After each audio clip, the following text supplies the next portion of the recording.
I'm extremely tired.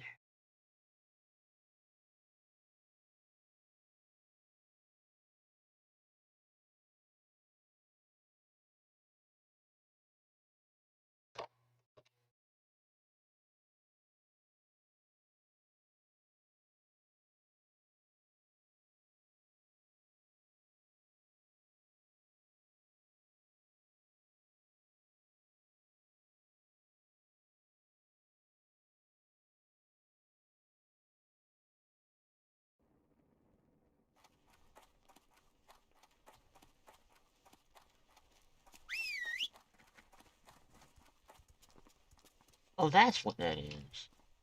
Man, what is that?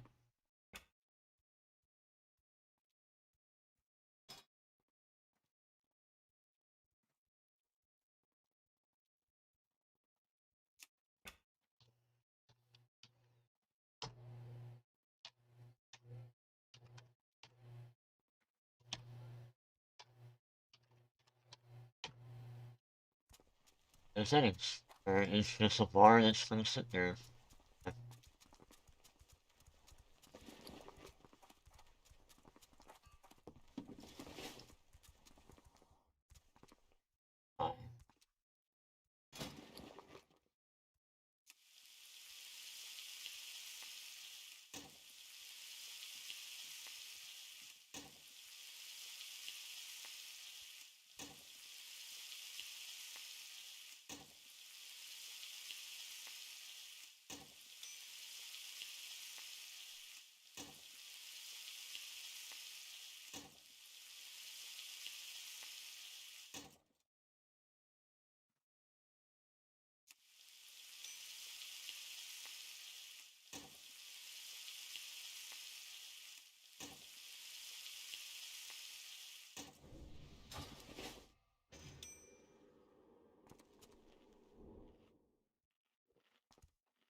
You know what I need also? Like, I'm just filling that with like the basic live from now on.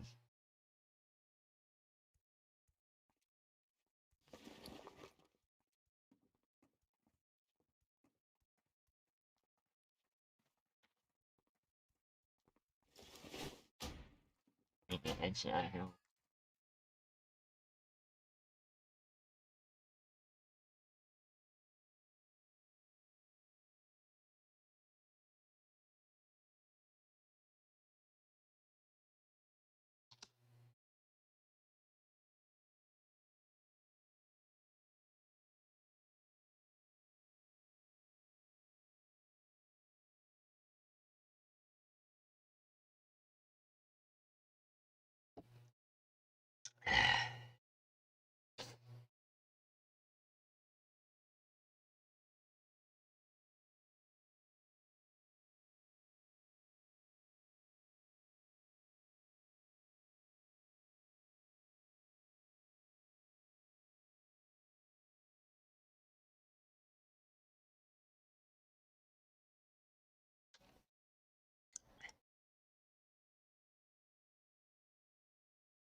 I have so many add-ons in here.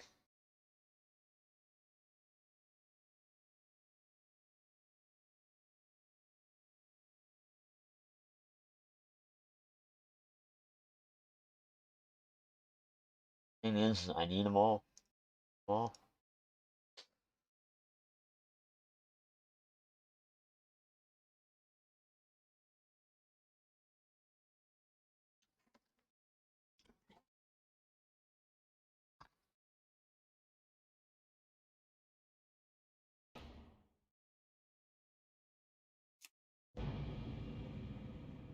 I need them all because quality of life.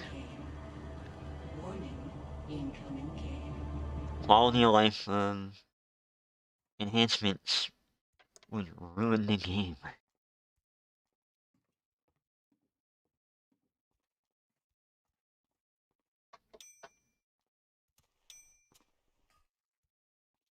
Also, where is my flow asset bar?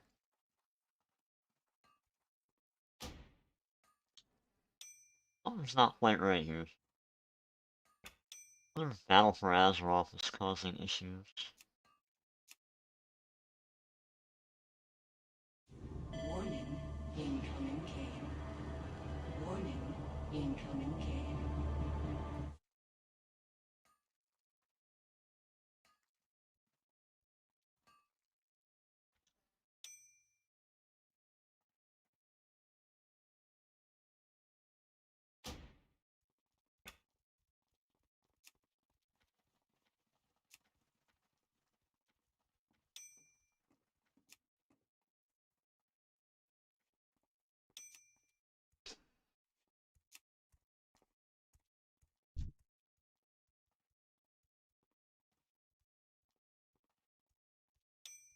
I don't know. I don't know where the fucking add-on went.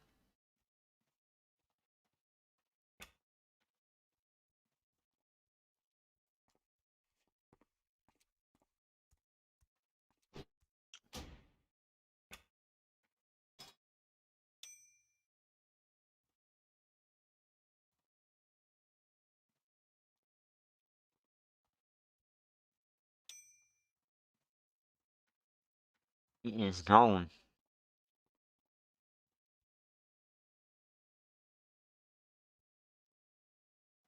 Oh,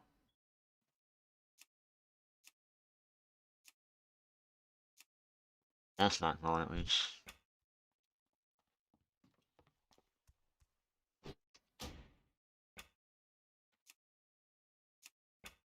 Okay, what's it called? Flow attachment bar. Yeah, that's it. Alright.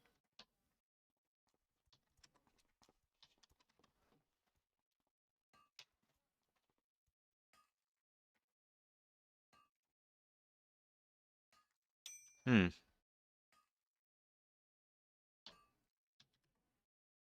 Panic. Yes.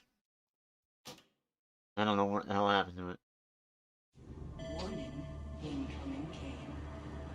Warning, incoming cave.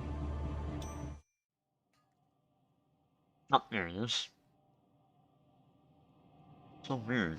It was hidden.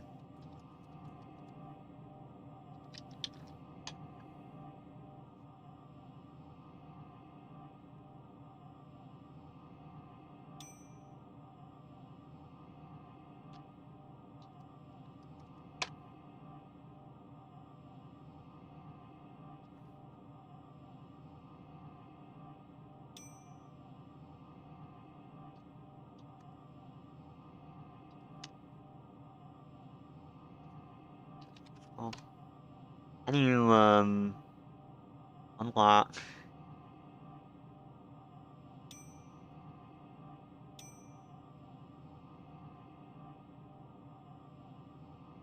That's all it does?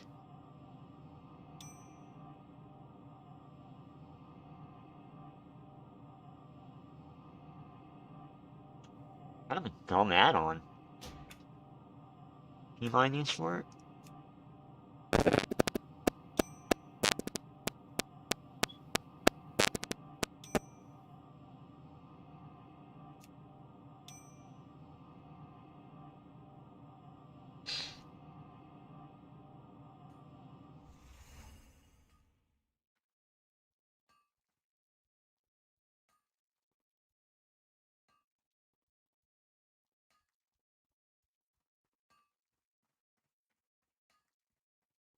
No, like, you can't even, yeah,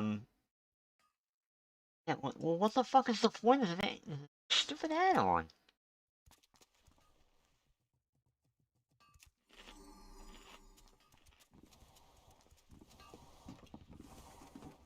Dumb add-on.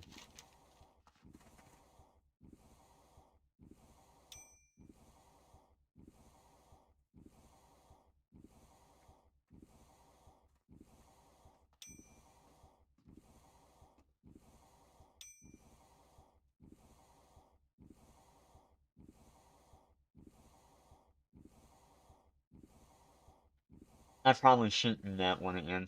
Yeah.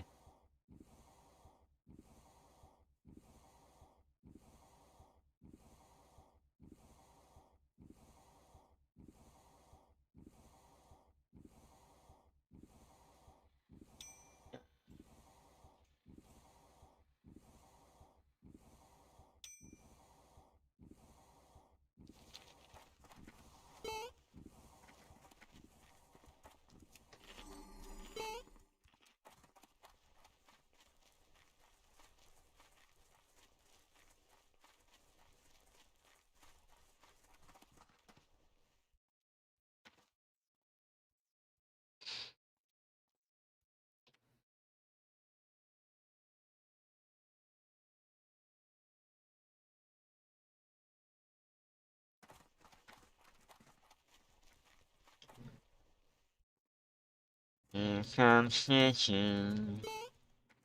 Mm-hmm.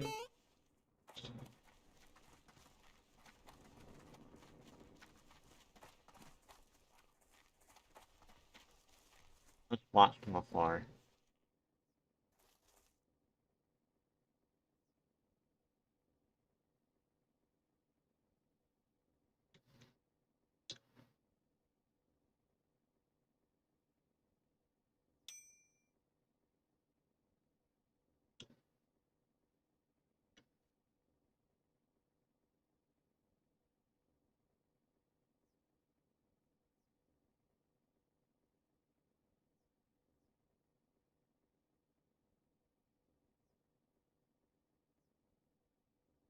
That little hunter right there.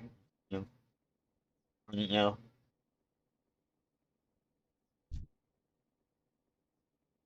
Oh no, watch your Jordan, no.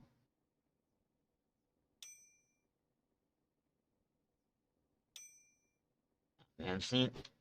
Fuck that up, man. The one cool thing about Duskwood, they fucked it up in Cataclysm by making him like a phased entity.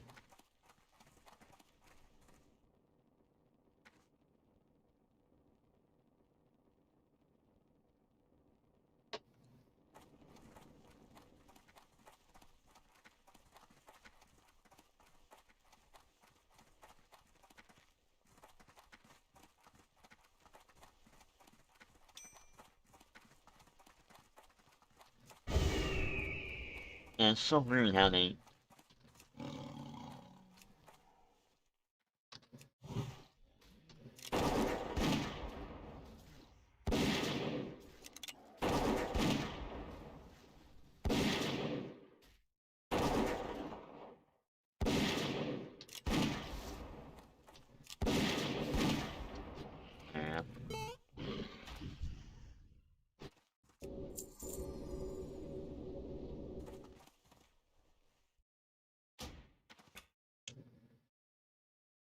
put that on and get rid of low aspect bar. What a dumb add-on. I don't even understand the point of it. Warning, Point. incoming cave.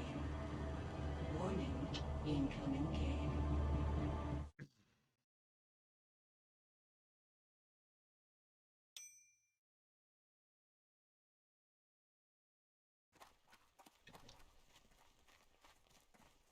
I like my battle for Azeroth.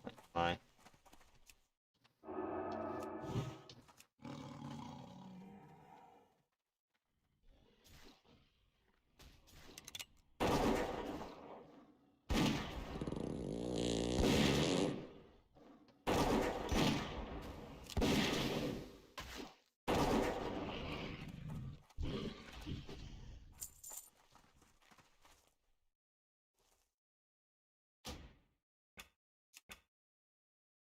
Hey, what was I gonna do? I'm just gonna listen to.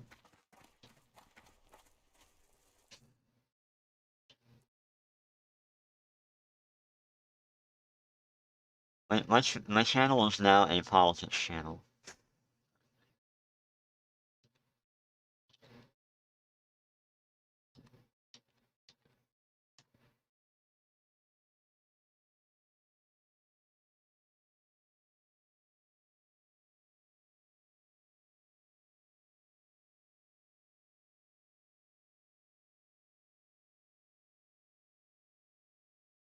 Yeah. We're now a C-SPAN channel.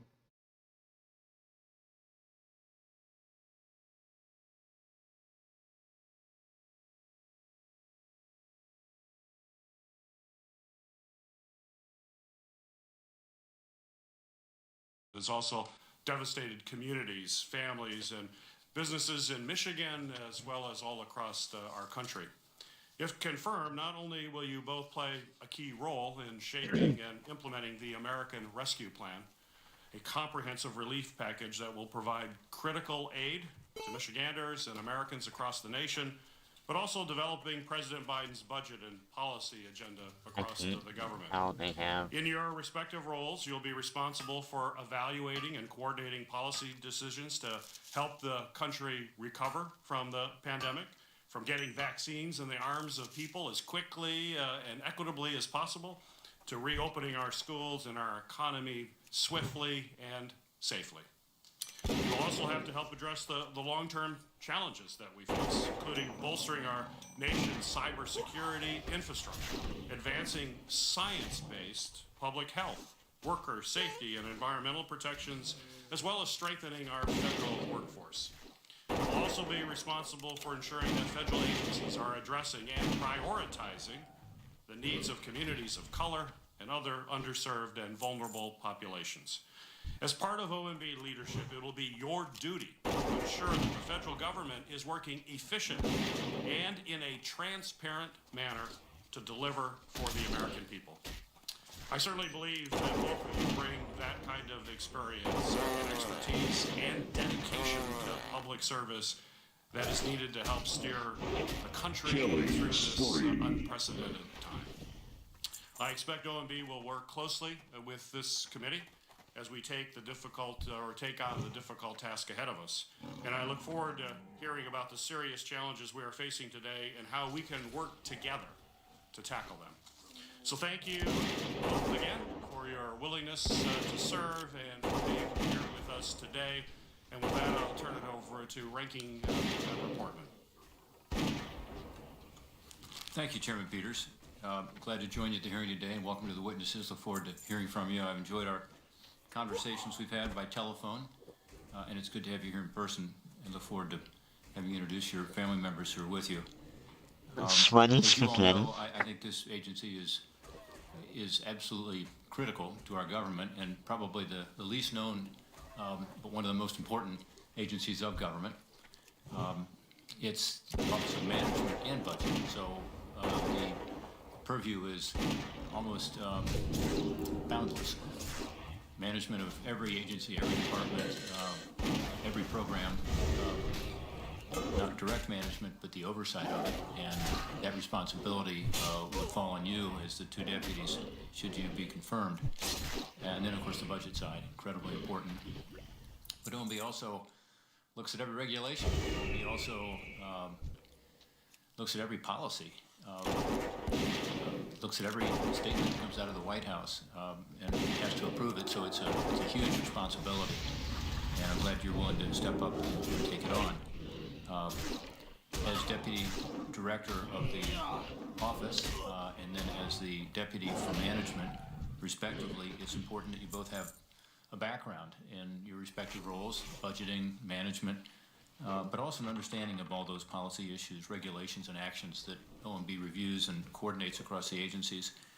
Even more important to me is the ability to work with folks within the administration, the agencies, and with Congress.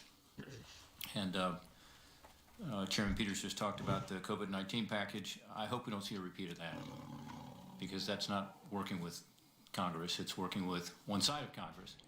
And both of you have backgrounds where you have worked on a bipartisan basis. Ms. Young in particular on the Appropriations Committee, is how you operate. And I've spoken to some of the cardinals, who were previously in charge, who were Republicans, who worked with you, and some who, as ranking members, worked with you. And they said you did work with them. And that's very important. On COVID, 5 times we've done that in the last year. And unfortunately, this latest time, the administration chose to go a different route. I think it's a mistake for the country. I certainly think it's a mistake for trying to build some bipartisanship going forward on other issues that OMB will be very involved with, like infrastructure. So I hope you are going to be a voice within the administration to say that you're willing and able to work with both sides and find that middle ground and get things done. On the crises that we face, COVID-19 is at the top of the list, but it has spawned other crises, including an epidemic crisis underneath the pandemic. With regard to substance abuse and overdoses, we now believe we are in a year where we're going to have the highest overdose death rate in the history of our country, which is such a heartbreaking reality, because we were making good progress until the pandemic. We also know that our children's education and development has been set back thanks to this Oh, coronavirus man, I ain't pandemic. fucking seen that. And that's a long-term issue we've got Clear to out the address. fucking dungeon, hurry I up. spoke to some folks this week who tell me that you know, they're educators, that they believe the students that they're in charge of teaching and developing have lost a year. That's a big deal. And of course, there are emotional scars that go along with that. There's a mental health crisis, in addition to the opioid and the drug addiction crisis more generally. So higher suicide rates, along with the record number of overdose deaths. So there's Yeah, we're lots so to do fucked. post-COVID-19 to sort of knit this society back together. And finally, I will say, I hope you will be willing to focus on fraud in these programs that we have set up. It, to me, is unbelievable we're not doing more, particularly to address the fraud in the unemployment insurance system, as we pump hundreds of billions of dollars of federal money in, and we find out that there are organized, international in some cases, you know, foreign criminal organizations that are taking advantage of hard-earned taxpayer money to steal from our taxpayers and to fraudulently take federal funds. But it's true with a lot of these programs. We've heard with regard to every one of these big programs that there is significant fraud. That will be something that we look forward to talking Oh yeah, about. they're investigating Trump. You engage with should you be confirmed. Yeah, I want to hear this shit. Hold on. I will say part of that is that there are innocent Americans out there, including our constituents, Chairman Peters and myself, who are bearing the brunt of this fraud because people are stealing their identity and then getting checks illegally, and then the government's coming back on the constituents who knew nothing about it. And we're hopeful that we can pass an amendment to the COVID bill to address that in the next 24 Apparently hours. people are getting... It's even worse than it might appear. Getting Its impact on so many people. stimulus checks illegally. The cyber attacks we've seen recently, this massive SolarWinds attack, is unprecedented. We look forward to your comments on that. Cybersecurity is one of the 5 high-risk areas. It's actually gotten worse since 2019, based on a hearing we had in this room 2 days ago. So clearly we're moving in the wrong direction in terms of securing our federal networks. I know We're gonna make more arrests of people online. Let's do it, yeah. Because OMB has a huge role to play. So much Particularly fraud. with regard to the agencies and making sure they're meeting their requirements. So I'm hopeful we can work together to address these challenges, to rebuild the economy as we come out of COVID-19, which is, you know, likely to happen despite all the issues I talked about. The economy is beginning to grow already, and I think that's the good news, and I think it will continue as the vaccines become more widely available in ways that Dude, are you like a lot of pent-up fucking demand really will help us to move forward. Fucking You have confirmed the two of you will play an important part in all of these efforts. And so Ms. Young and Where's Mr. these Miller, other I look forward guys to at? hearing your thoughts today on these important issues and other I'm sorry, critical Miss ones that Jackson. would face OMB should you be confirmed. Thank you, Mr. Chairman. Thank you, Ranking Member Portman.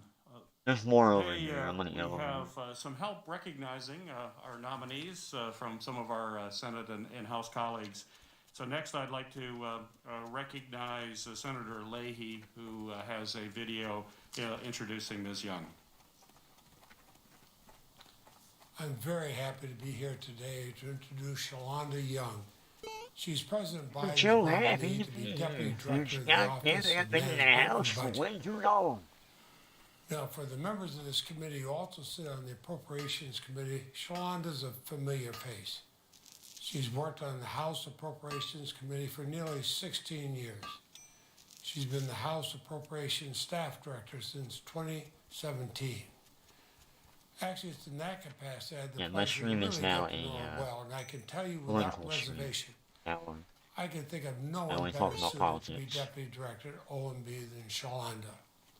Her deep understanding of the often arcane federal budget process, her years of experience on the Appropriations man. Committee, her tenacity, her dedication to public service, her honesty will serve the agency and the American people. Shalonda began her career in public service in 2001 at the National Institutes of Health. She came first to work on Capitol Hill as EKLE with the House Appropriations Committee in 2005. She really made a good impression because she returned in 2007. She worked her way up in the I committee do over the agree years. with one Her thing work in that a lot of developing people the say. budget for and conducting oversight It's a bit of key ageist, but agencies I has do given agree that her there needs to be term critical limits insight into the operation for a lot of of some these of our old nation's fucks. most important agencies, including, of course, the Department of Homeland Security, Department of Interior, the Environmental Protection Agency, the General Services Ain't Administration. that old. She even served as the staff director for the Legislative Branch Subcommittee overseeing the budget for Congress. And she became staff director of the House Appropriations Committee in 2017. Coincidentally, that was the same year I became vice chairman of the And your fell Appropriations swoop. Committee. And since that time, she has had to help the House navigate some of the most difficult issues before the chamber. She has a reputation as tough, No, fuck me. I don't fair have a... negotiator. That's high praise on Capitol Hill. I can attest to the truth of these statements. I've seen these skills firsthand. Let me tell you a story. Shalonda was a critical figure in helping to Oh, wait, why am I end the doing government that? shutdown in January 2019. Don't die. I remember the evening we cut the final deal to end the 35-day government shutdown, the longest shutdown in U.S. history. Chairman Shelby, Chairwoman Lowy, Ranking Member Kay Granger, and I, along with only a very few but highly trusted staff, went to my office in the Capitol. We continued talks that started earlier that day. We wanted to get away from What being your watched by everybody, Cancun, but from then fucking lobbyists to the press, away from the cameras. We wanted to see if we could fucking reach up a for deal. everybody. But fortunately, Shalonda was with us. As we worked into the night on these difficult issues, her knowledge of a vast range of federal programs, her understanding of the political process, and her determination to get the country we love back on track helped us reach a deal. We shook hands on it that night. Look, We man, went out, it's awesome. 4 of us, 2 Republicans, 2 Democrats, we announced it to the press. If you look closely at pictures from that moment, Shalonda is there in the background. Hopefully she's as proud of that moment as I am. Oh, I didn't want to do It was that, a difficult or time for whatever. our nation, but through determination and hard work, we reached a solution. That's what Shalonda's best at. She knows how to work across the aisle to get a deal done. Her relationships with Yeah, both man, Democrats she knows and how to put her Republicans in the pussy House out there and the like, Senate you know. will serve her well.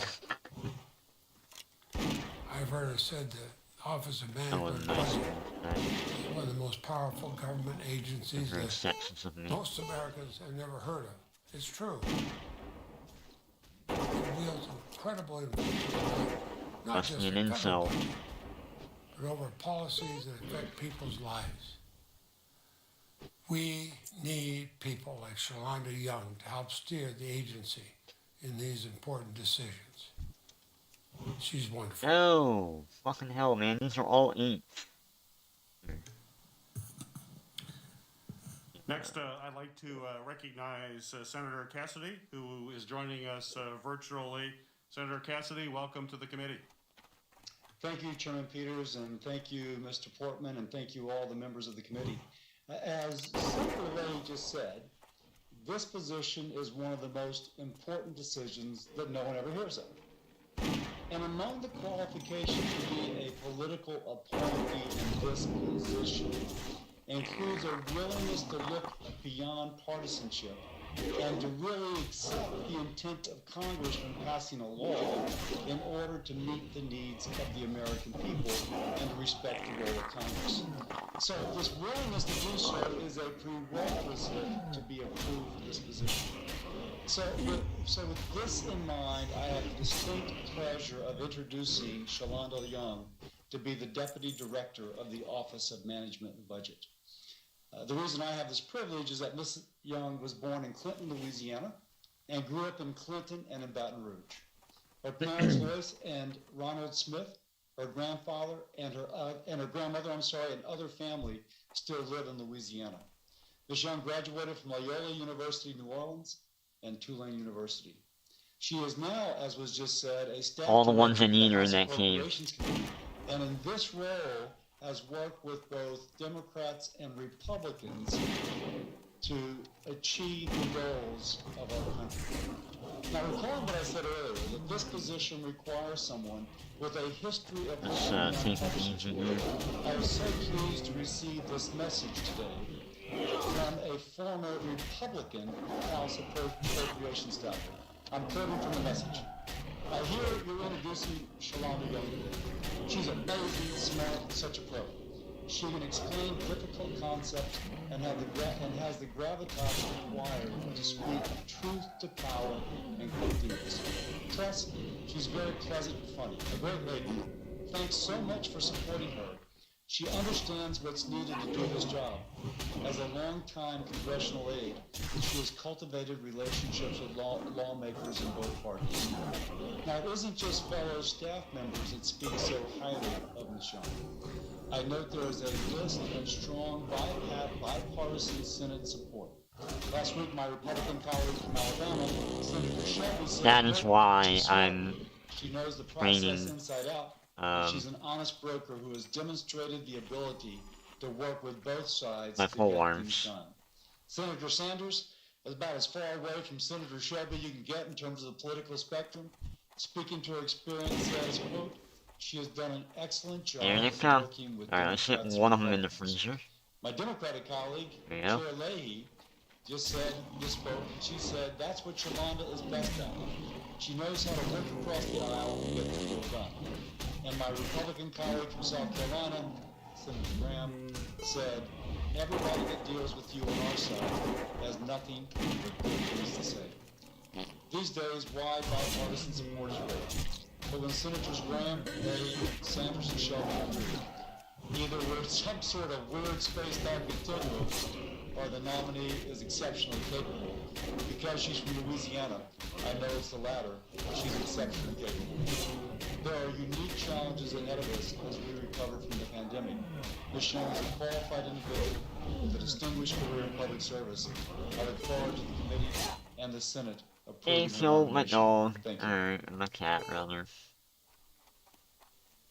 Thank you, Senator Cassidy. Next, I'm pleased to welcome my friend and a colleague from Michigan, Congresswoman Haley Stevens, who will introduce Mr. Miller today. Chair, I'm Congresswoman Haley Stevens, proudly representing Michigan's 11th District. Chairman Peters, Ranking Member Portman, and distinguished members of the committee, it is my great honor and privilege to introduce to you my former colleague and dear friend, Jason S. Good Miller, morning, as you consider Mr. him Six. to fill the important role of Deputy Director for Management at the Office of Management and Budget in the White Boring, House. hold on. My Let me, friendship and collaboration with Jason goes back to our days. see what's going on in C-SPAN too.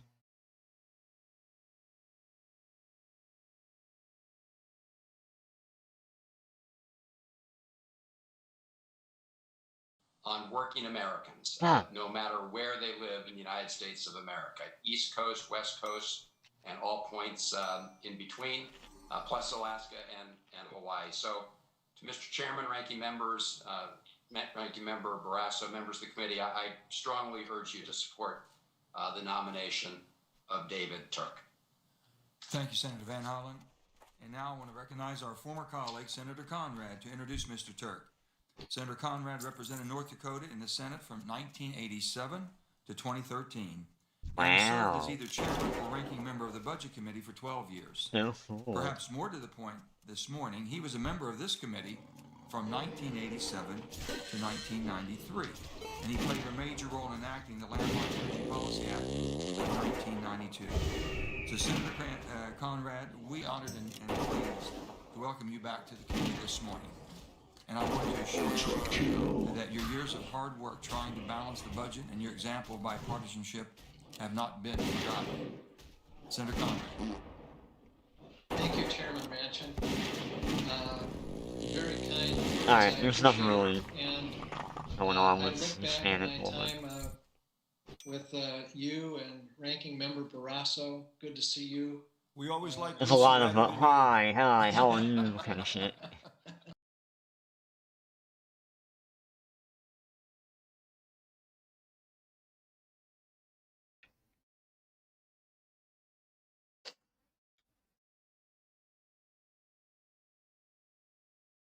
It's like, hello, hello, I'm a really important person. Hello, I am also a really important person. You know?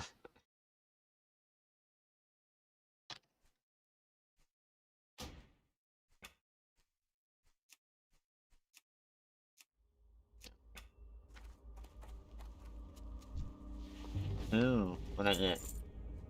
Upgrade. Yes.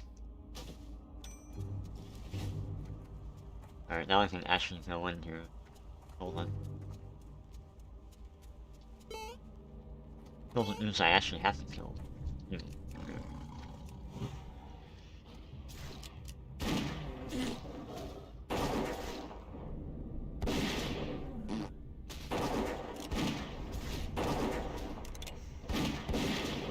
There we go. Put one of these here.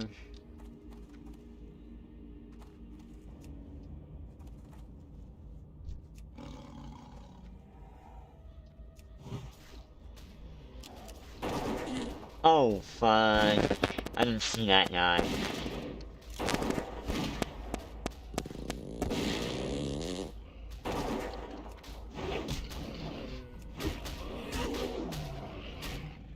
Alright, let's run. Oh, shit. No, no, no. Heal, heal, heal, heal. Heal, heal, heal. Here, you come over here. There you go. Good boy.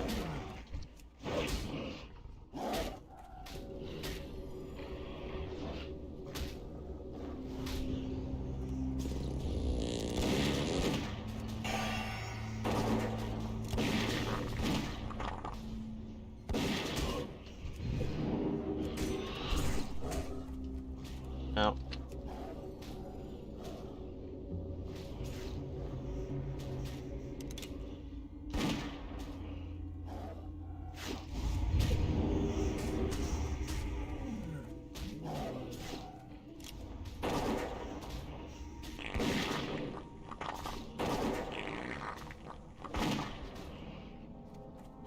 Ah.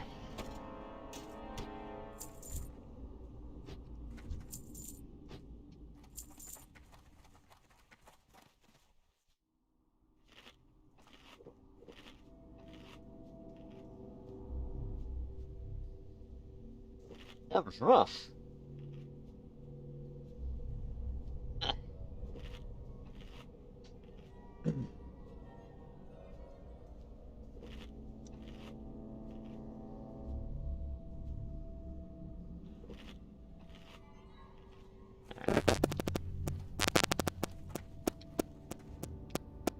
Great. They all... It's just... They all respawned. Lovely.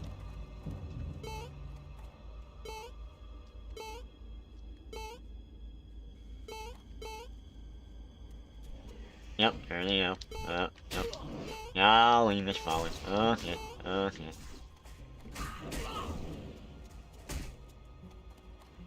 Oh, I died. Oh no.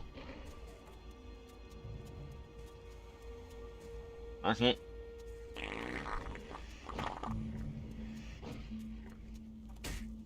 I hate that hunters can't use your traps while they're in combat. That's so stupid.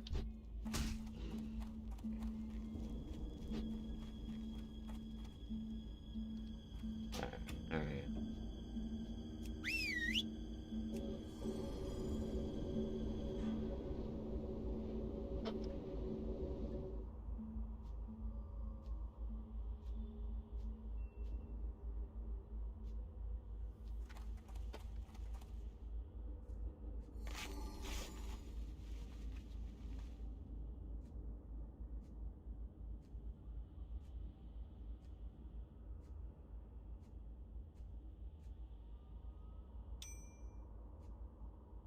How are you today, sir? I'm tired. Like, I'm just like, I had a bad night's sleeping.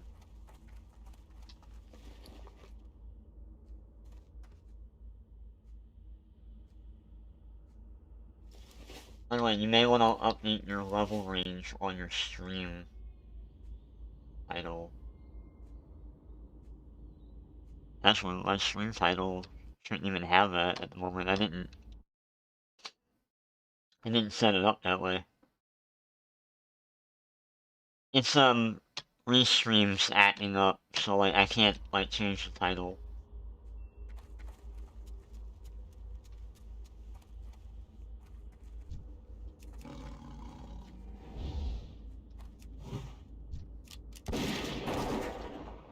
No, you fucking. Oh, I went after the wrong one. God damn it, no. You're supposed to go after this one.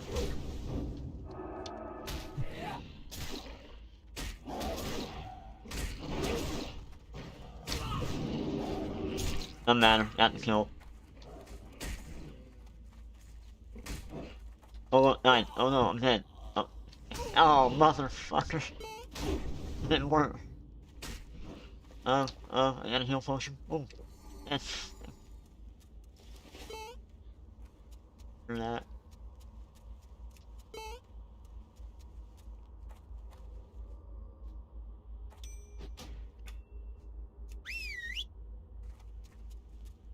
Okay.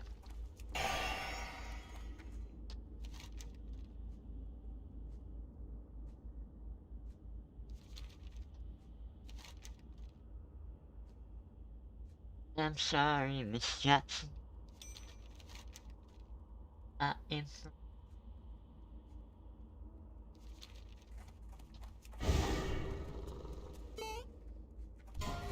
God! What the f-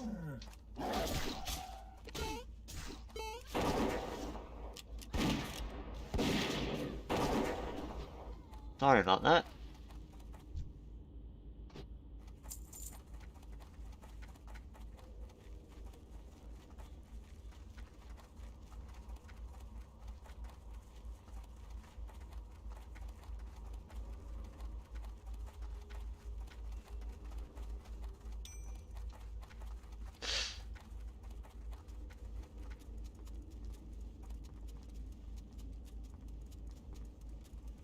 Oh, there's some stitches again. God damn, man.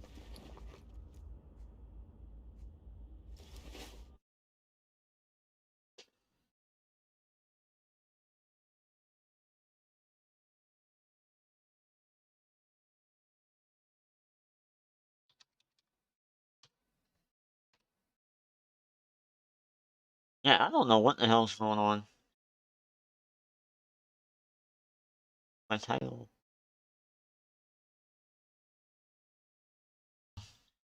Matter of fact, it doesn't say it at all. I put down farts and FartCraft. That's the title.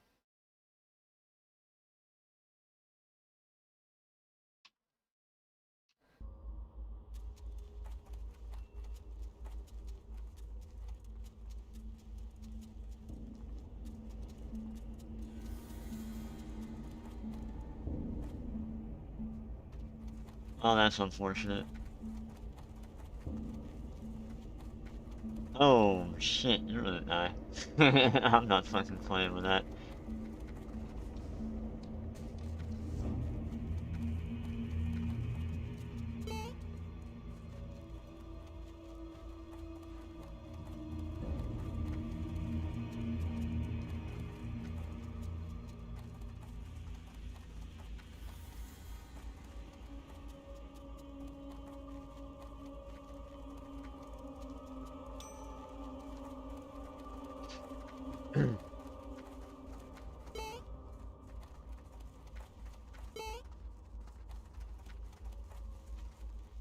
Alright, in a little bit, I'm gonna go make breakfast and make something to eat.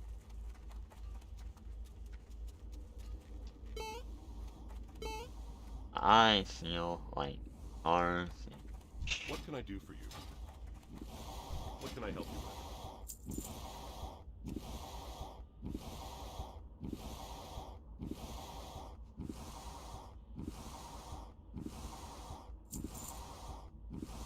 For the Alliance.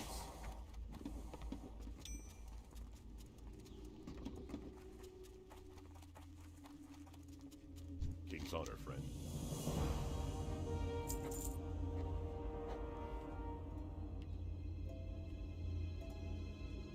Light bless you. Damn, son.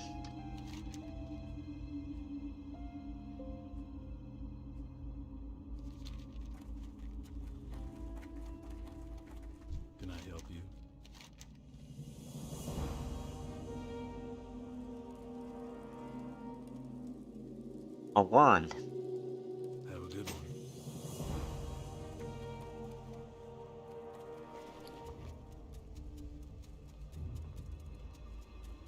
Okay, so we cleared all those quests now. So what I'm doing is, I decided to say, fuck the guide.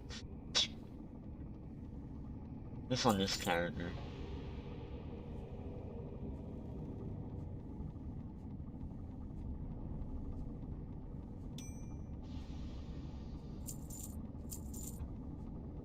See you around. Like, I'll refer to it if I need, like, some kind of, like, reference, but, what I'm doing is I'm clearing out all the yellow quests.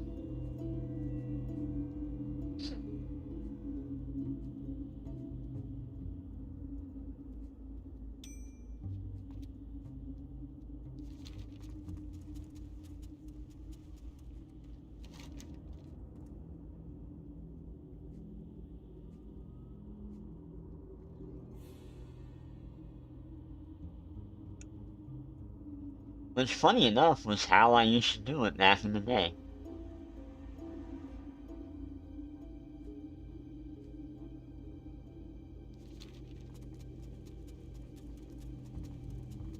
That's exactly how I used to do it back in the day. I used to... Like, okay, I'll stick with the yellow quest. They're the, you know, safest.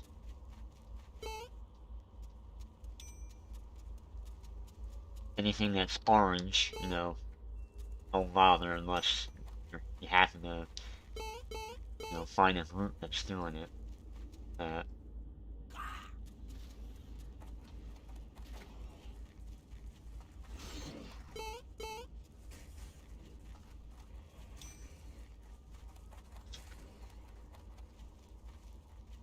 Right way? Oh, I gotta go all the way around. Hold on.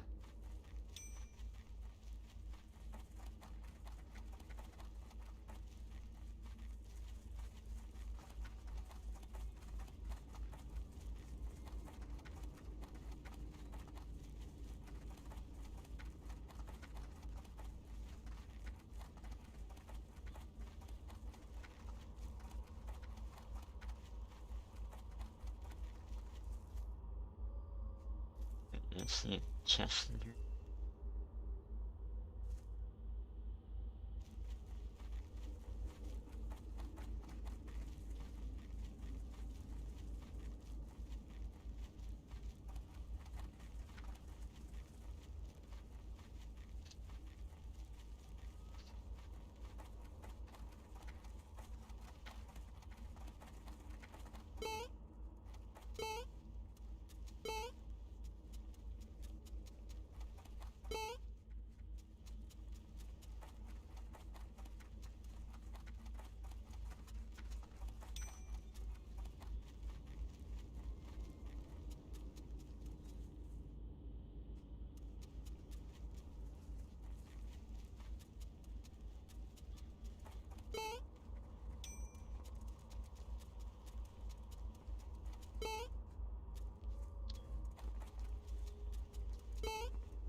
Oh, damn, man.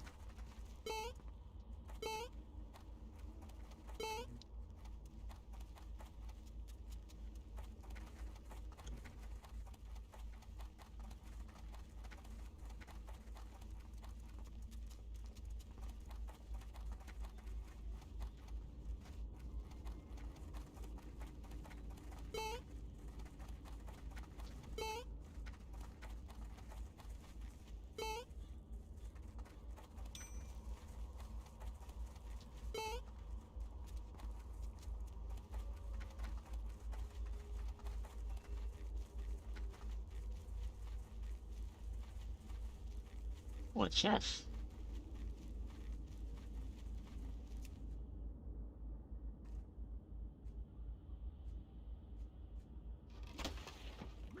garbage.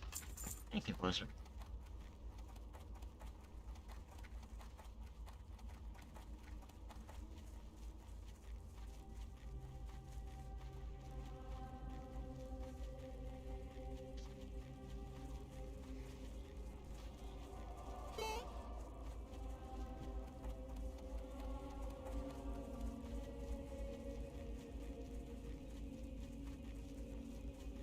And I'm getting kind of burned out, man. Not gonna lie.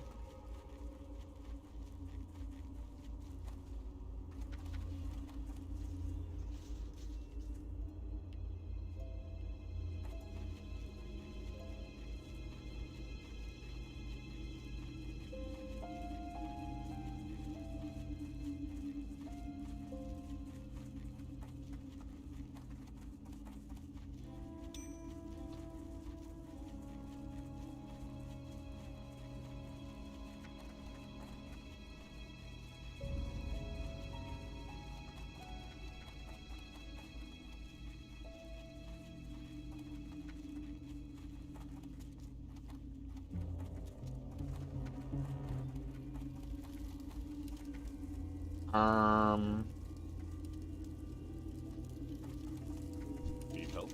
Oh. Go with honor, friend.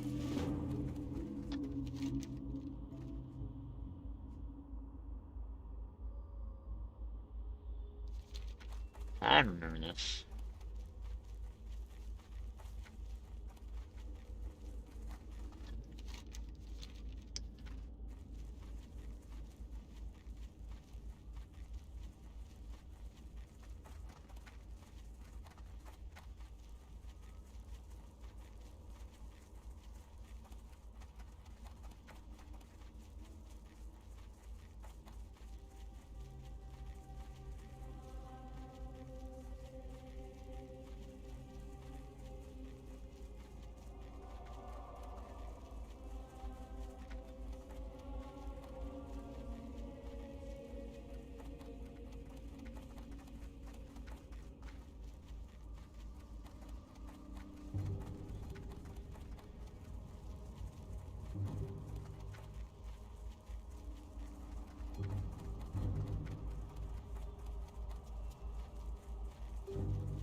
Oh, oh!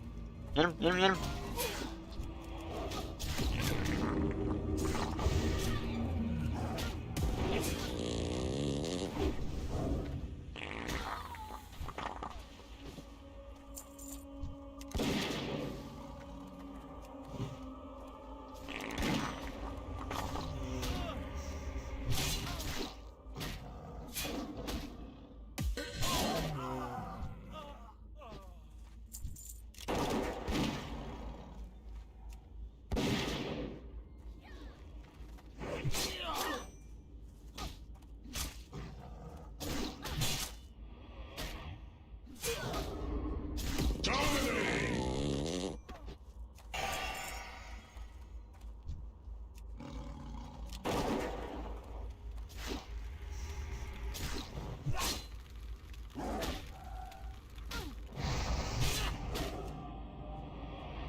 Now the dirt. Yeah.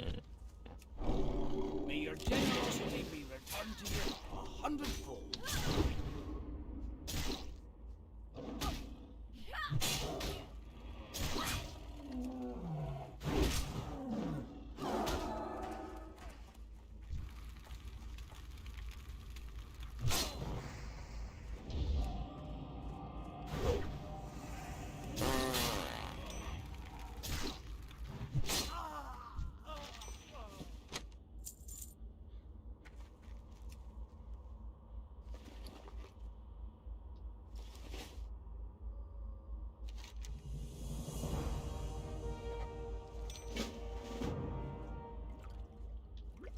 Okay, that's that. Now what do I have to do? Bring the book back to Swen's stupid camp. Alright.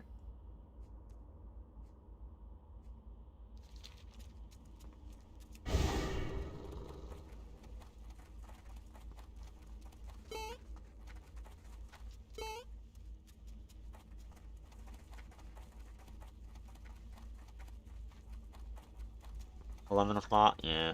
Alright, let me, try and get him there, and then I'll make breakfast.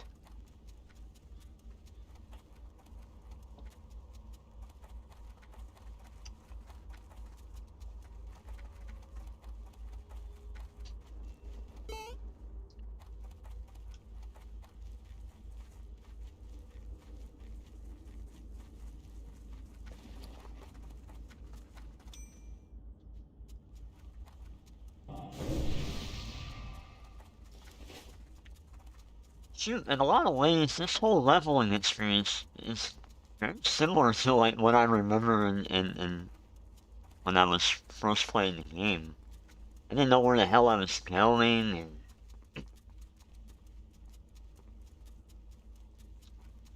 yeah, very reminiscent of that. And where finally I was like, fuck it, I'm just gonna. I think back then all I did was the green quest.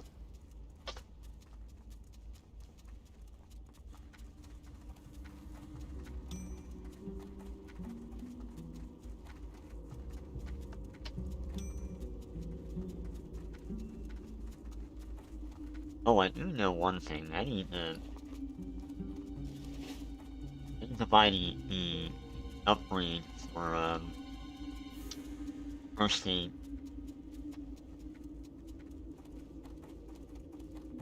One thing I forgot about Classic was that you had to buy the expert books for cooking, fishing, and first aid.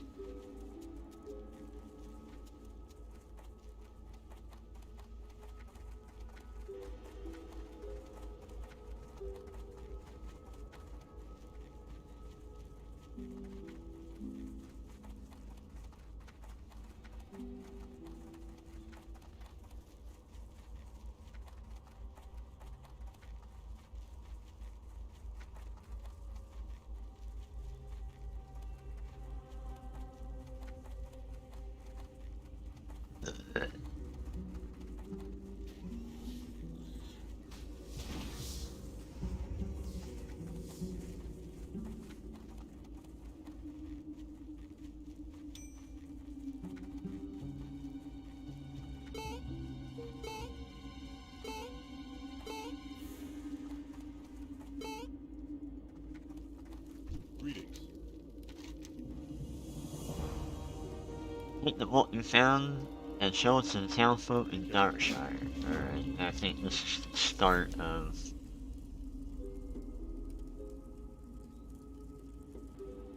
Of course I don't have it. I had to run all the way back. Well, I'm gonna let him sit here while he'll make breakfast. If I don't, I'm gonna drop dead. So, I'm back.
And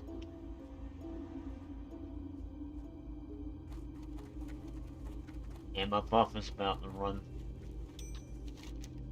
Oh well.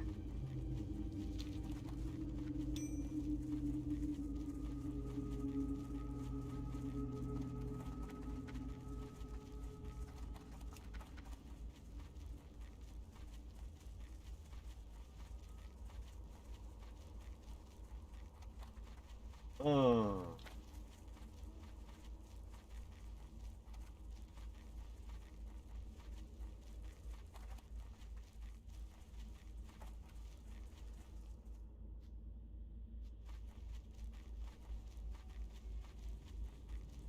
I kind of forgot that Morrigan was basically fucking like 35 plus back in the day.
Hey, Thursday already?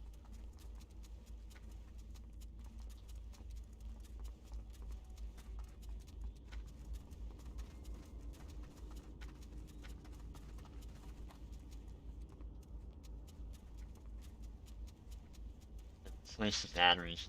Keyboard.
Well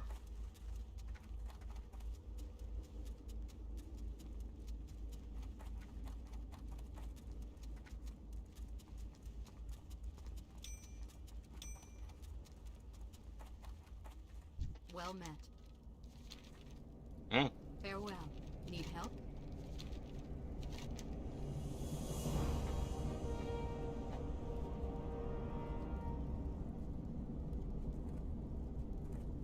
Safe travels. Yeah.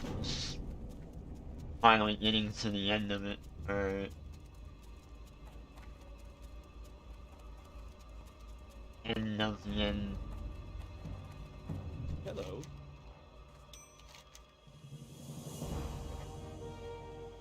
Have a good one. Shadowy figure.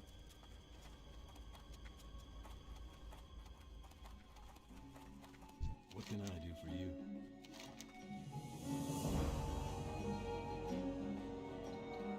See you later.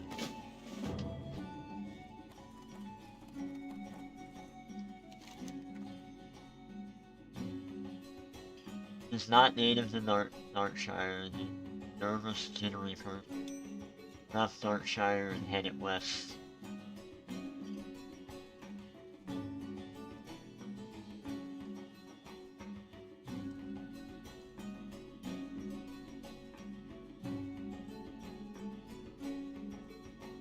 Yeah. Even some people will never have you try and you come up with it and it's part of the gameplay.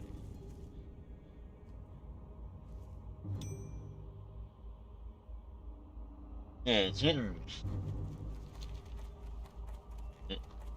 Oh no, we're not even towards the end of this.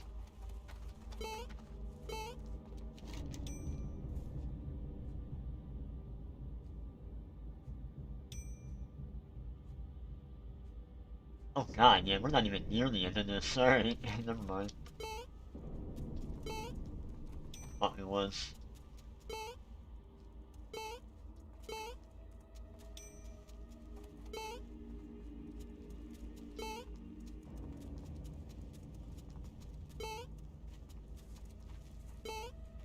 Actually, what? I don't think I ever completed this quest.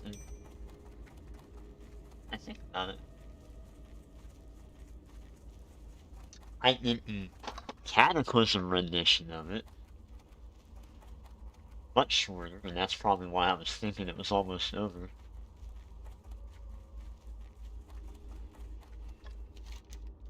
No. Okay. Oh, why don't I just go on the road and avoid all this shit? Yeah.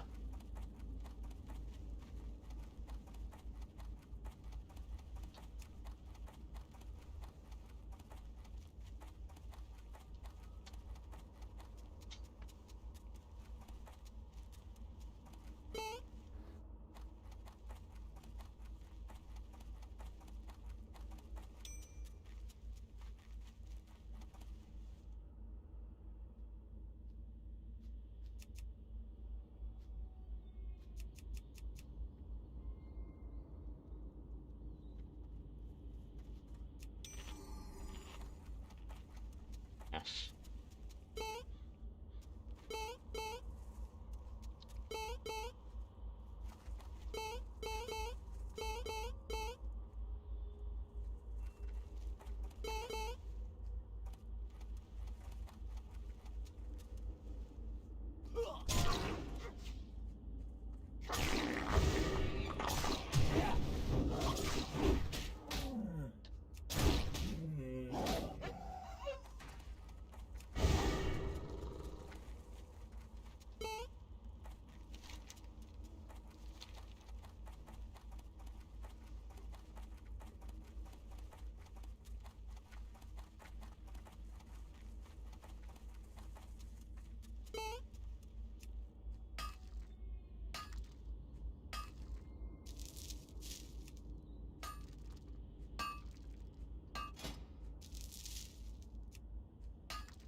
What do I need, like 25?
can I do for you?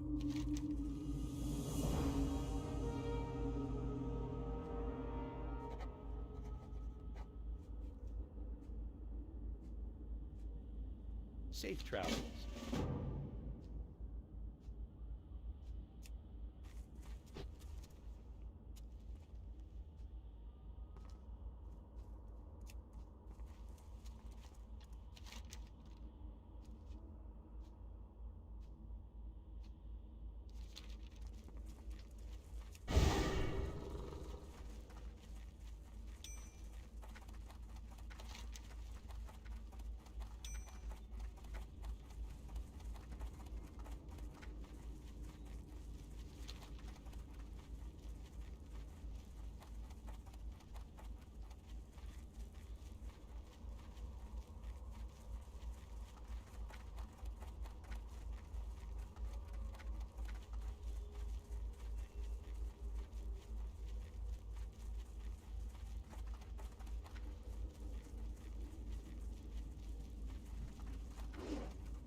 Well met. For the Alliance.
Um.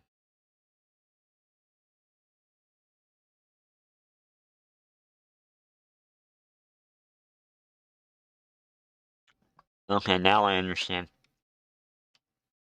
You know what? There's no point in doing this quest. Now I get it. Okay.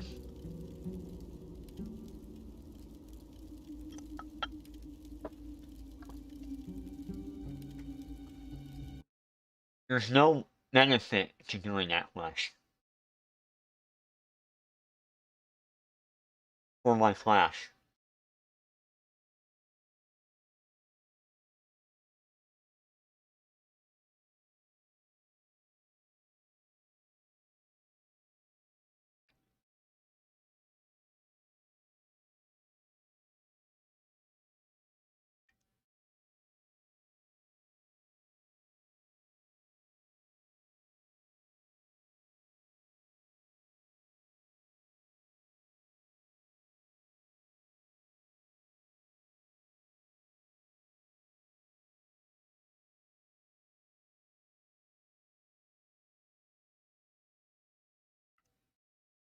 Yeah, this is fucking silly.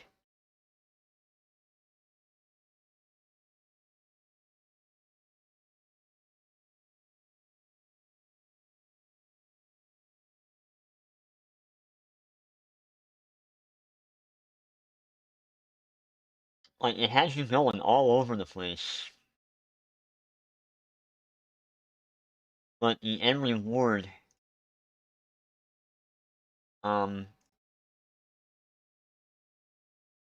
really, yeah, Night Watch Pantaloons,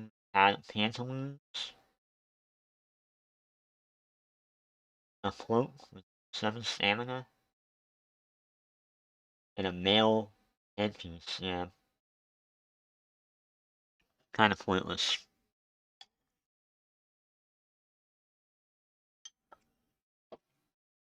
Oh well. Living and learn. Not only that, the XP won't matter either. Now, Mort here.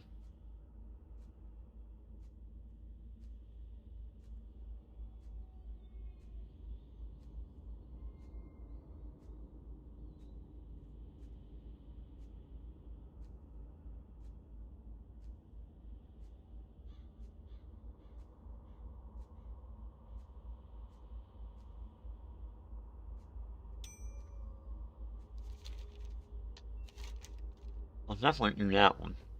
I don't know if it's fun. Oh, this is the last one.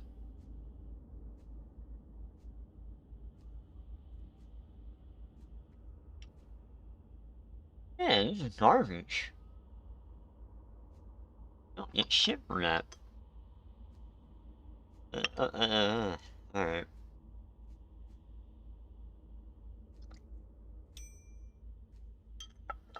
The experience. Yeah, that's about it.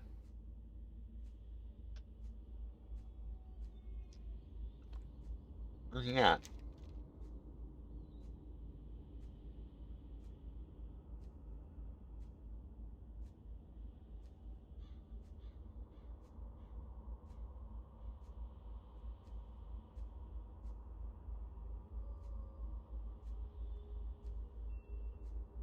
Oh.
Quick push. Oh no.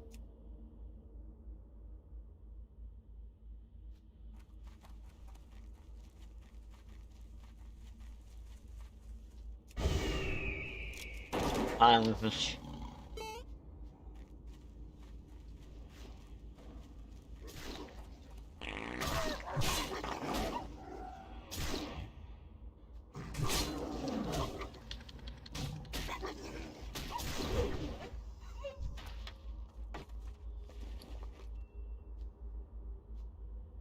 I'll sell that shit.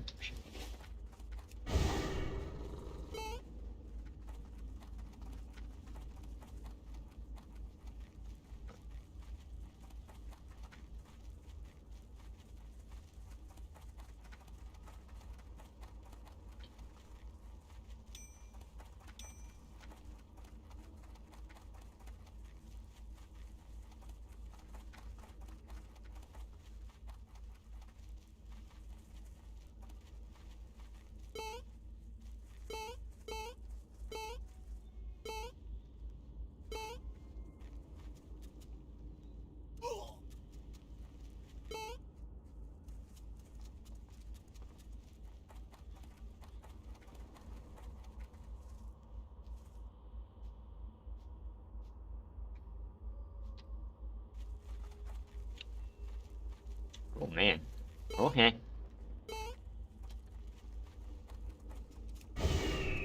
Alright. Oh! Yeah, this is where you go for like the... I remember this now. Go here. Well, first we're getting that chest. Fuck that shit. Fine, bitch. Garbage.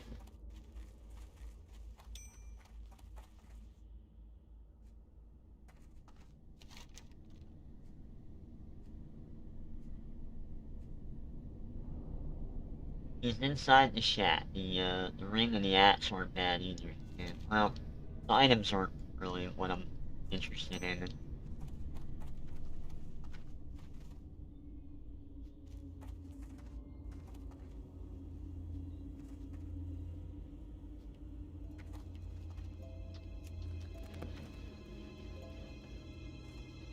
I'm just doing it because it's 4,000 XP.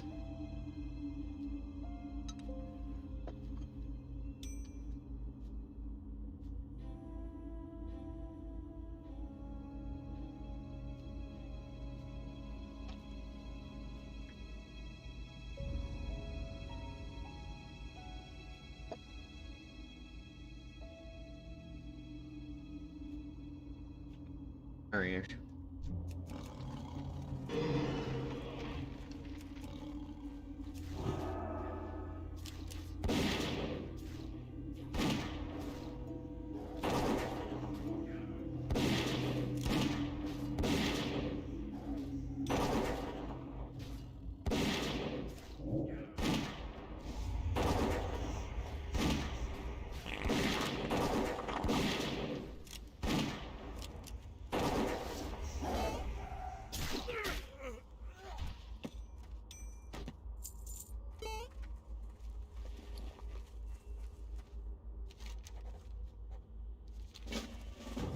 Two flats and one. Alright, cool. Alright, let's go back. Adam Eva.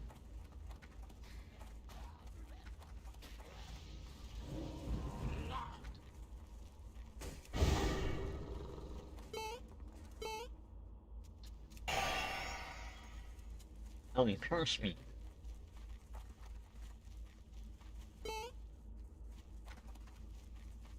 Some of these quests don't make any sense, like...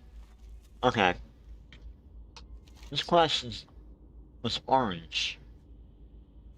Right? So it had me thinking, oh, this is gonna be a hard quest, I don't know if I can do it. I just did it.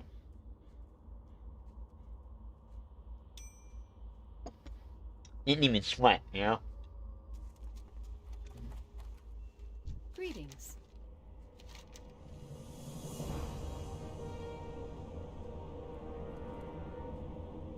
Go with honor, friend.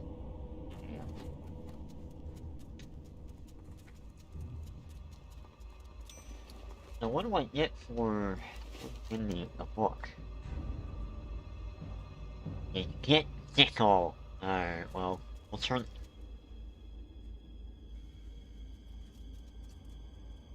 It leads me to believe that Orlundum probably isn't that bad either. At my level.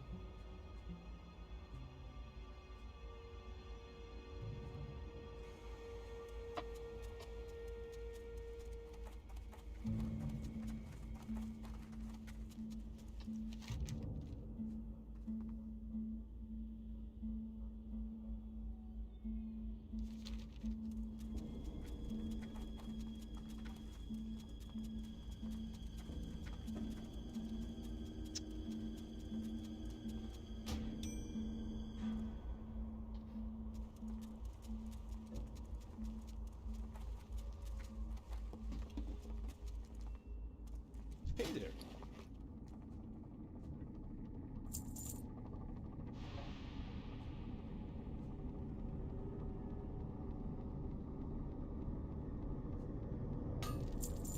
See you later. Yeah.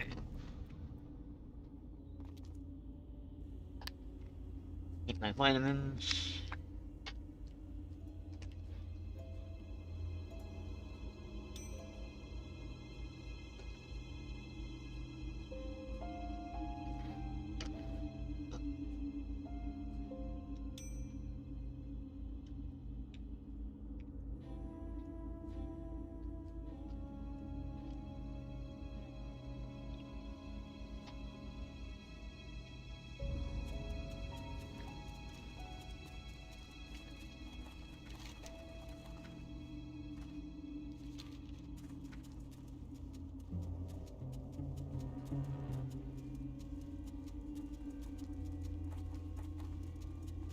Oh shit.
In the end, it's preparing for TBC. We're looking for fun players to finish it. Filling our 8th weeknight raid team. Plans for adding weekend raid teams. Join our ambitious and actively growing guild today. No Aldor sympathizers, thank you.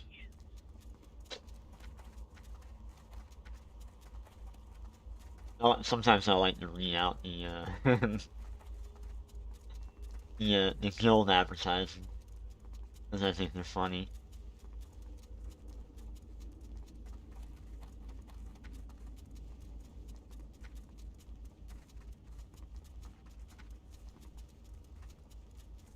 Oh, this poor guy. How about we stop doing baby spiders alone in group?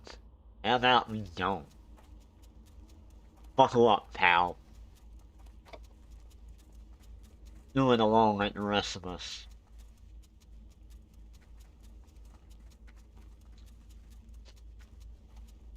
Jon Snow. That's his name, Jon Snow. Oh, you know nothing, Jon Snow. No, no. Jon...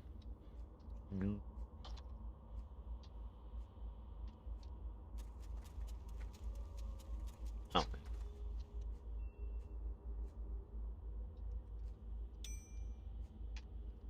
Jon Snow?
Yes, they already killed him.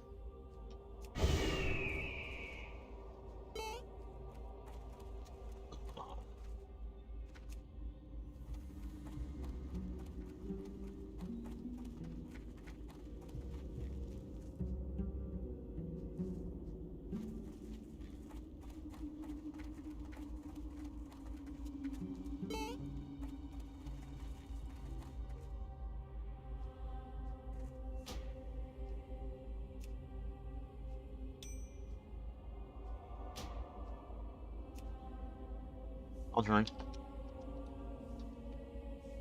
Yeah.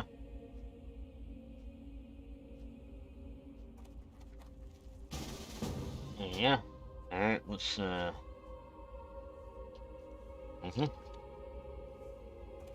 That's all it is? Where you guys at?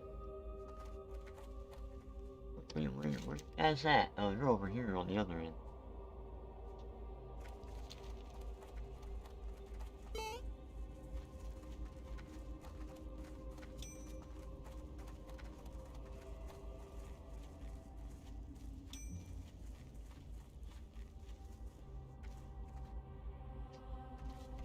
I think we can do it now. Yeah, we should be.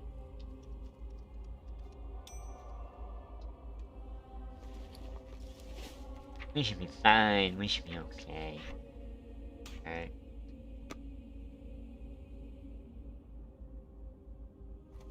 Not on me. No.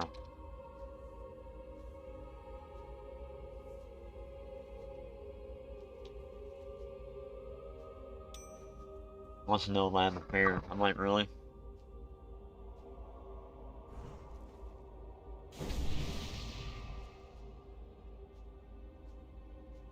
Fine.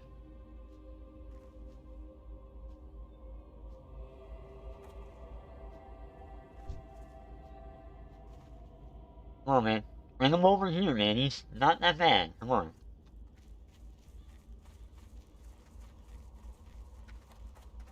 Wait, you're what? 28, 29? I'm 32.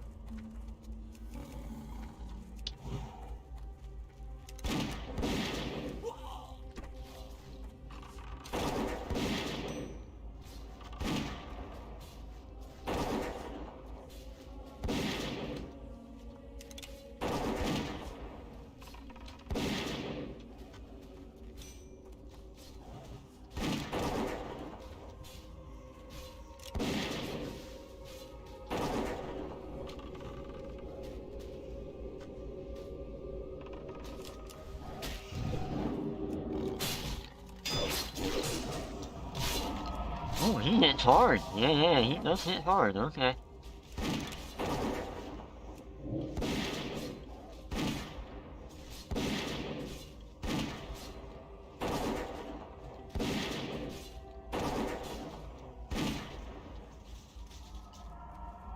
There we go.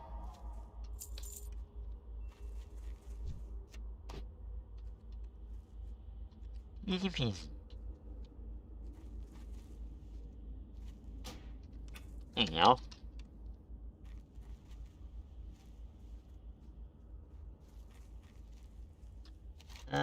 What do I turn that into?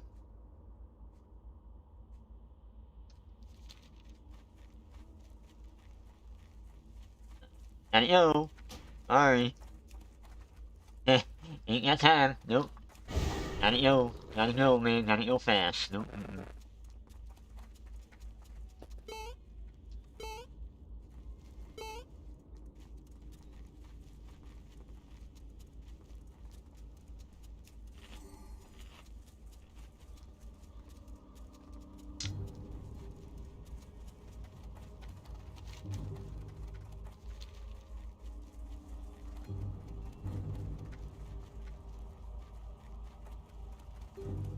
That's why I don't have friends.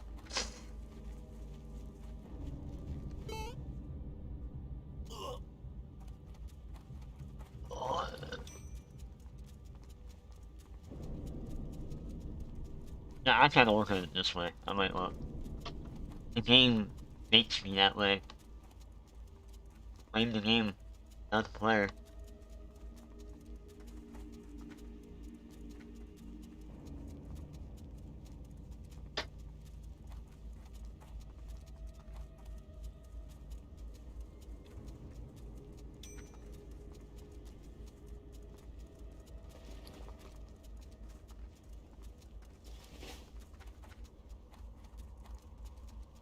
What's a Russian?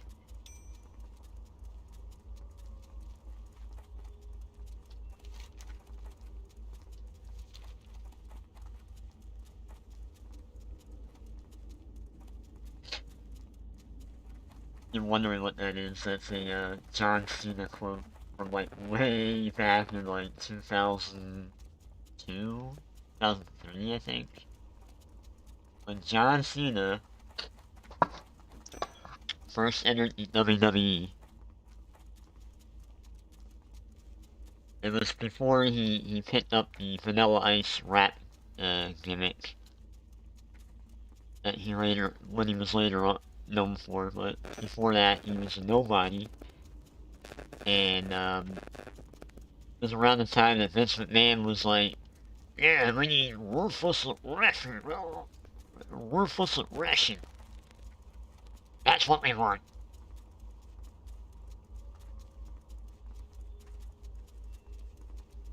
Kinda funny in retrospect. If he hadn't come up with the rap gimmick, his career would have been over. Because he was literally going nowhere before that.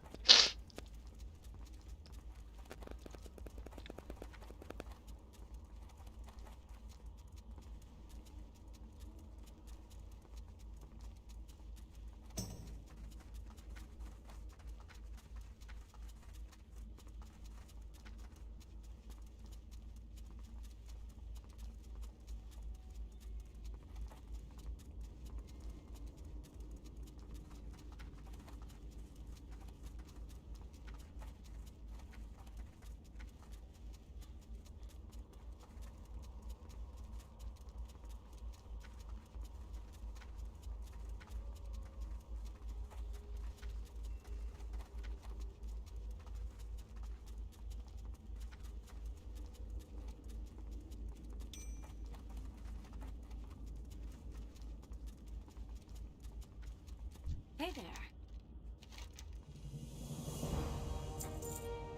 Really?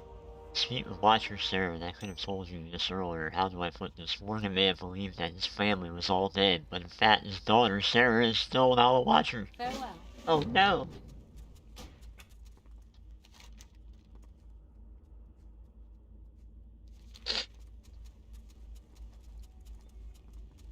Where's she at? Oh, there she is. Come here, Sarah. You need something?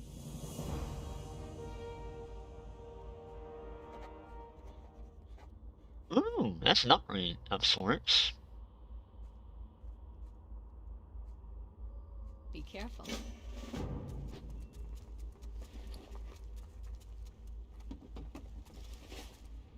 Good day to you. See you around. Well, oh.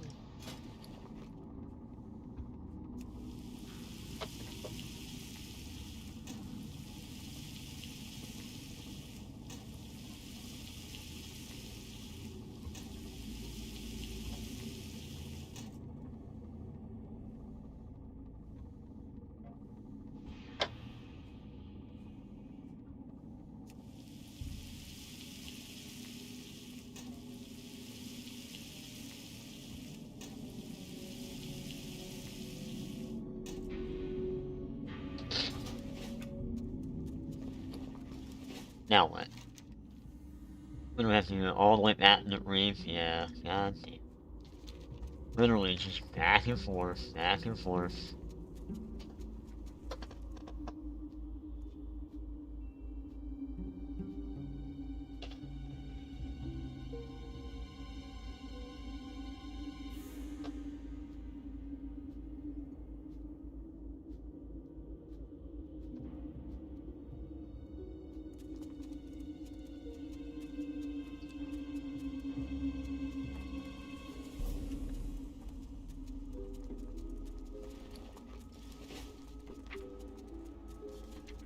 What do I get next? Disengage 2, explosive trap, and surfacing 5, yeah. Golly. Upgrades are expensive.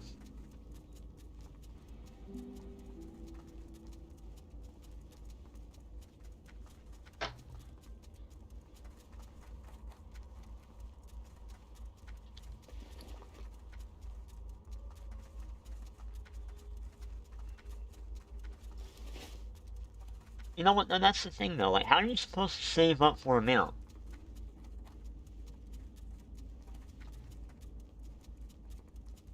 It's so ridiculous.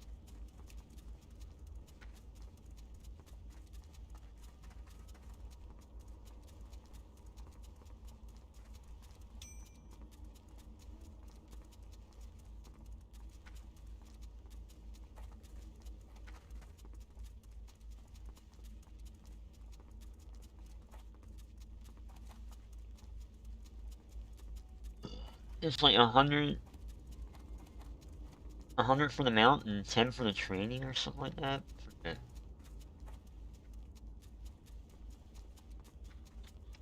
Like, I'm never gonna have it.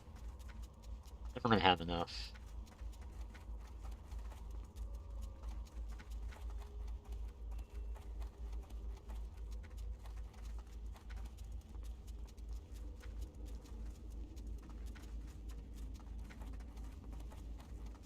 Like I said before, like, yeah, you know what? The changes they made in Wrath, it just made sense.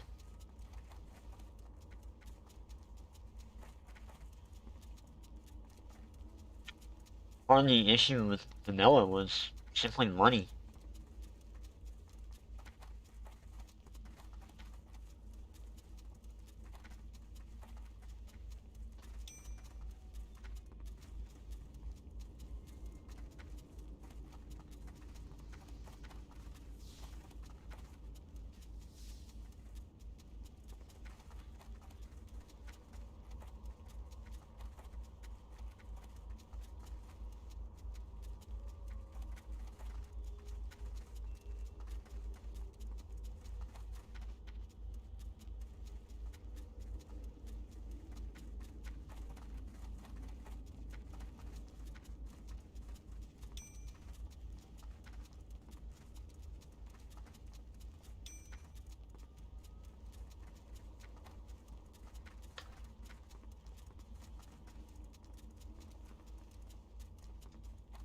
It'll be interesting to see when TVC hits.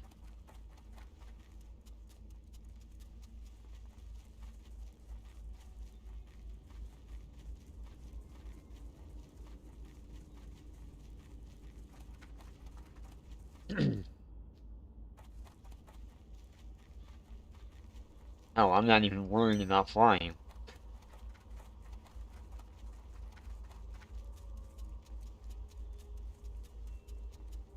I'm reading all these ads. You have to make sure that you have money, so that way when TPC comes, and you hit level cap, you'll have money to buy flying. I'm like, dude, that's like the least of my fucking worries right now.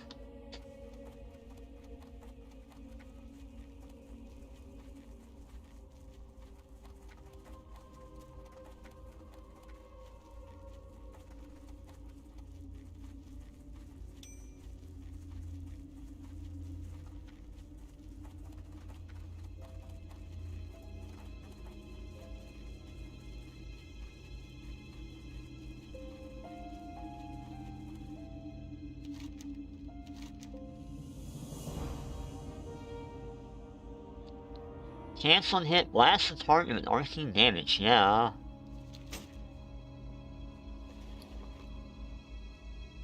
Arceus.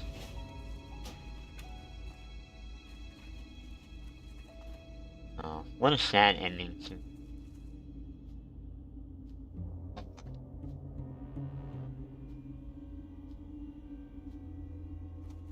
Sorry you had to put that down, buddy. Alright.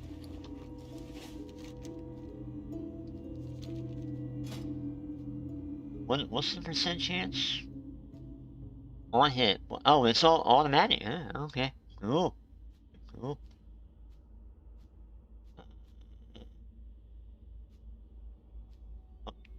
Need that to.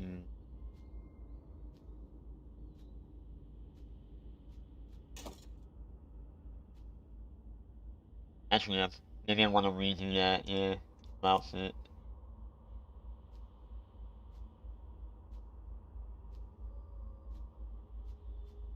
Oh. Arceus.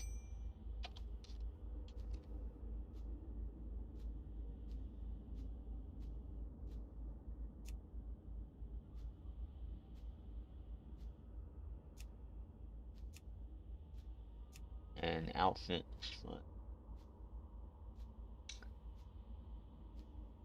P by name 4.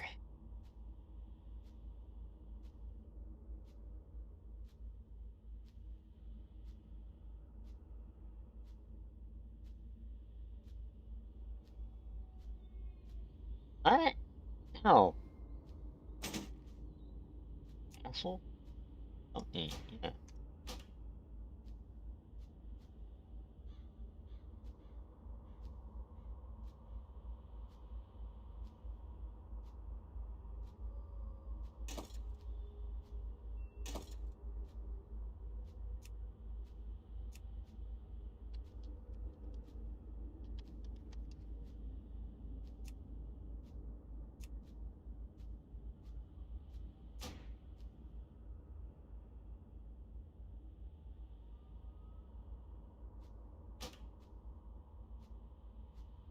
And polearm is that?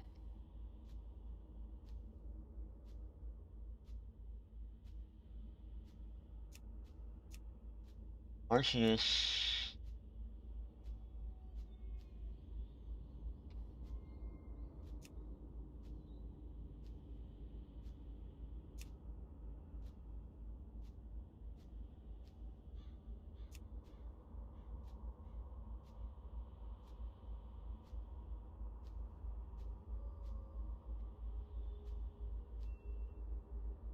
Making sure all my settings are right. 1, 2, 3, 4. There we go.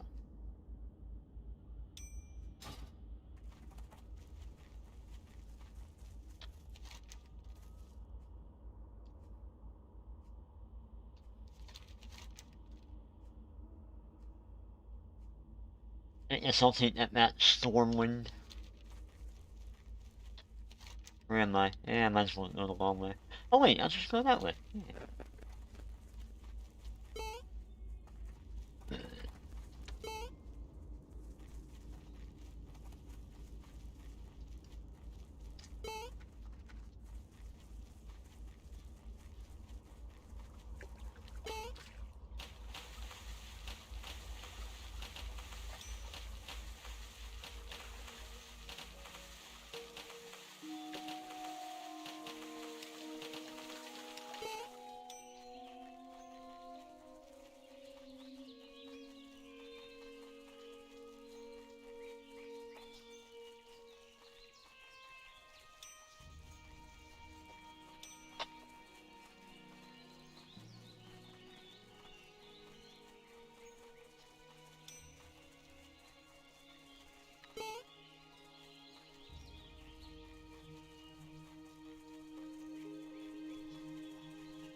Sure, I suppose. Nah, I'm good, man.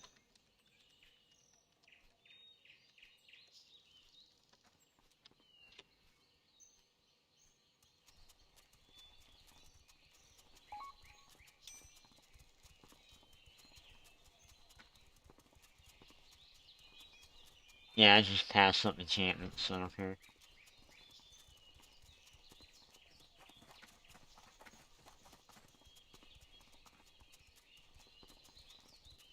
I fat to sap. Okay.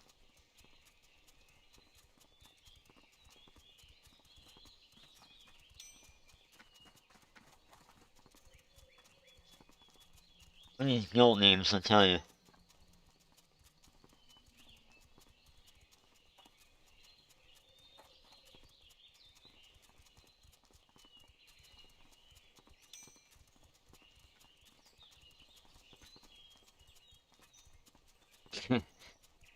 Everything must die.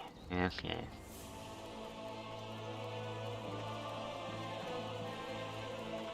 Oh, what a lame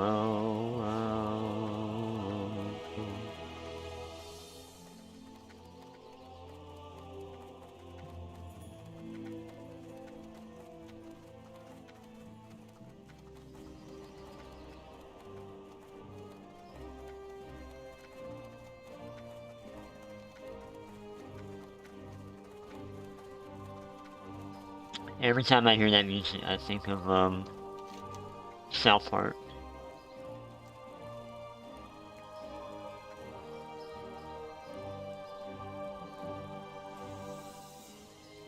Which, funny enough, was my kind of like my introduction to WoW in a way. That South Park episode. That South Park episode did a lot for the game, I think. Like, it had that much of an impact.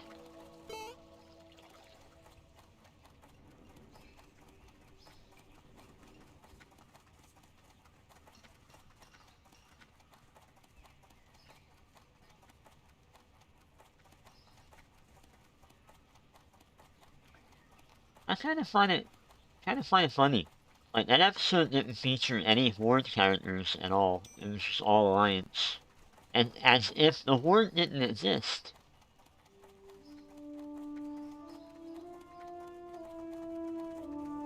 There was no Horde in that episode. I have to wonder why they chose that.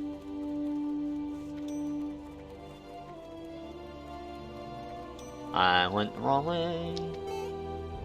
'Cause this place is stupid.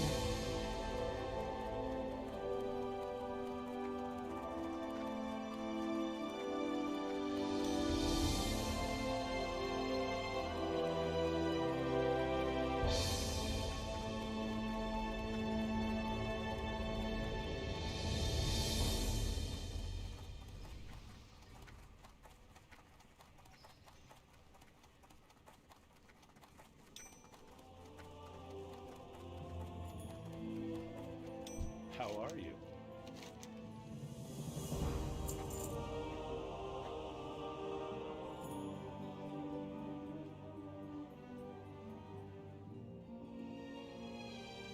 Oh.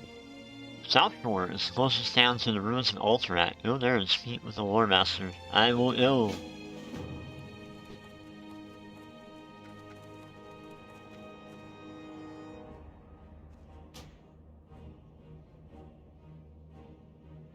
A lot of war in these places.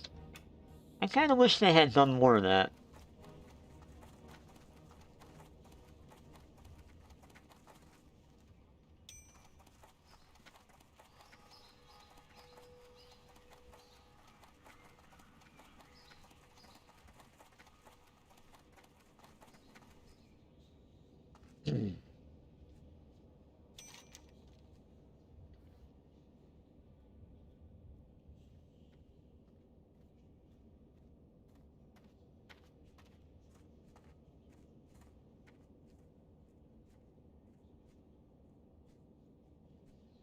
Ah, yes, that would be the, Garlic Monastery West.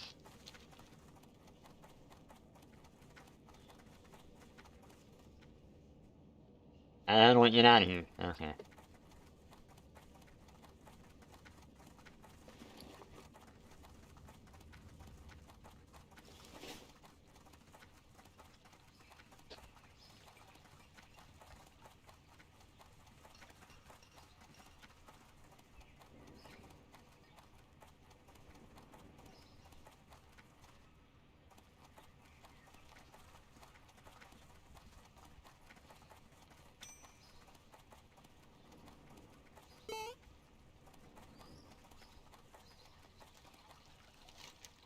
Alright, that's all the Darkshire quests.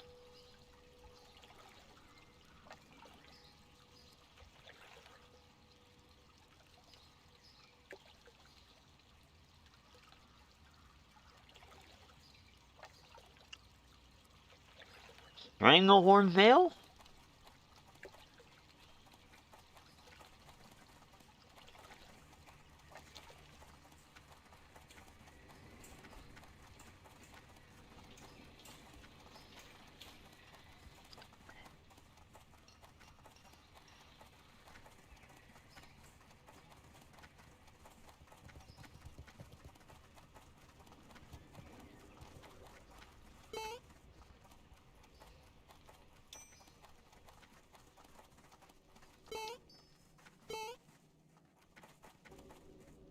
Hey there. There. Oh yeah, I want to sell that. What? Alright. Put the meats in here. I need that. Put that in there.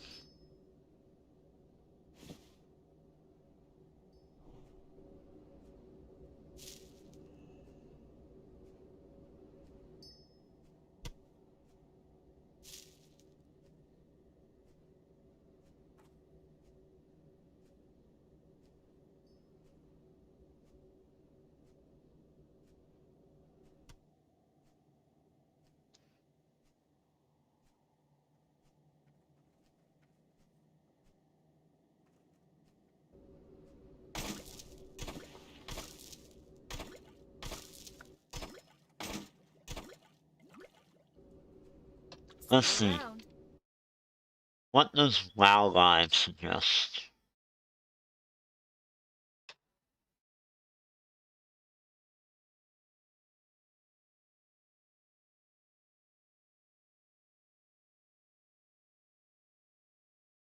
For a level 32 character.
Stranglehorn Vale. Yeah. Alright, that's where it's telling me to go.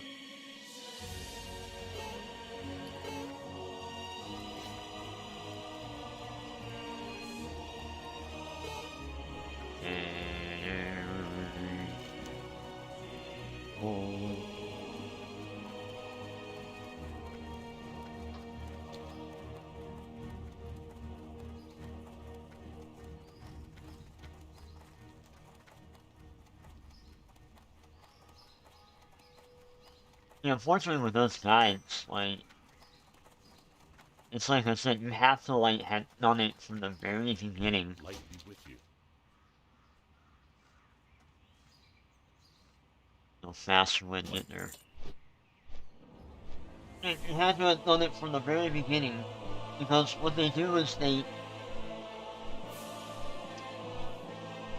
what it does is it sets you up with all these other quests that are, like, out of the way.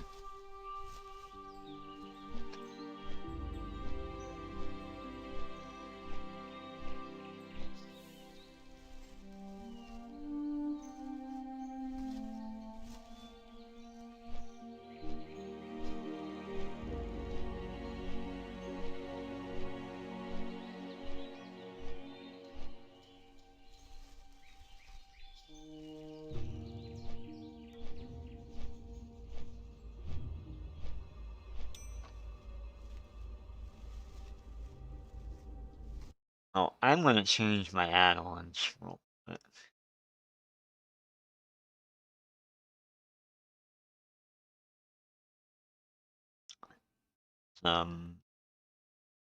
Yeah, it's like certain things I don't really need.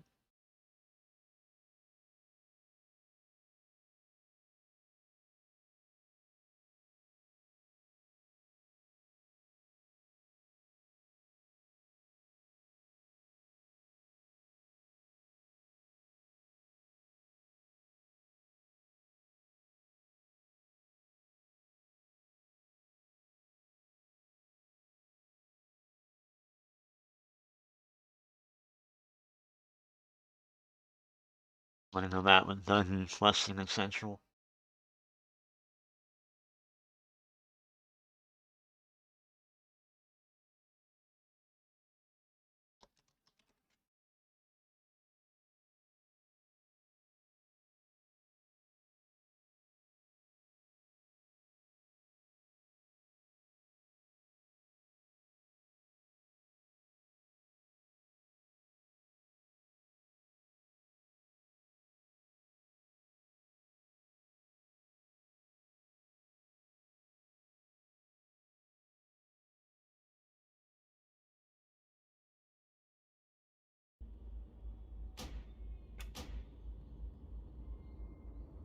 Eh.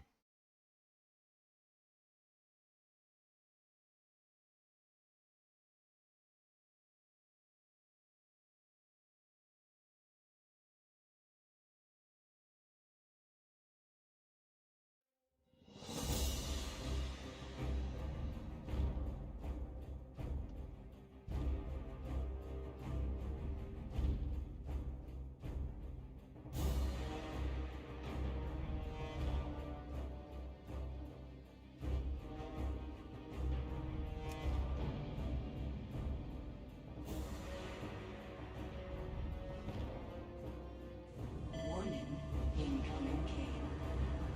Warning, incoming cave.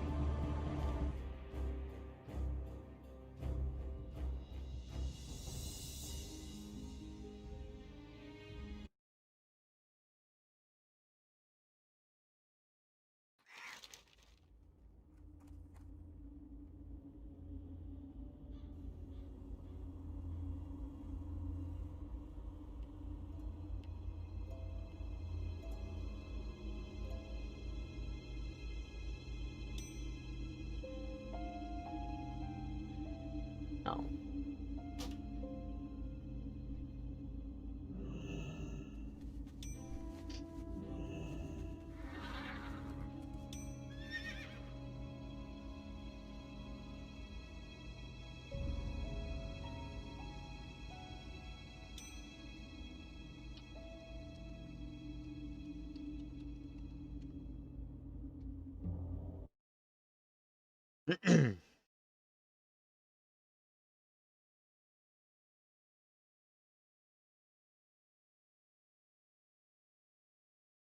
Huh? I don't know why that happened.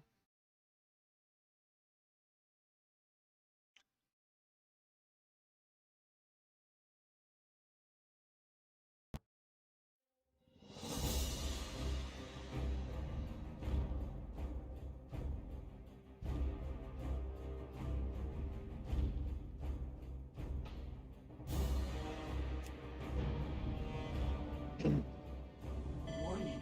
incoming cave. Warning, incoming cave.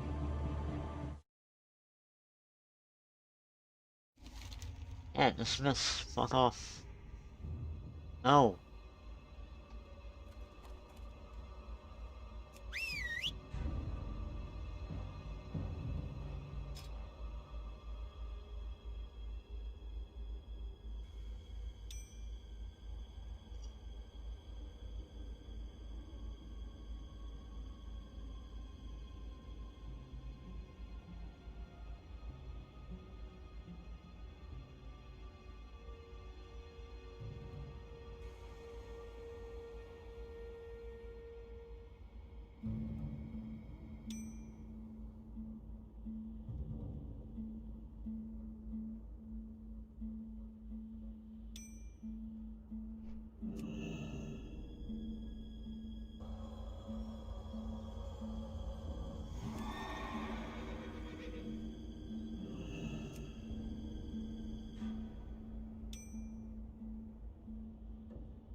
There we go.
travels.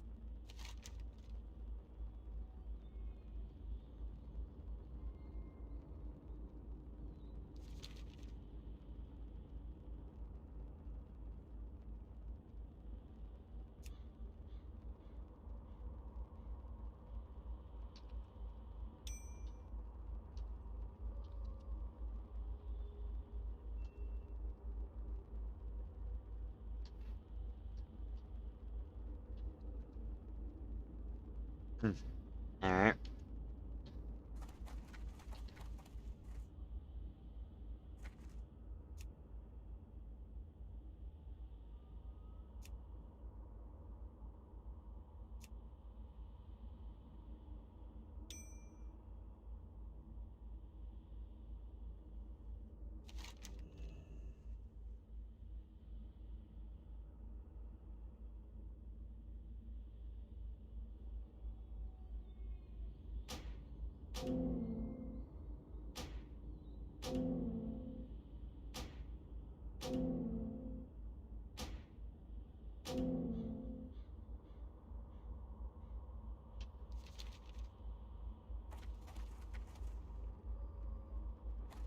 What can I do for you? Farewell.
Need help? Light bless you.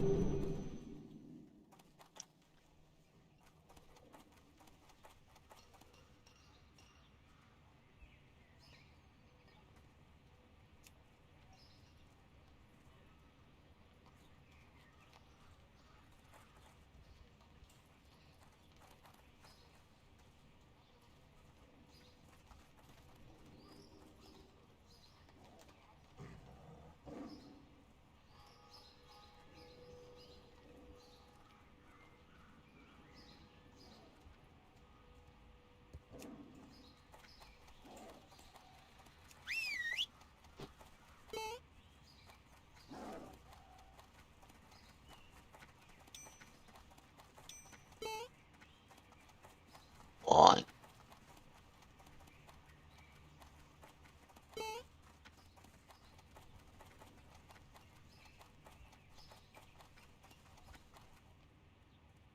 Greetings. For the Alliance.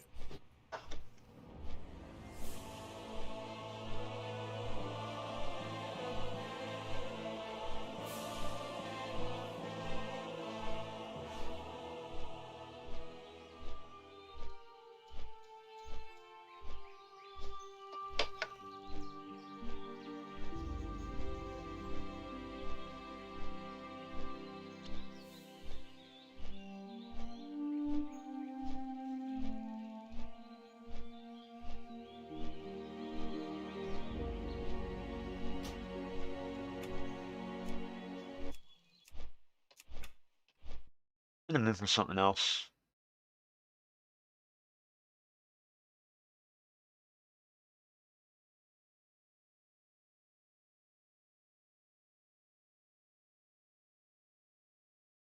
Actually.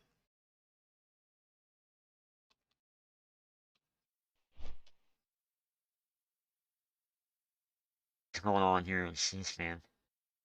Ah, yes, here we go. This is what I wanted to listen to.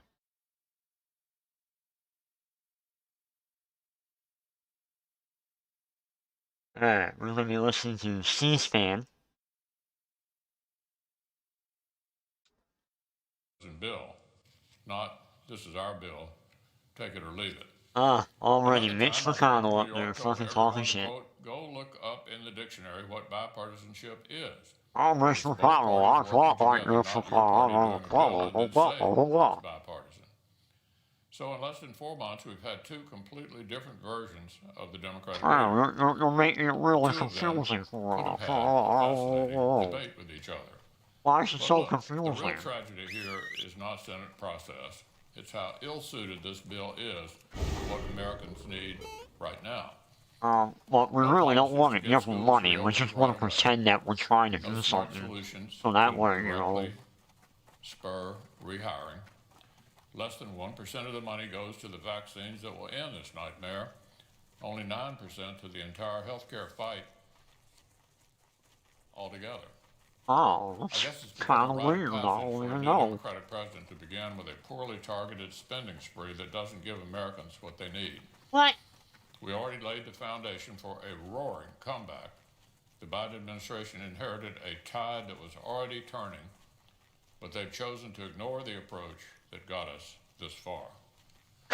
Now, one final matter. The fuck you Yesterday evening, smoking? House Democrats repassed their plan to give Washington unprecedented power over the way our nation No, we don't want conducts this. elections. It's too Just much like money. their partisan spending spree from last week, Give the only Americans thing $2 bipartisan and about that's the it. vote was the opposition. The same party that wants to change Senate rules when they lose a vote, pack the Supreme Court when they lose a case, and throw out the Electoral College every time they lose the White House, now wants to forcibly rewrite 50 states' election laws from Washington. Yeah. On You principle, guys don't like that, do warranted. you? Large portions of it may well be unconstitutional. One of the key principles of American elections is that federal office holders cannot personally micromanage the ways in which voters can hire and fire us. Different states and localities settle questions around early voting, or absentee voting, or voter registration in very different ways. Washington Democrats want every county in America to have the answer to all those questions the way they want.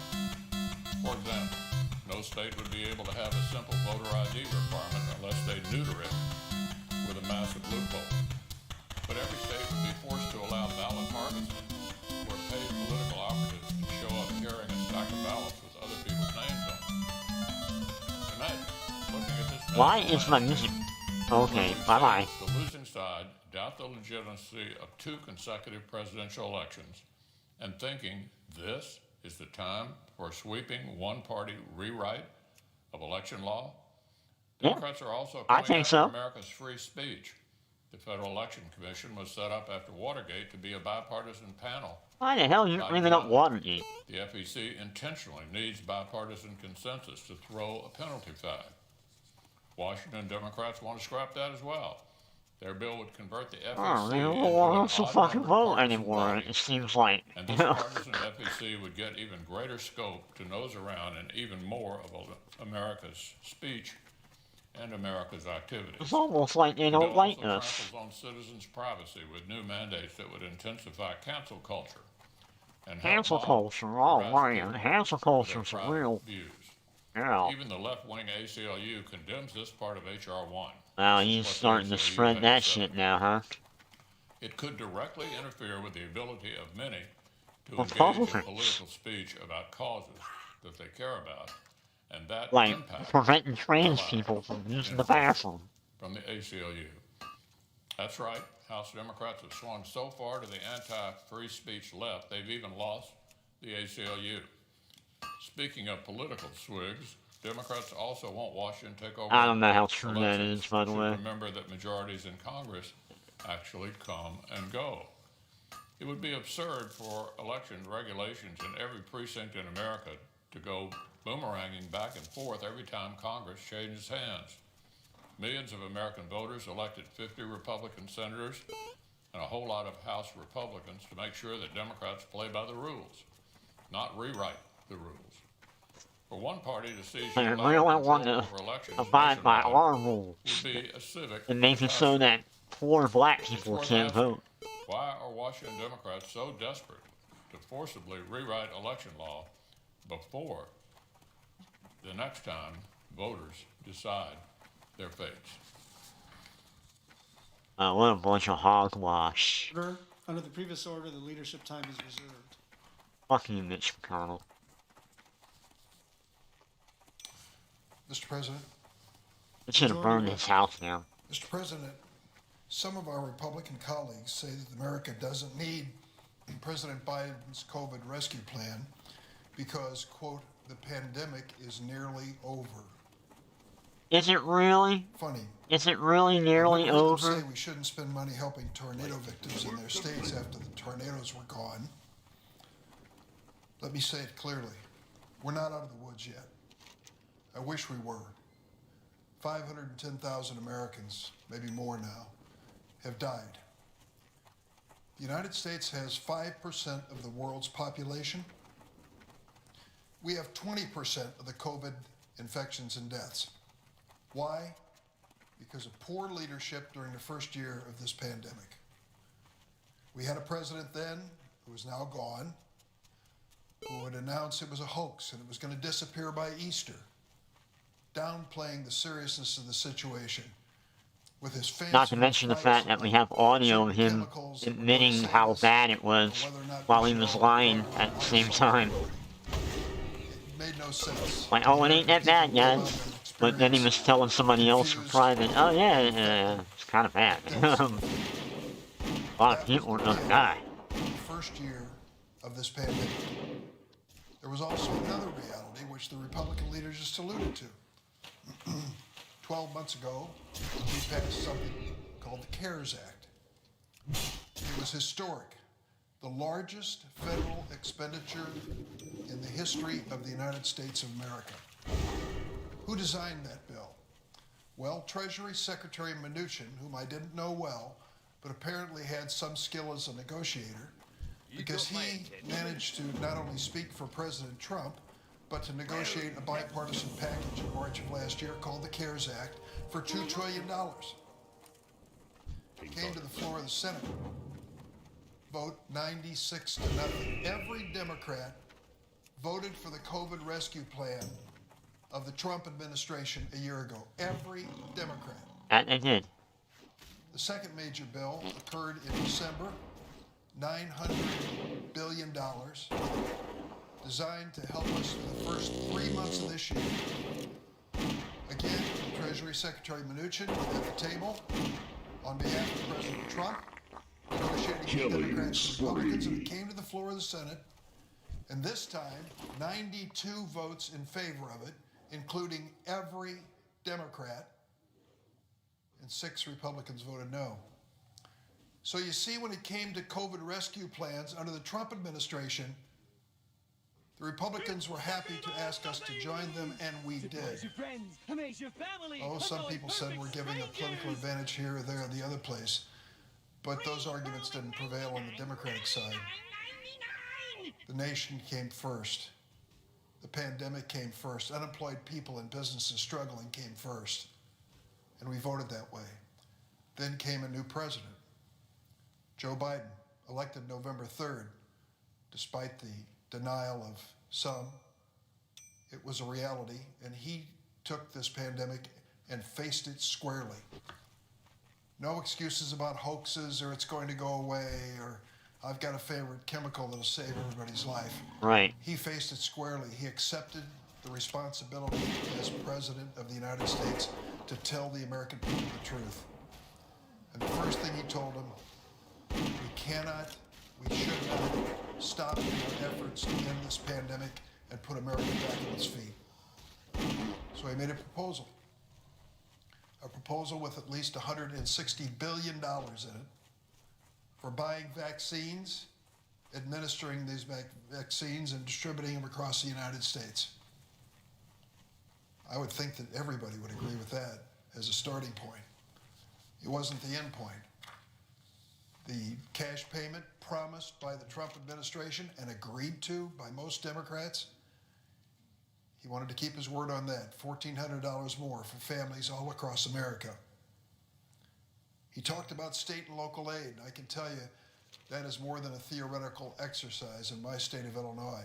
We need help. The expenses of COVID-19 and the lost revenue by our shrunken economy have taken their toll on my state and into the cities across the state. I just got off a Zoom call with a dozen small towns in Illinois. They're all down from my neck of the woods. Great folks, doing their best, struggling under COVID-19. And they asked me, are you going to send us any help? And I said, President Biden has made his American Rescue proposal. If we can pass it, help is on the way. Assistance just won't go to Springfield, our state capital, or to Chicago, which does need help, but to the cities across our state and across our nation. That's included in this bill too. Help for our schools, included in this bill too. The list goes on, and it's an important list because it really highlights the priorities of recovery in the United States. Now, President Biden and all of us heard the news a day or two ago when the governors of Texas and Mississippi, in full-throated denial of the reality of this pandemic, basically took off all the limitations on businesses and on individuals. No more mask requirements. Let's open up everything all the way. The president was right. That was not a smart choice. It was not a wise choice. We're up against it, and we've got to remain united in our effort to defeat this coronavirus. And so this week, a day or two, President Biden's American Rescue Plan will come to the floor. We have another bipartisan roll call, 96-0, 92-6. I'm afraid not. As of this moment, and I hope it changes, no single Republican senator has expressed an interest in voting for this bill. Not one. I hope it changes. It could. Some senators at the last minute, I think, will realize this is the right way to go. Meanwhile, the Republican leader comes to the floor every day and mocks this plan, a Democratic wish list, a liberal wish list, Nancy Pelosi's wish list. This is the American people's wish list. 80% of the American people support what President Biden is trying to do. The leading economists have told us we have to do this. If we don't inject money into this economy to restore its energy and future, we will pay for it not just for months to come, but far beyond. It's a situation that every parent knows when they go to the doctor, to the pediatrician, with their little boy or little girl with an earache. He says, I'm going to give you some antibiotics. Now, this is a 5-day prescription. This little boy is going to start feeling better on the second day, and on the third day he's going to be playing as usual. And you're going to think, well, he doesn't need the rest of these antibiotics. Don't make that decision. Keep giving him the full dose medicine to get well completely, or he may lapse back into it again and get sick all over again. And so you stick with it, even when your little boy's running rings around you, or little girl's getting ready to get on her tricycle, because that's what the doctor said, and that was the right thing to do. That's the same thing with this. If we accept the Republican argument that this pandemic is really over, if we accept the argument of the governor of Texas of that was yesterday, we don't have to worry about it tomorrow, if we take that approach, we could have a disastrous result. We could be back in trouble again in just a few weeks. I hope we do. I hope we come together in the Senate, preferably on a bipartisan basis, and help the president get us through this pandemic. This is our chance. We have no greater responsibility than to put an end to this pandemic, put the economy on its feet, get the kids back in school, and let grandparents visit those grandkids again. That is part of getting America back where it needs to be. We need bipartisan support. As Democrats, we provided that support to a Republican president. Now that we have a Democratic president, will our Republican senators do the same? I yield the floor. No. They're babies. They're spoiled fucking brats. President. Senator from Connecticut. Thank you very much, Mr. President. Mr. President, I was presiding on Tuesday. Sometimes my staff will give me a folder of things to review while I'm presiding, and often they'll be upset when I come back having not reviewed what they have given me. And the reason for that is simple. When there are members speaking before the body, I'm frankly very interested to listen and to hear what our colleagues have to say. We don't do enough of that in this place. We're so busy during the day. We don't spend a lot of time on the Senate floor. We might have the floor on our TV in our office, but we're not always paying attention to what our colleagues have to say. One of the benefits of getting able to preside is that you do get to listen to the arguments that are being made right here in the Senate floor. And the hours that I was presiding on Tuesday, I got to hear about 4 or 5 of my Republican colleagues come down in sequence to make their case as to why they'd be voting against the American Rescue Plan.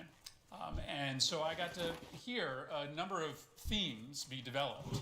I don't think coincidentally, a number of arguments were made repeatedly by many of our friends on the Republican side of the aisle. So I decided it might be worthwhile to just spend a few minutes talking about the claims that are made about this bill by Republicans, the reasons why they're voting against it, and to talk about how some of these arguments may be a little bit more disingenuous than we might like. The first thing that I heard, Mr. President, was that this bill was just too expensive. It's $1.9 trillion. That's a lot of money, no doubt. But this country has never, ever faced a healthcare crisis or an economic crisis like we do today. This is an unprecedented moment in our nation's history, and it requires us to step up and do something that isn't just going to sound like it will work and help people, but actually will. And what's, I guess to me, ironic about this claim that it's too expensive, that it's going to cost our kids and grandkids too much money, is that Republicans passed a tax bill that was almost to the dollar the exact same amount as this relief bill is. They passed a $1.9 trillion tax bill where the majority of the benefits went to the richest Americans who needed no more help. There was no crisis in 2017 amongst American millionaires and billionaires. And yet, Republicans were very willing to draw down $1.9 trillion in debt-financed tax cuts, $1.3 trillion in corporate tax cuts, $83 billion to let heirs of huge mega estates be able to inherit more money without taxation, $435 billion tax cut for the wealthiest 1% of Americans.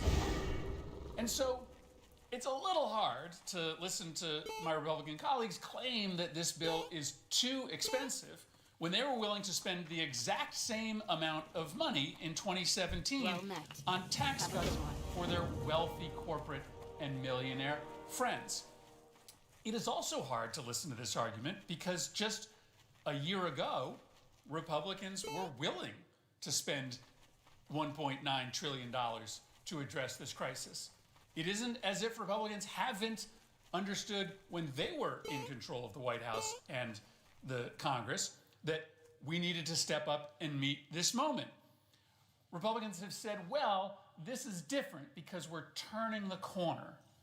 Well, as Senator Durbin laid out very well, we may be able to see the corner, but we're not there yet. March 24th was the day that we passed the CARES Act, almost the same amount of money as we're considering today. On that day, 737 people died of COVID-19. Yesterday, 2,369 people died of COVID-19.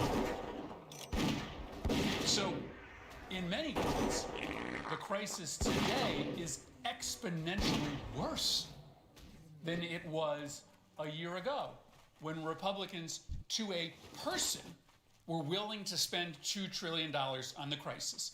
Now, all of a sudden, when Democrats are in charge of the White House, when a Democratic majority leader sits here in the United States Senate, $1.9 trillion is too much money to spend on a crisis that is taking on a daily basis 3 to 4 times as many lives as it did when we spent this money a year ago. And by the way, the economic crisis is still acute. There may be technically more people at work today than there was in April or May of last year, but surveys suggest today 80% of Americans don't have enough money to pay their bills. Why? Because a lot of people are back to work, but they're working fewer hours, right? They have less reliable work. And so there is still a crisis that exists amongst 80% of Americans today that is no less than the crisis that existed in 2017. Here's the second critique that is made over and over about this bill. It's a partisan bill, Republicans say. Well, that is a complaint of Republicans' own making, because it is only a partisan bill in the United States Senate. 3 out of 4 voters support the American Rescue Plan. This is a recent Morning Consult poll. It's been referred to before on the floor. 70% of all voters support the American Rescue Plan. Not surprisingly, there's some difference between Democrats and Republicans, but frankly, not much. 90% of Democrats support the American Rescue Plan. 60% of Republicans support the American Rescue Plan. Why? Because everybody is hurting in this country. Everybody is hurting. Republicans and Democrats need an extension of unemployment benefits. Republicans and Democrats both want cash payments. Republicans and Democrats know that their kids can't get what they need in schools without additional supports. This is a unifying proposal in the American public.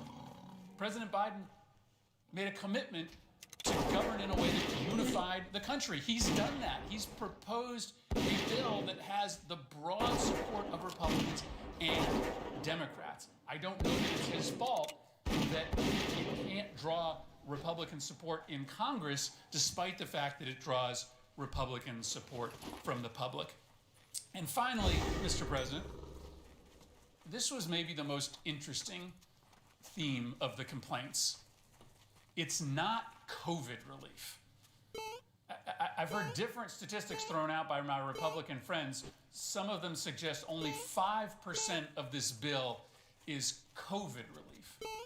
And I'm not sure exactly how they come to that calculation, but what I understand them to say is that anything that isn't directly related to putting shots in people's arms or treating people with present cases of COVID is not COVID relief.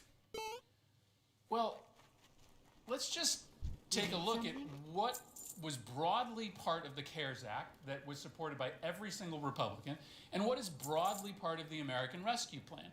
Because my Republican colleagues thought that everything in the CARES Act was COVID relief. whether it was designed to immediately attack the healthcare crisis or whether it was designed to address the economic crisis. There were stimulus checks in the CARES Act, not as big as the ones in the American Rescue Plan, but they were COVID relief when we passed the CARES Act. Now, according to Republicans, they're not COVID relief. There was an unemployment extension and a plus-up in the maximum benefit under the CARES Act. That was COVID relief back in March of last year, but now, according to Republicans, it's not COVID relief. There was money for vaccines and for testing in the CARES Act. In the American Rescue Plan, money for vaccines, testing. Small business relief was, of course, conceived in the CARES Act, the PPP program. That's a big part of the American Rescue Plan, but now it's not COVID relief, according to my Republican colleagues, whereas it was last year. There was state and local funding in the CARES Act. There's state and local funding in the American Rescue Plan. There was rent and mortgage relief in the CARES Act. There's rent and mortgage relief in the American Rescue Plan. All of a sudden, since Democrats took control of the White House and took control of the Senate, all of these things, which were categorized as COVID relief by Republicans in March, are no longer COVID relief. You're just supposed to think of these as extras, as Democratic priorities. 90%, 95% of what's in the package we're voting on today is simply an extension of the same set of funding streams that we authorized in a bipartisan way a year ago. And so this idea that this is some Democratic wish list when we are essentially just extending or increasing the same funding streams that were in the CARES Act is nonsense. It's nonsense. Of course this is all COVID relief.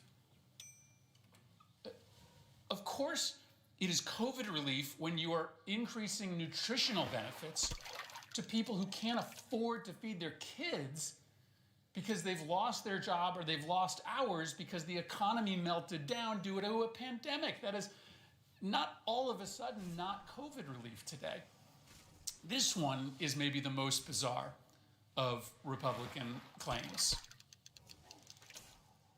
This bill is expensive, but it is not too expensive. This moment is unique, and we are mandated by our oath of office to meet this moment. Republicans didn't have a problem spending $1.9 trillion to give tax breaks to their wealthy friends. I don't know why they all of a sudden have a problem putting money into the pockets of hardworking Americans who are suffering through the worst health care crisis this country has seen in a century. Republicans say this is a partisan bill. Out there in America, guess what? It is not. It is not. Republicans and Democrats support this because it's full of common sense ideas that make a lot of sense to people no matter what their political ideology is outside of Washington. Republicans say this bill isn't COVID relief, it's a Democratic progressive wish list. No, it's simply an extension of the things that were bipartisan priorities last year. We thought they were good ideas then. We think they're good ideas now, especially given the fact that 3 to 4 times as many people are dying today as were dying in March of 2020 when we passed the first bipartisan CARES Act, where the economy today is in just as dire straits as it was. Submitted that I hope we are turning the corner. I hope that we get vaccines into the arms of individuals such that we are soon back to the numbers of deaths per day that we saw in March of last year. I hope that we are on a road again to full employment, but I am confident that none of that can happen unless we make this investment in COVID relief and in economic relief. It is an obligation as stewards of the economy and the welfare of the American people for us to step up to the plate and get this done this week. I yield the floor.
Mr. President. Republican whip. Mr. President, Senate and a quorum call. We are not. Mr. President, less than 2 months ago at his inauguration, President Biden spoke about his deep commitment to bringing Americans together. Today, the Senate will consider the first major bill of his presidency, an intensely partisan piece of legislation. Why is the bill before us today so partisan, Mr. President? It's not because Republicans were unwilling to cooperate with Democrats on COVID legislation. In fact, Republicans made it very clear that we were willing to work with Democrats. No, the bill before us today is so heavily partisan because Democrats didn't want to work with Republicans. Democrats saw an opportunity to use the COVID crisis to advance a whole host of liberal priorities. And they were afraid that allowing Republicans to participate in the process would mean that some of their pet projects would be excluded, or that they would have to pare back some of their more profligate spending. So Democrats decided to use reconciliation to ensure that Republicans wouldn't be able to interfere with their Democrat legislation. And let's be very clear about the nature of that legislation, Mr. President. Democrats would like to present this as a COVID bill. It's not. Yes, there are a handful of true COVID priorities in this legislation, like more money for vaccines and coronavirus treatment, something that I think everybody here on both sides of the aisle supports. But the bulk of this bill is either non-COVID related or ostensibly COVID related, but actually either unnecessary or excessive. On the non-COVID front, there's the $86 billion bailout for multi-employer pension plans, the billions for climate change and other environmental policy issues, a new taxpayer-funded leave program for government employees with no requirement that it be used for COVID-19. And I could go on, Mr. President. The version of the bill that came over from the House contained such non-COVID related measures as $100 million for an underground rail project in the House Speaker's home state. There it is. $1.5 million for a bridge in the Democrat leader's home state. Plus a massive increase in the federal minimum wage that would cost an estimated 1.4 million jobs, according to the Congressional Budget Office, and potentially devastate small businesses already reeling from the effects of the coronavirus. And then there are the ostensibly COVID-related measures like $350 billion for states, I should say. So what's the big problem there? Well, states don't need anywhere near that much money to weather the rest of the pandemic. The vast majority of states are not in crisis. And rescuing those states that are not in crisis would not take anywhere close to $350 billion. Democrats are going to spend hundreds of billions of taxpayer dollars on an unnecessary giveaway to states. And on top of that, Mr. President, that giveaway is heavily weighted in favor of blue states. That's right. The distribution formula is designed to heavily favor Democratic states. Well, then there's the money for Monsoon schools. is the name of the outfit I was walking. To give schools money to help them reopen. In fact, Piece of last shit. year, when Republicans were in the South Dakota. majority, which, by the way, during that time, we passed 5 COVID relief bills, all with bipartisan cooperation and support at the 60-vote level that we use here in the Senate for most legislation that we take up under regular order. But we put a lot of money into giving schools money to help them reopen. In fact, Republicans voted for $68 billion. I remember reading the other day, somebody was asking where all the Gen Xers are in government. President, that money is sufficient. There's one of them. Schools have spent just $5 billion of the $68 billion that we've already provided. Let me repeat that. So far, schools have spent just $5 billion, or less than 10% of the $68 billion that has already been given to them. Yet the Democrats' bill would appropriate an additional $129 billion for schools, 95% of which, Mr. President, would be spent after this year. Mr. President, you're not playing nice, Mr. President. The year of the pandemic, you would think if this was a crisis, that the funding would be made available to be used this year, but it's not. It gets spent in the years 2022 to 2028. Do Democrats really expect Americans to believe that school dollars that won't be spent until 2027 or 2028? What? Now they are keep urgently needed now they keep coronavirus upping the response years. dollars? The other day they were saying 2022. Now they're saying 2027. Fuck you. We just passed a large coronavirus relief bill in December, the 5th coronavirus relief bill Congress has passed, and a lot of the money from that bill hasn't been spent yet. In fact, a lot of money from earlier coronavirus bills hasn't been spent. Yet Democrats are throwing massive additional amounts of money at various recipients with no idea, no clear idea of whether or not that money will be needed, or in some cases, when we know very well that that money isn't needed. Yeah, they're going to make sure. Introducing amendments to Democrats' bill. I'm introducing an amendment to undo the Biden administration's freeze on the coronavirus food assistance program, which has provided. This isn't sounding good. I believe the Senate will vote no on this majority. Extreme Democrat colleagues will join Republicans to advance some of our amendments, like Senator Graham's amendment, Which will send the bill all the way back to the House and. For states to the formula used in the bipartisan They're not CARES Act, passing which it, passed man. unanimously here in the Senate. These so that fucking both red and blue states tyrant will get a tycoon fair shot at funding. bitches. Or amendments to remove Wanna make those sure that- provisions that are no, in no way it- related to COVID relief. Unfortunately, Mr. President, Democrat leaders have made it very clear that they're not willing to entertain Republican ideas, so I don't have a lot of confidence that Republican amendments, even if adopted, will end up in the final bill. Mr. President, it's deeply disappointing that pretty much the first thing Democrats did this Congress was to take a bipartisan process, coronavirus relief, and make it partisan.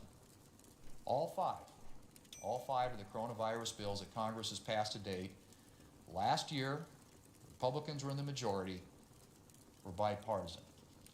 This bill could have been bipartisan too. But Democrats decided that Republicans and the Americans that they represent should not have a voice in this legislation. Is this what the rest of the Biden presidency is going to look like? Boy, I sure hope not, Mr. President, because it's going to be really hard to come up with solutions that are durable and that represent the middle of the country, those people whose voices are not heard in the legislation that we will be taking up today. Mr. President, I yield the floor. Senator for Louisiana. Thank you, Mr. President. I want to talk for a few minutes, Mr. President, about the good people of China, about Confucius Institutes, and the Chinese Communist Party. I meant what I said when I referred to the good people of China. You visited China, Mr. President. People of China are wonderful people. They're engaging, they're smart, they have a great sense of humor. They've built an extraordinary economy. I wish I could say the same about their authoritarian government, but I can't. The Communist Party of China is trying to not only swallow China, it's trying to swallow the world. We helped China be admitted, we helped the Communist Party of China be admitted to the World Trade Organization. We were told that if we did, they would embrace free enterprise. We were told that the Communist Party of China would be a valuable participant in a stable world order. None of that has come to be the case. We know what the Communist Party of China has done to Hong Kong. We know what the Communist Party of China has done to the Uyghurs. We know what the Communist Party of China has done to the wonderful, wonderful people of Tibet. But I did want to make that distinction between the authoritarian government, the Communist Party of China, and the Chinese people. The Communist Party of China, being as aggressive as it is, has for a number of years reached out to our colleges and universities to establish what the Communist Party of China calls Confucius Institutes. And this was the pitch made by the government of China to our universities. We will give you bucket loads of money if you, our universities, American universities, will allow us to establish Confucius Institutes where we can explain our culture to the young people of America, where we can have a free exchange of ideas, and where we can help young Americans learn the Chinese language if they would like. Boy, that sounds great. You know, I'll take a dozen of those. But the Communist Party of China, being the Communist Party of China, that's not how our Confucius Institutes have worked out. These institutes run by the authoritarian government of China will not allow the free exchange of ideas.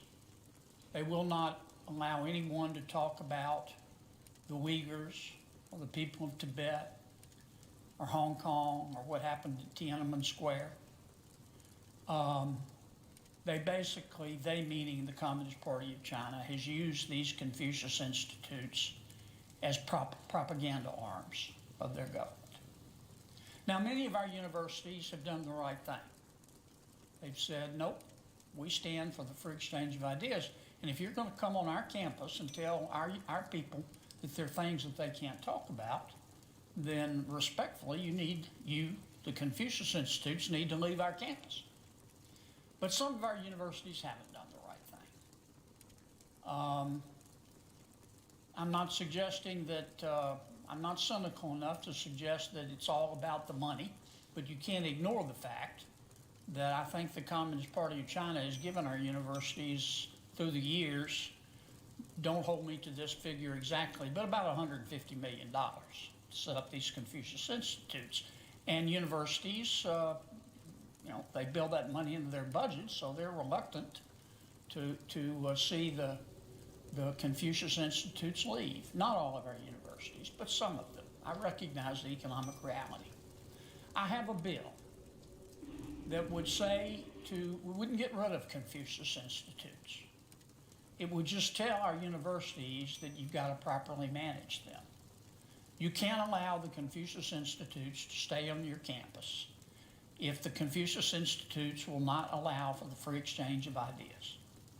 If kids, I shouldn't call them kids, if young people in our universities want to talk about Tibet, they get to talk about Tibet. And the bill would say that the universities have to take back control of these Confucius Institutes from the Communist Party of China. Otherwise, they're not going to be eligible for federal funds. Now, my bill, once again, it doesn't kick anybody off campus. It just says the Communist Party of China, has got to do what you originally told us you were going to do. Our bill, because the Senate passed it twice.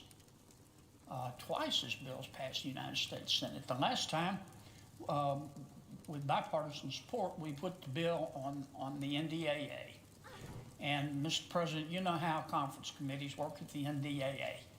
Sometimes it's a ferret fire drill, and there's a lot of confusion, and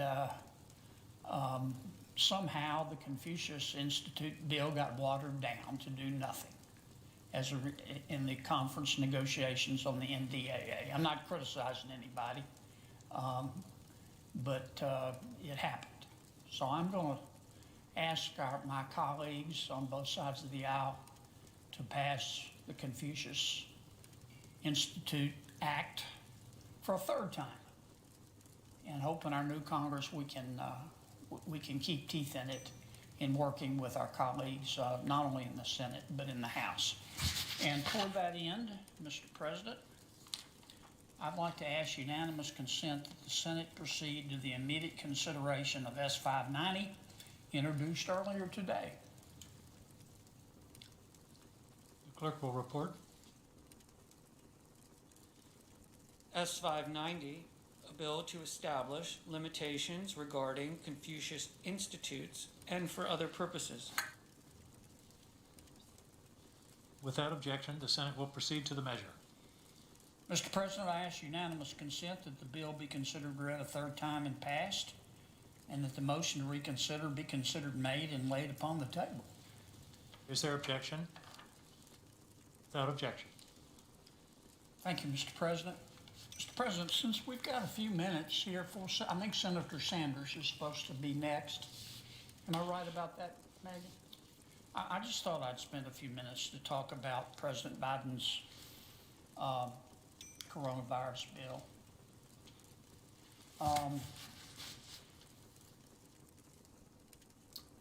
Let me see if I can explain why so many of my Republican colleagues, and I'm part of that, are disappointed in the bill. This bill will be our 6th coronavirus bill.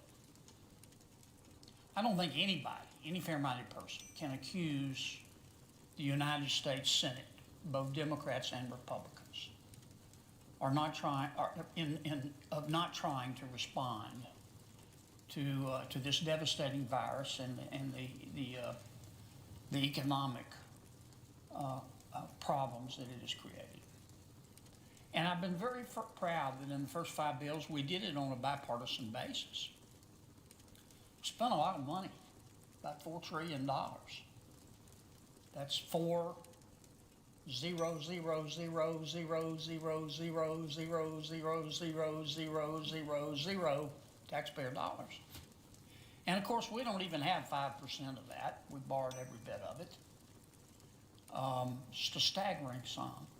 But we did it because we had a crisis and we had to deal with it. That's what we were set up here to do. We did it on a bipartisan basis.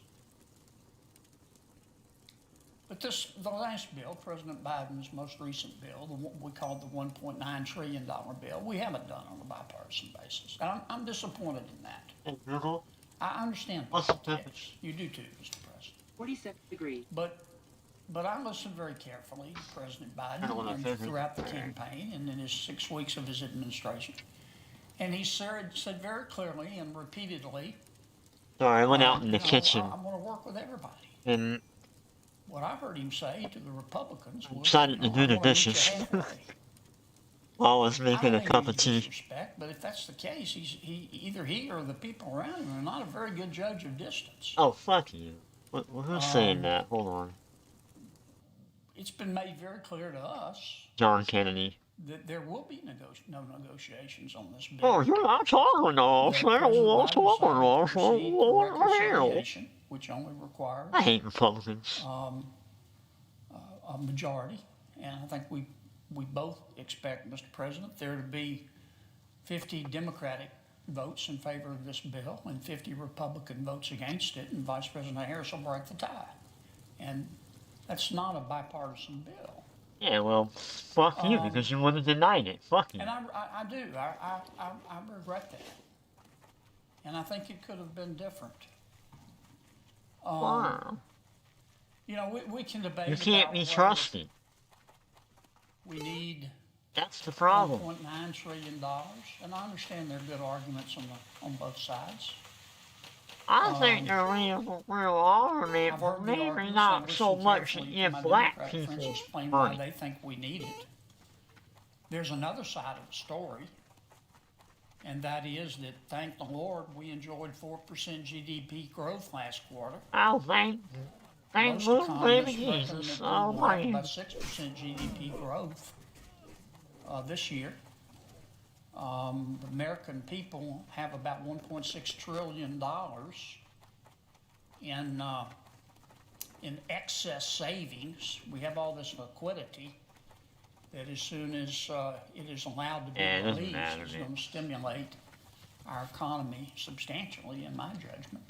What can I do for you? You know what it is? Everyone involved is doing a wonderful job It's with like the vaccine. when you know you're getting fucked.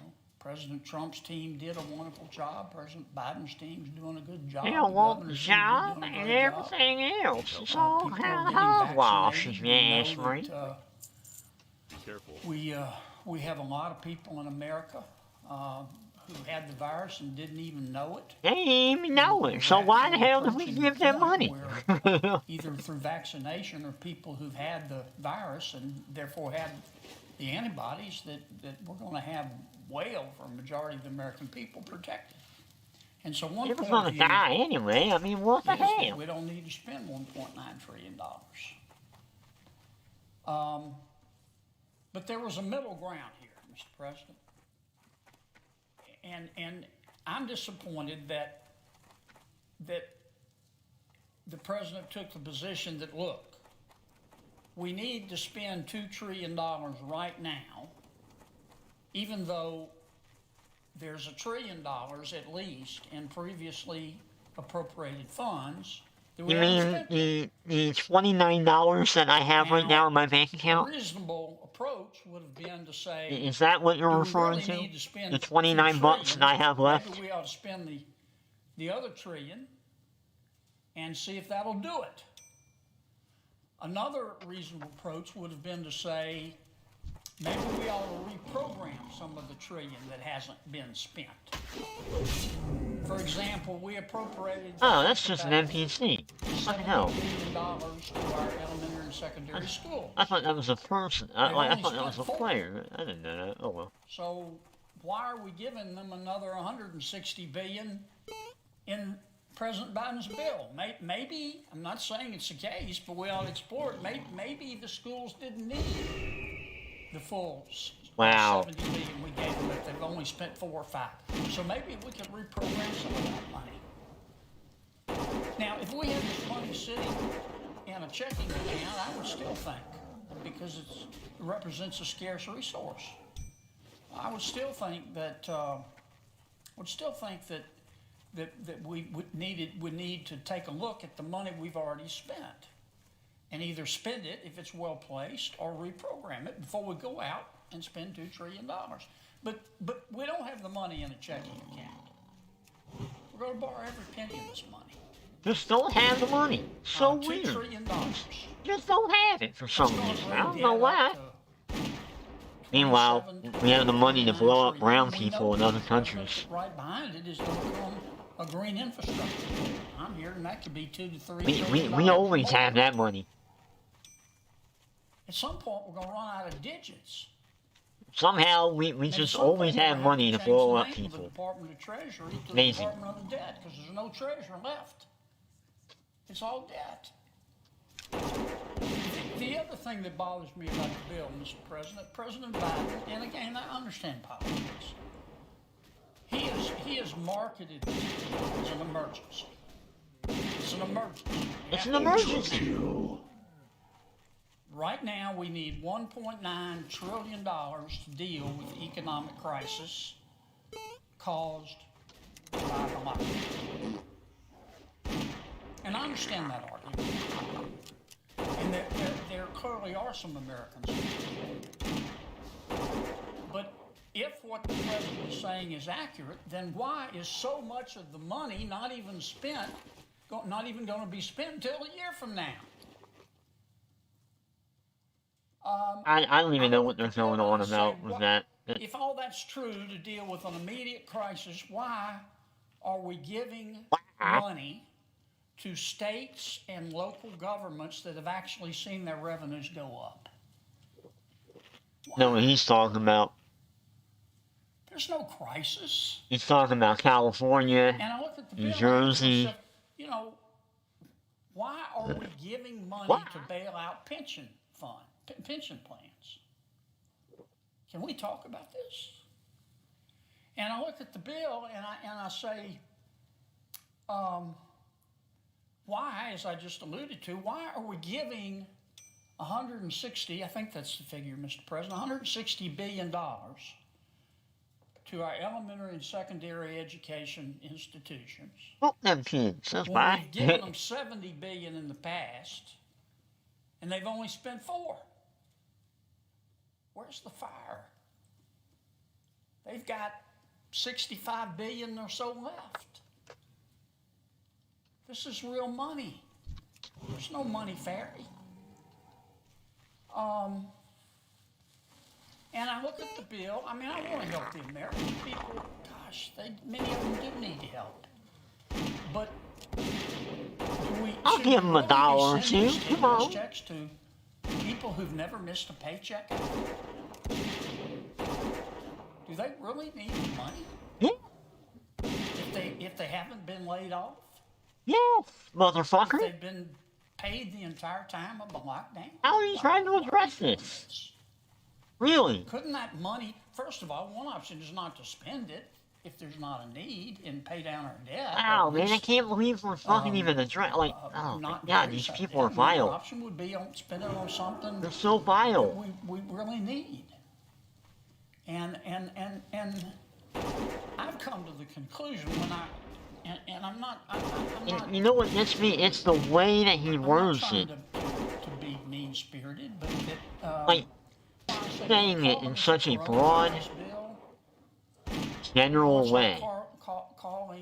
That if that man ever got his way, that would imply that any person who still has a job, regardless of what their pay rate is, they don't get shit. We still have some folks, primarily in the leisure industry, that's what he's implying. Who need our help. Fuck that guy, man. They do need help. We have a lot of folks. They need help. Well, give them a dollar. That'll help. Unemployment's about to run out. They need help, and we ought to help. But the right way to do this, Mr. President, is to sit and the right way to do this is to waste time and reject this bill, and go through our needs, and then have the Democrats rewrite the bill in the way that we were. Our wants. We're complete. Because that's another problem with this bill. It's more wanty than needy. Go through our needs, and let's discuss how much money we should appropriate. Yeah, see, I just said exactly what he was going to say. There you go. $4 trillion, and we have a bunch of money left over. And that's not the way. Go back and redo it for like the third or fourth time. Rammed down our throats. This is just raw gut politics. Raw which I gut. understand. I've been around it. You have too, Mr. President. We've both been around the block a few times. And maybe a bit too much, huh? Allocate scarce resources. Maybe a bit too much around the block. You know, I know when we did the Tax Cut and Jobs Act, we being Republicans, we went through reconciliation. We did. And so a fair-minded person might be thinking, well, Kennedy, you know, how can you criticize your Democratic colleagues for using reconciliation if you did it? And that's fair, except when we did the Tax Cuts and Jobs Act, I want to hear how he asked our Democratic friends in leadership, can we sit down and we sit down, we play a game of like old maid. That's how we determine. Taxes. And that's not what happened this time. No, 10 of my colleagues, I wasn't invited. That's okay. He's trying to play it off like he's the more understanding Republican. And came back and said, you know, I think he may want to put together a bill together, and we're excited. And he's going, yay, that's great. Yeah, that's awesome. Let's do that. And then next thing we knew, next thing we knew, we were like, what the hell? And said, our idea of unity is to do what we say and don't ask questions. And we both said, no, that's not unity. So all this could have been avoided, Mr. President. It all could have been avoided. And I think I think we're going to end up spending money that doesn't need to be spent right now. I think we're going to end up spending money where we don't need to spend it. All right. And I'm so glad that Senator Schumer withdrew his bridge project and that Speaker Pelosi. I have a hypothesis. Silicon Valley subway. That's just spending porn as far as I'm concerned. So I'll wait until the man in is any done. event, Mr. President, I wanted to to get that off my chest, we're gonna go through a vote. That's been sitting on my chest for about an hour. This bill better and get rid of some of the spending porn, as I call it, and do the job that the American people sent us here to do. Thank you, Mr. President. With that, I yield my time. I don't see Senator Sanders. I'm sorry. I yield to my good friend Senator Peters. Sanders, you up there? Me and Bernie? Mr. President. Senator from Michigan.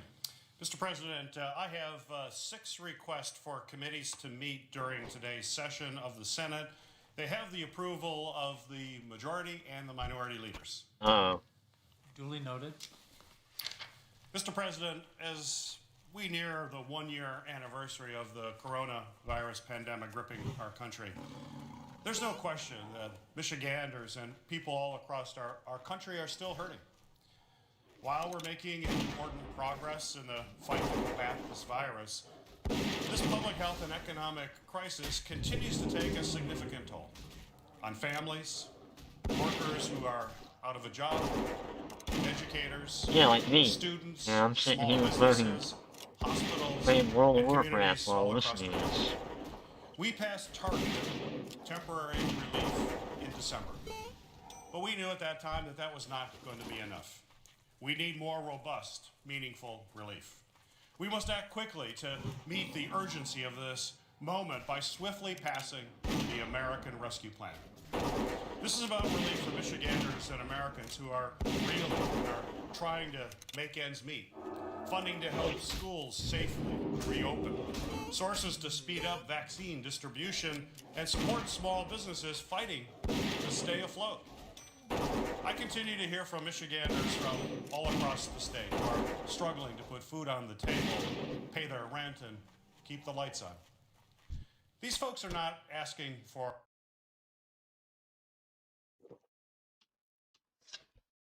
What happened? relief funds. With the American Rescue Plan, the I'm majority asking of for a Michiganders mail and out. I don't Americans give a who shit. receive these relief Give me checks my in money, December bitch. are going to be eligible I once worked again. for it. This bill would mean a family Last of 4 year, could receive bitch. an additional $5,600. That support is Well, vital actually, to make 2019, sure but that still. people don't fall into poverty as a result of this pandemic. Yeah, it was and like that the they last can time I get actually back up on worked. their feet as quickly Oh, well. as possible. We know that millions of workers across our country, including workers in Michigan, are on the verge of seeing unemployment benefits expire on March 14th. We cannot abandon folks who are out of work through no fault of their They're own. gonna let it because of expire. COVID-19. They did it the They last have time, seen you know? this pandemic disrupt their jobs and their incomes. The need for unemployment assistance is widespread, and it is necessary in Michigan. No, I don't For have the example, points. there Yeah, I are don't have over the points. Alright, well. 840,000 active claims for Michiganders for unemployment assistance in Michigan just in February. That's up from 529,000 in January. And these claims for assistance come from every single county all across our state. We need to act now so these individuals remain eligible for unemployment benefits, including if they were self-employed workers, like small business owners, freelance workers, independent contractors, or gig workers. We must ensure families receiving unemployment have enough assistance to get by, which is why I support an additional $400 in weekly benefits. We also need to provide certainty that this assistance will continue to be there for them in the months ahead, not just for the next few days. The American Relief Plan will do just that by bolstering our state unemployment programs with additional federal support through August 29th. To help families get back to work, we all know that we must also safely reopen our schools. Many parents and educators are struggling to assist children through lessons while juggling other work and caregiving demands during the pandemic. The American Rescue Plan reflects a point of consensus that we want our students to return to in-person learning as quickly and as safely as possible. And the more resources that we can provide, the better. In response to the negative impact that COVID-19 has had on education, a stronger and urgent investment in our schools is absolutely critical for achieving safe operations and recovering from gaps in learning. That is why the American Rescue Plan is absolutely essential. This legislation will provide $170 billion in emergency funding to our schools and to our students, with $130 billion for K-12. The funding will help schools take steps based on science and recommended by the CDC to ensure that students and educators can safely return to the classroom. This includes repairing ventilation systems, reducing class sizes, and implementing social distancing guidelines, purchasing personal protective equipment, and hiring support staff to care for students' health and for their well-being. Every family and community has been facing a very unique set of challenges. And we need to provide robust funding so schools and parents have what they need to keep children connected with learning opportunities that are both safe and effective. And while these are important steps, we also know that if we're going to come back stronger from this pandemic, we also need to support the very backbone of our economy, which is our small businesses. While we have passed several rounds of relief for small businesses, too many of our hard-hit small businesses are still reeling. No, not here, no. To family-owned and minority-owned businesses. The American Rescue Plan has significant small business relief, including $25 billion in grants for restaurants and bars that have lost revenue because of the pandemic, $15 billion for economic injury disaster loan advance grants, $7 billion in funding for Paycheck Protection Program loans, and expanded eligibility for nonprofits. Additionally, this package reauthorizes and provides $10 billion in federal funding, including $1.5 billion specifically for minority-owned small businesses to the State Small Business Credit Initiative. I was proud to help establish this program in 2010 while serving in the House of Representatives. This program is a proven success, and in Michigan it has helped small businesses create or retain over 12,000 jobs, and it strengthens state programs that support financing of small businesses, allowing them to both grow and to create more jobs. I am pleased to again champion this program, and with additional investment, it will again provide crucial support to small businesses in Michigan and all across our country.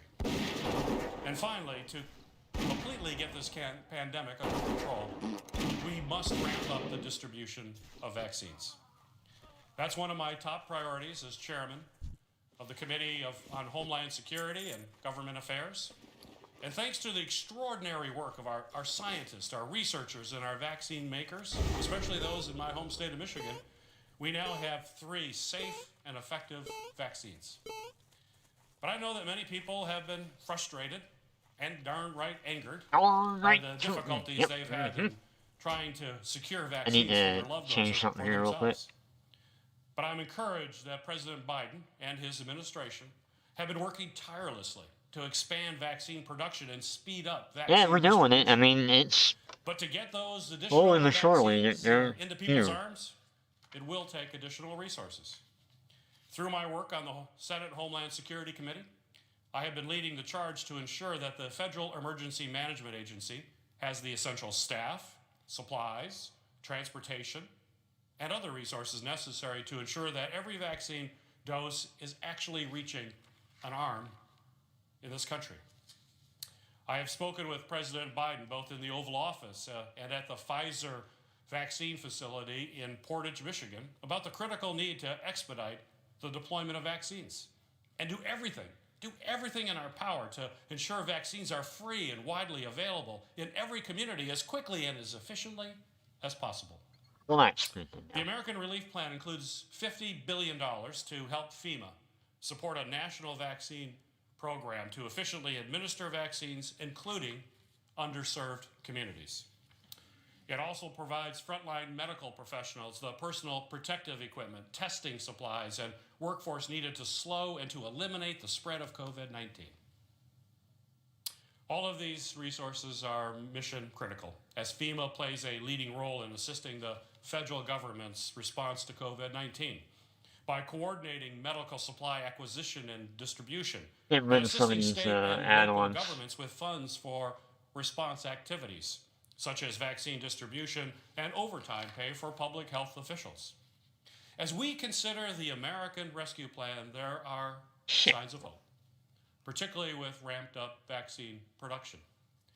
We are beginning to emerge from a very dark winter, but our work is not done. We cannot be complacent. We cannot let up. This virus does not take a day off, and so neither can we.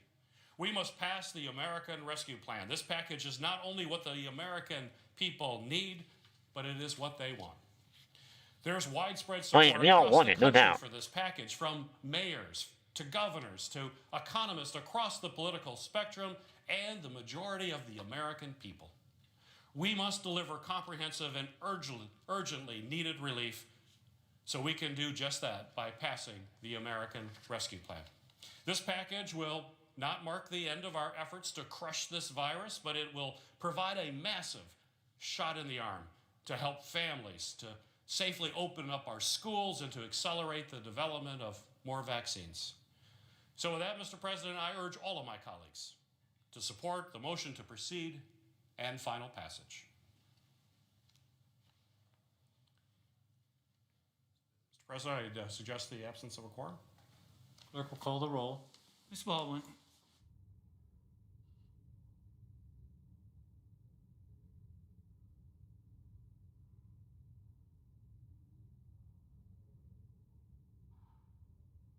Trying to.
What, man? I have way too many add-ons. Let me get rid of all this shit.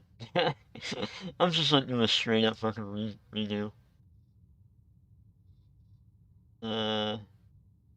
Yeah, fuck it. Just get rid of all of it. Boom.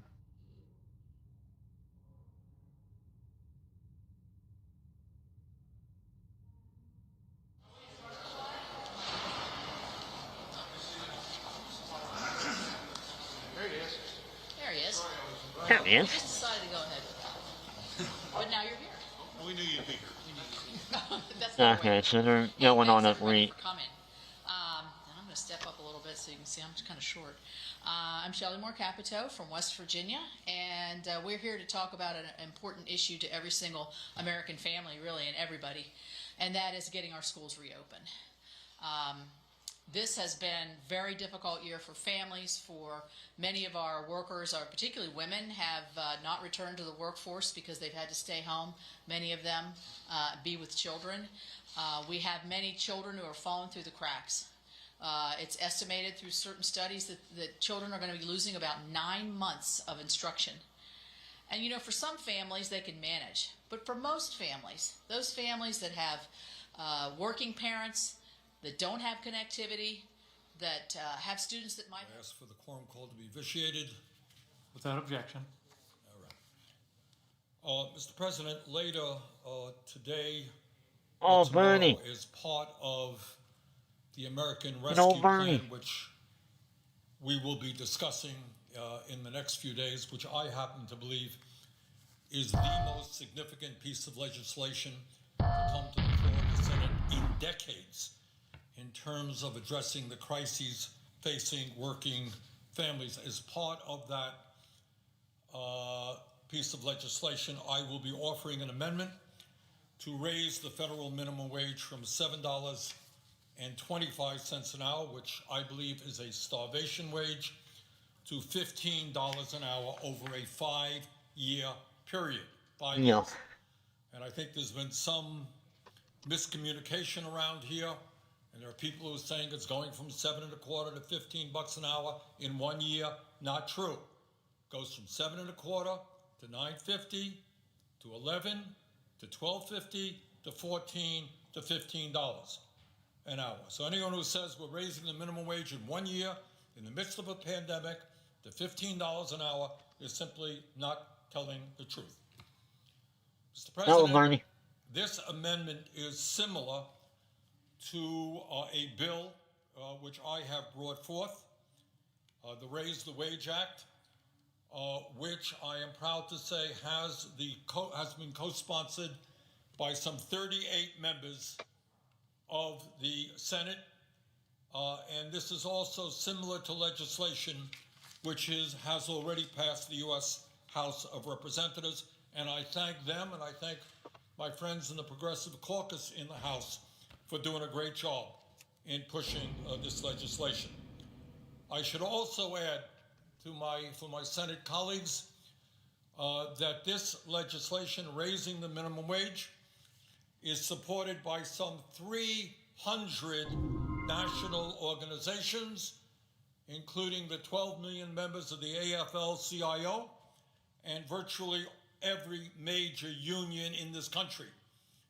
This is something that unions like the SEIU, one of the largest unions in this country, have been fighting for a very long time. And I should also add here that while raising the minimum wage is going to impact every low-wage worker in this country, because African American and Latino workers often are earning poverty wages, it significantly impacts the lives of the minority communities as well. And that is why, among so many other organizations supporting this amendment, it is supported by the Leadership Conference on Civil and Human Rights. It is supported by the National Organization for Women, because again, when we talk about low-wage workers, we're talking about the minority community. We're talking about women. And that is why it's supported by groups like UNIDOS, the American Association of University Women, Indivisible, Justice for Migrant Women, the National Domestic Workers Alliance, and the National Women's Law Center. So once again, this is legislation that will increase wages for 30 million American workers. And if you ask me what the great economic crisis in our country is today, it's not just high unemployment, it's not just income and wealth inequality. It is that half of our people today and before the pandemic were living paycheck to paycheck. Their wages were so low that if they had a problem with their car or their kid got sick, suddenly they were in financial crisis. And in the richest country in the history of the world, half of our people should not be facing economic desperation when their car breaks down. And the reason for that is significantly that many millions of workers are earning starvation wages. And I underline that. Shit, I fucked starvation up. wages That was in this wrong country. night. I'd love to hear anybody get up here and tell me that they could live on $7.25 an hour. Tell them, they Bernie. can live on $8 an hour. They can live on $9 an hour. Tell them. You can't.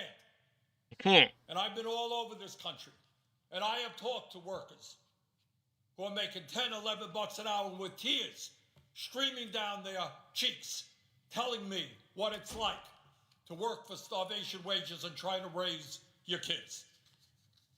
So the time is long overdue.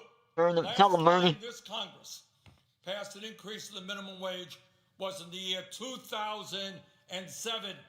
2007. It is time to raise the minimum wage. It is time to raise the minimum wage to a living wage of $15 an hour. Now, later on today, or this evening, as part of my support for this enormously important piece of legislation as chairman of the Budget Committee, I will be speaking more about why we need to raise the minimum wage. But I want to focus on one part of the minimum wage bill that I have been hearing a little bit about in the last couple of days from some of my colleagues. And that is the provision to raise the tip wage, now the tip wage, so everybody understands it, is the minimum, federal minimum wage that applies to waiters and waitresses, barbers, hairstylists, parking attendants, and others. Fellow Americans, do you know what that federal minimum wage today is? For that person who waits on your table? Bernie yelling in, man. I love him. It is $2.12 an hour. Yeah, you heard me correctly. I love him. $2.12 an hour. And the proposal is part of the minimum wage bill, that amendment that I will be offering.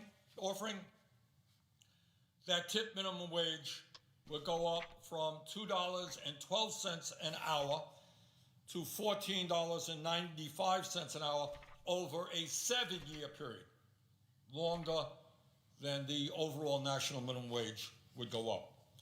And this is something that clearly is desperately needed.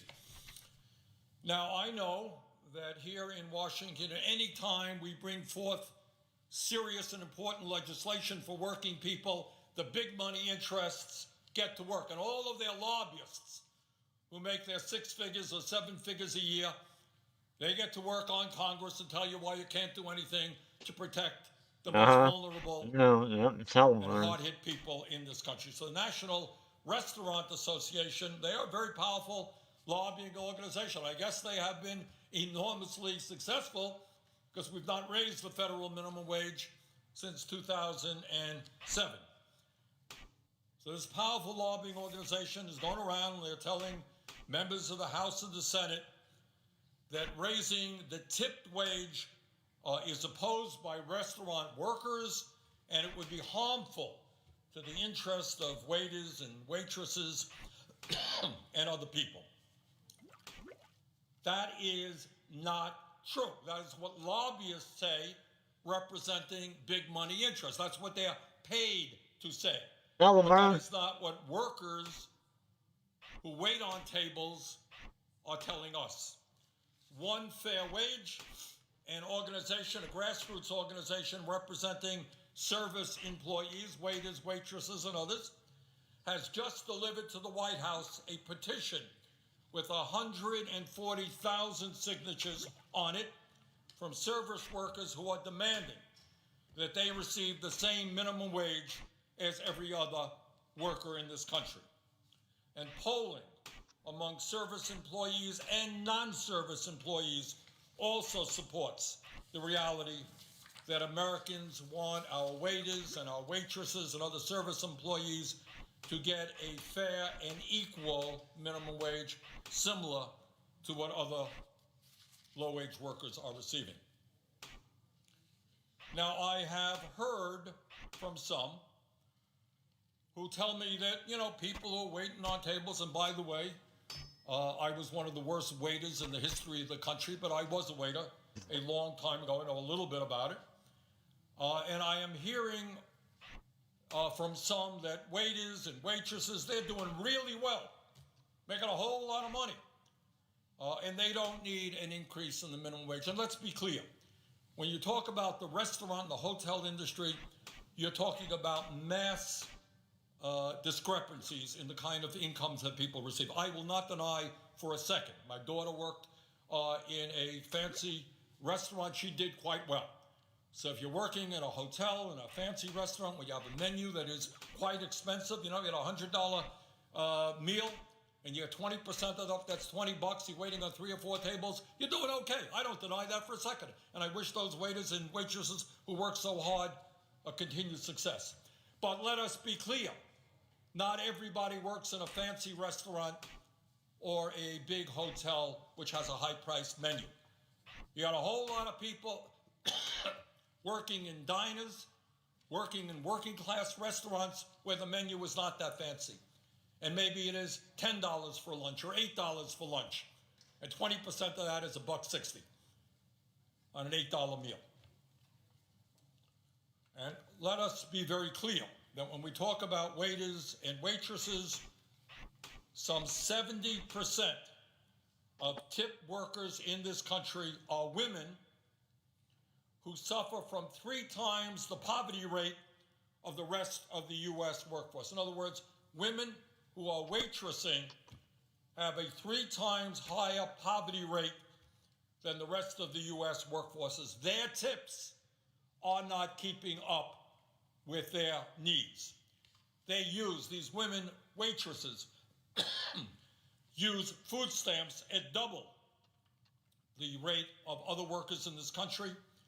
And importantly, and increasingly so, amazingly, during this pandemic, waitresses suffer from the highest rates of sexual harassment of workers in any industry because they are forced to tolerate inappropriate customer behavior to feed their families through the tips that they get. And we're hearing stories where people in a restaurant, guys in a restaurant say, well, take your mask off. You want a tip? Let me see how you look. And clearly this is unacceptable behavior.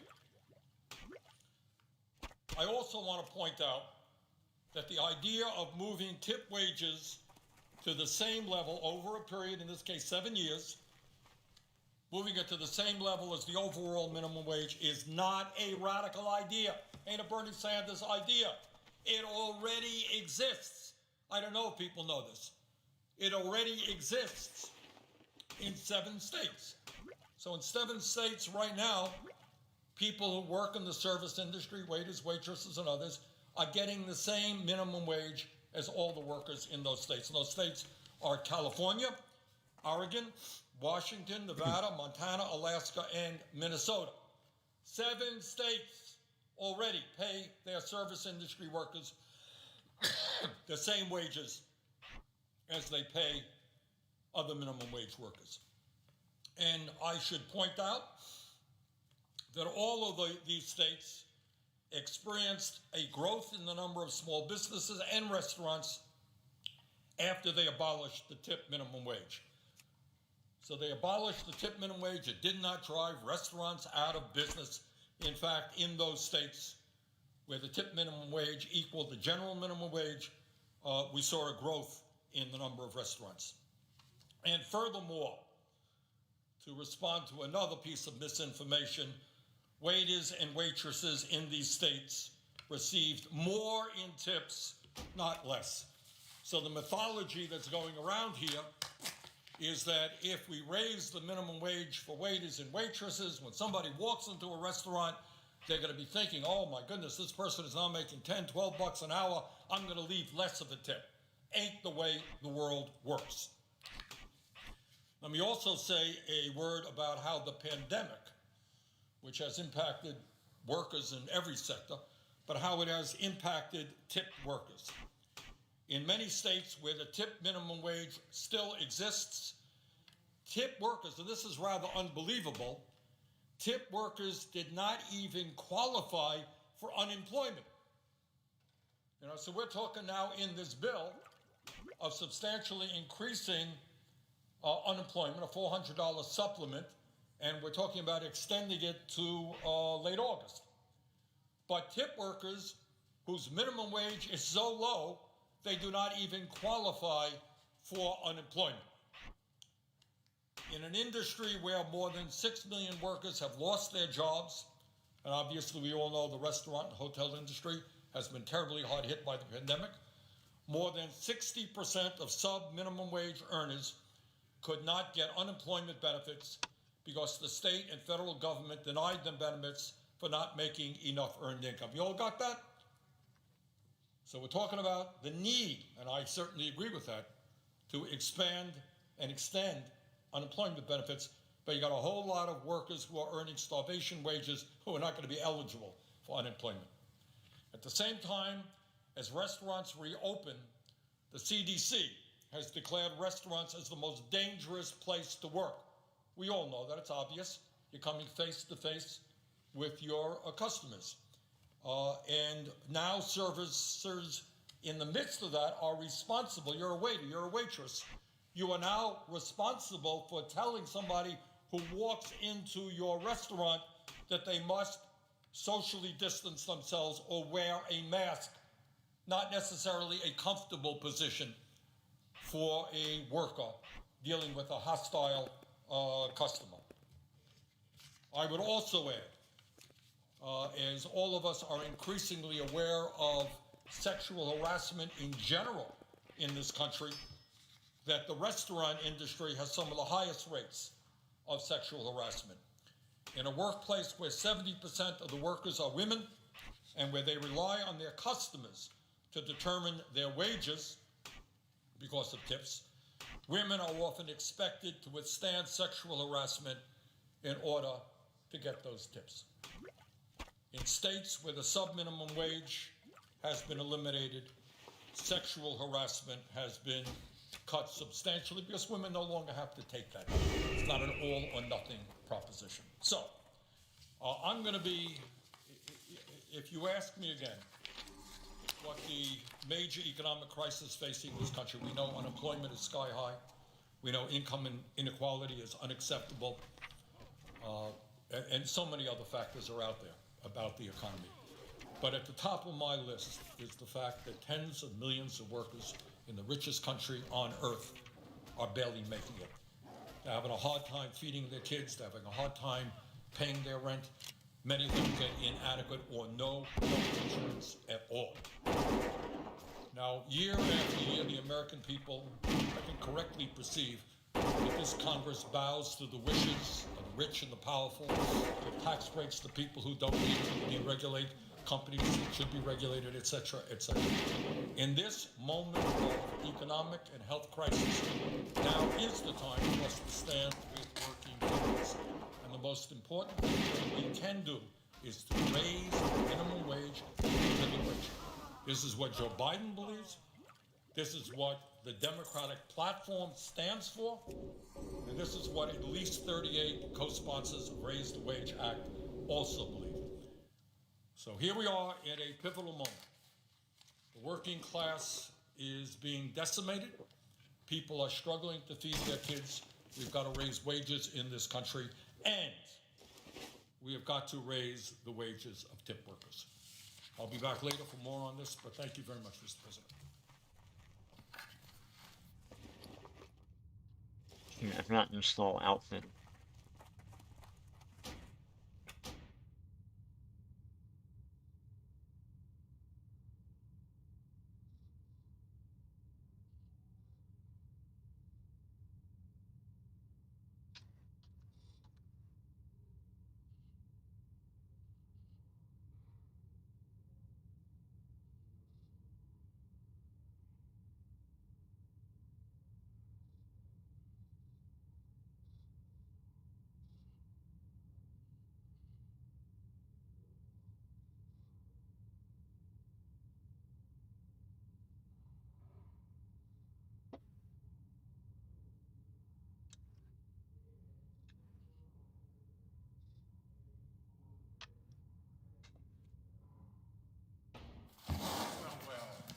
Mr. President. Mr. President. Senator from Vermont. I would ask unanimous consent to add a letter about tip wages signed by hundreds of organizations to my remarks. Without objection? Thank you. So ordered.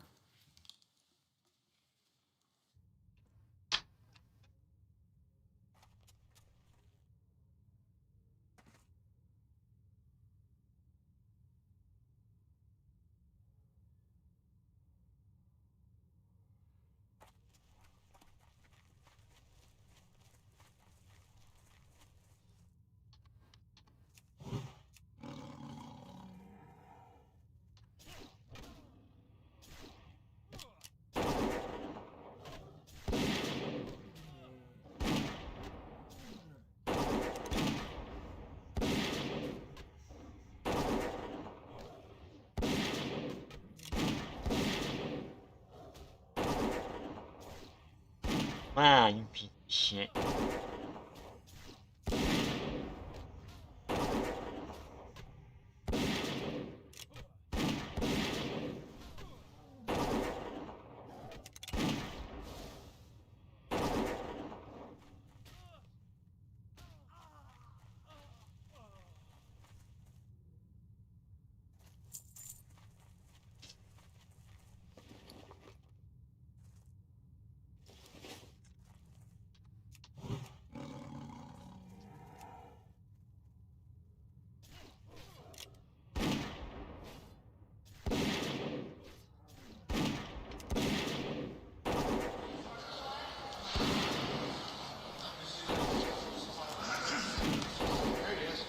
There he is. We just decided to go ahead with that. But now we knew you'd be here. That's a better way. Hey, thanks everybody for coming. I'm going to step up a little bit so you can see I'm kind of short. I'm Shelley Moore Capito from West Virginia, and we're here to talk about an important issue to every single American family, really, and everybody, and that is getting our schools reopened. This has been a very difficult year for families, for many of our workers, particularly women, have not returned to the workforce because they've had to stay home, many of them be with children. We have many children who are falling through the cracks. It's estimated through certain studies that children are going to be losing about 9 months of instruction. And you know, for some families they can manage, but for most families, those families that have working parents, that don't have connectivity, that have students that might have special needs, or really those families that don't really have a parent or an adult in their home that can really help them, this is going to do irreparable harm to those children and those families. And I'm very concerned about it. We put a lot of money into this, but only 5% of the money that we put in up to this point has gone to the schools. And we in West Virginia just opened every single K through 8 school 5 days a week, safely opened our schools. So we need to get our schools reopened. We know that the bill that's in front of us here, whenever it comes in front of us, has a lot of money in it for schools. But if you really look at it, it says that school money is going to go out until the year 2028. This is supposed to be an emergency bill. It is an emergency to get our schools and our students back to school and our schools reopened. But with this kind of overspending, way over the top appropriations to our schools, it's not what we need now. We need to get the schools open. We still have money in the pipeline to do that, and I encourage all of the members, and I have a lot of members here who believe the same that I do. So thank you for coming, and I'm going to just go down the list, and I think Mr. Senator Cornyn from Texas. Well, thanks, Senator Capito. In my state, like Senator Capito's state, and I suspect all of our states, many students don't have access to broadband. And we've tried our best to solve that problem and fill in the gaps with hotspots and other creative ideas. But the fact is that many of our students, and usually they come from low-income families, many Hispanics, African Americans, they simply are falling farther and farther behind. And we've learned how to safely reopen our schools, and it's imperative that we get our children back in schools as soon as we can safely do that. And we believe we can now, following CDC guidance. But what this feels like, this extortionate demand from Senate and House Democrats for all this money, when there's already a lot of money that's been appropriated, it feels like extortion. It feels like we have to pay off the teachers' unions to get them to bless what we already know to be true, which is students can safely go back to the classroom. And unfortunately, a lot of well-to-do parents can send their kids to private schools, they can homeschool them, they can bring them to I'll try to be relatively brief here. I understand the bill is being printed now, and we'll have a vote here fairly shortly. I just want to set the stage from my view, my point of view. I think it's speak for most people in our conference. What we're trying to do here. Up until now, we've been able as a body to work together on COVID relief. And the question is, why can't we do it again? I think I know the answer, but I want to remind people what we've done in a bipartisan fashion. On March 5th, 2020, when we had President Trump, a Republican Senate and a Democratic House approved $8 billion, 96 to 1. We're just beginning to understand the virus. March 18th, a few weeks later, 355 billion, 90 to 8. March 25th, 1.9 trillion, 96 to nothing. So from March 5th to March 25th, we passed 3 bills, well over $2 trillion, 96 to 1, 90 to 8, and 96 to nothing. So I would argue to the American people, it's not like the Republican Party and the Democratic Party can't work together when it comes to COVID relief. But now that the Democrats have the House, the Senate, and the White House, there seems to be no desire to go down that road, and I'll talk about that in a minute. So April 21st, 2020, we did $355 billion more. That was by voice vote. Spending $355 billion by voice vote is pretty astonishing. 1.9 trillion, 96 to nothing is pretty astonishing. September the 30th, 2020, 8 billion more, 84 to 10. December the 21st, just a few months ago, we spent another trillion, 92 to 6. Why do I bring this up? I bring it up to show that there's plenty of bipartisanship around COVID relief, and that bipartisanship has stopped. And President Biden made a big deal about wanting to bring the country together and find common ground. One area that we'd actually had common ground, we've abandoned common ground to deal with a $1.9 trillion package just months after we authorized $1.04 trillion. And here's the problem I think Republicans have. The $1.9 trillion being proposed now, about 90% of it's got very little to do with COVID. It is a liberal wish list. And the reason I know it's a liberal wish list is because Senator Schumer said 15 times yesterday, about 15 times, that it wasn't a liberal wish list. So if Senator Schumer's saying it's not a liberal wish list, it's a liberal wish list. And I'll be able to prove that in more detail. So that's the history of bipartisanship. That bipartisanship has been destroyed. We had 10 Republicans, I think, go to the White House to offer around $700 billion that would extend checks, that would do vaccinations, would do a lot of things that we think we need to still do, but that went nowhere. So another point for the American people. We're going to a partisan approach to COVID for the first time. I went over the amount of money we've appropriated for the COVID problems the country's experienced. And here's what I want you to understand. We're going to spend $1.9 trillion in a partisan fashion. I think a lot of it's very much unrelated to COVID, simply because they have the power to do it. They now have power of the federal government, complete power. Control of the Senate, control of the House, control of the White House. They've abandoned bipartisanship. We had the presidency and the Senate. They had the House. We're able to work together. Now they've got it all. They're running us over, literally, legislatively here.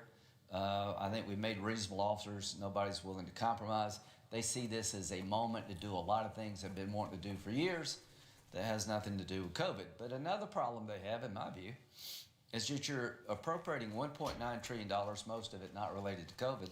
We haven't spent the money that we've allocated in the past. So administrative actions are still $200 billion that we haven't spent. Legislative actions, $3.1 trillion. We've appropriated $4.1 trillion. There's still $1 trillion that hadn't been spent yet. The Federal Reserve actions, they allowed $5.9 trillion to be allocated to help businesses from failing. They spent $2.8 trillion. The vaccine is getting out by the day. We're hopeful that we can, change the course of the virus, get people back to work. In this bill, they do a lot of things that are related to COVID because they can. And why are we opposed to this? Because it's a lot of money that's been spent on things unrelated to COVID. We haven't spent the money we're appropriating in past efforts yet, but we're going to spend 1.9 trillion more, and I think it is very unfortunate, and I hope the American people understand that this is spending money for the sake of spending money, not to combat COVID. So let me give you some He's gonna keep examples healing that motherfucker. Oh, of what's in this God damn bill. it, I died. The minimum wage dropped out. It's not, now's the worst possible time, I think, to go to a $15 hour minimum wage. Just think about your own communities. How many restaurants and hotels have had to reduce or close down because of COVID restrictions? And we're finally beginning to come out of it a bit. No, we're not. To add We're not even close to $15 it, pal. an hour mandate, doubling the minimum wage, would be increasing the cost of doing business after the government at the state and local level has shut the business down. So the business has been reduced in terms of revenue because of COVID restrictions, and now the federal government is going to mandate a doubling of the minimum wage that the business has to absorb and pass on to the consumer. So that is out. We can raise the minimum wage in a responsible fashion once we get COVID under control. There was $100 million for a Silicon Valley underground rail project that didn't pass the smell test. The only reason that's out is we made a big deal about it. But they saw the COVID package as a chance to put $100 million into a Silicon Valley underground rail project, which shows you their mindset toward this They bill. wanna get This money bill is in not them about fighting COVID. liberal Despite a tech chance in a partisan nerds. fashion to do things, they couldn't do otherwise. There was a $1.5 million from the Harbor Maintenance Trust Fund regarding the Seaway International Bridge in New York. And the Silicon Valley Underground Rail project may make sense. Senator Schumer's bridge project may make sense. It made We're gonna sense, do an man. infrastructure What bill. the hell you Seems to want, me man? that How we do would you take do, these dude? infrastructure projects and put them in an infrastructure bill and try to have a COVID bill related to fighting COVID. But clearly, they're taking an opportunity, my friends on the other side, of loading this bill up with a liberal wish list, parochial interest, because they can. And I hope the American people will understand what's going on and bring back a balance to power in Washington in 2022. Because if you let them have it all, this is a sign of things to come. But we'll talk about that Oh, later. hey, that's There's right. $20 I'm million ready to in see the you. bill for the preservation and maintenance of Native American Doesn't languages. matter, man. That might be something that makes sense, but we're dealing with a COVID package. And $20 million for the preservation and maintenance of Native American languages. $135 million for the National Endowment for the Arts. I'm an appropriator. This is an appropriation bill. It's not a COVID bill. The committees I'm on, we actually vet this stuff to see if it makes sense to put it in the normal appropriation cycle. Take a COVID problem, and it's a real problem still to this day, and they load it up with things unrelated to COVID because they can. We Yeah, can't out-heal that, stop them bitch. now. Maybe one day we can stop them and go back to the old way of doing business, where we sit down and work together as Democrats and Republicans. Yeah, when we and sit spend over down and $4 the trillion Democrats for fucking that bent vote. over, we fucked them. They had no choice but to My say hope yeah. is that we will have some balance in the future we don't have today. $135 million for the National Endowment for the Humanities. What has that got to do with COVID? There are people really suffering out there, and $135 million for the endowment That's all to for the do with arts. COVID, man. $135 million for the endowment for the humanities. That's still a lot of money where I come from. $200 million for the Institute of Museum and Library Sciences. I am sure there's needs out there for museums and library sciences, but it should go through the appropriations process. We'll have a chance to make a case for it or against it, rather than being crammed into a bill that's being printed while I speak. We're talking about a $1.9 trillion COVID package with 90% unrelated to COVID being printed while I speak. Now, if that's good government, count me out. Funding for Planned Parenthood. What's that got to do with COVID? PPP loans for labor unions. Paid leave for federal employees. $86 million bailout for union employees. God damn, man, I hate that. I have no way to fucking But in a COVID bill, stop these fuckers from healing themselves. people are so turned off in Washington because we take a crisis Follow me. facing your family and your community, and they've turned it into a spin fest, a liberal wish list indeed come true. New taxpayer-funded executive branch employee emergency leave program. The money for schools. We haven't spent the money we've allocated for schools yet. We're trying to open schools. The money that's been allocated for schools is still, most of it, a lot of it's been unspent. So in this bill, we have $68 billion for K through 12. The money should be given to people opening Let schools. me copy this. And only $5 billion of that will be spent this year. Most of the money for K through 12 assistance is in 2022 and the years that follow. That's not an emergency COVID package. That's just putting money into the education system in a fashion they like, and we don't have any input over. No, that storm It one. has nothing to do with fighting the COVID crisis and getting our schools reopened. Of the $129 billion for K through 12, I'm getting rid of some of these in this fucking package, stupid ass $6.4 billion add-ons. I'm going back to what's to be before. distributed this year. The $68 billion was in the last round, only $5 billion this year. So most of the money for schools is spent in the out years. And again, that's just an opportunity taken by them. Of the $129 billion, $122 billion for K through 12 schools will not be spent until years 2022 to 2028. God, I hope we don't have to deal with COVID in 2028. We've approved 6 COVID bills. We've spent over $4 trillion, appropriated over $4 trillion. $1 trillion is yet unspent, and we're doing $1.9 trillion, where 90% of it has nothing to do with COVID. Why are we doing this? Because they can. They've abandoned the bipartisan model that worked. They've chosen a partisan model. It did not no work. matter what they tell you, my friends on the other side, this is a liberal wish list.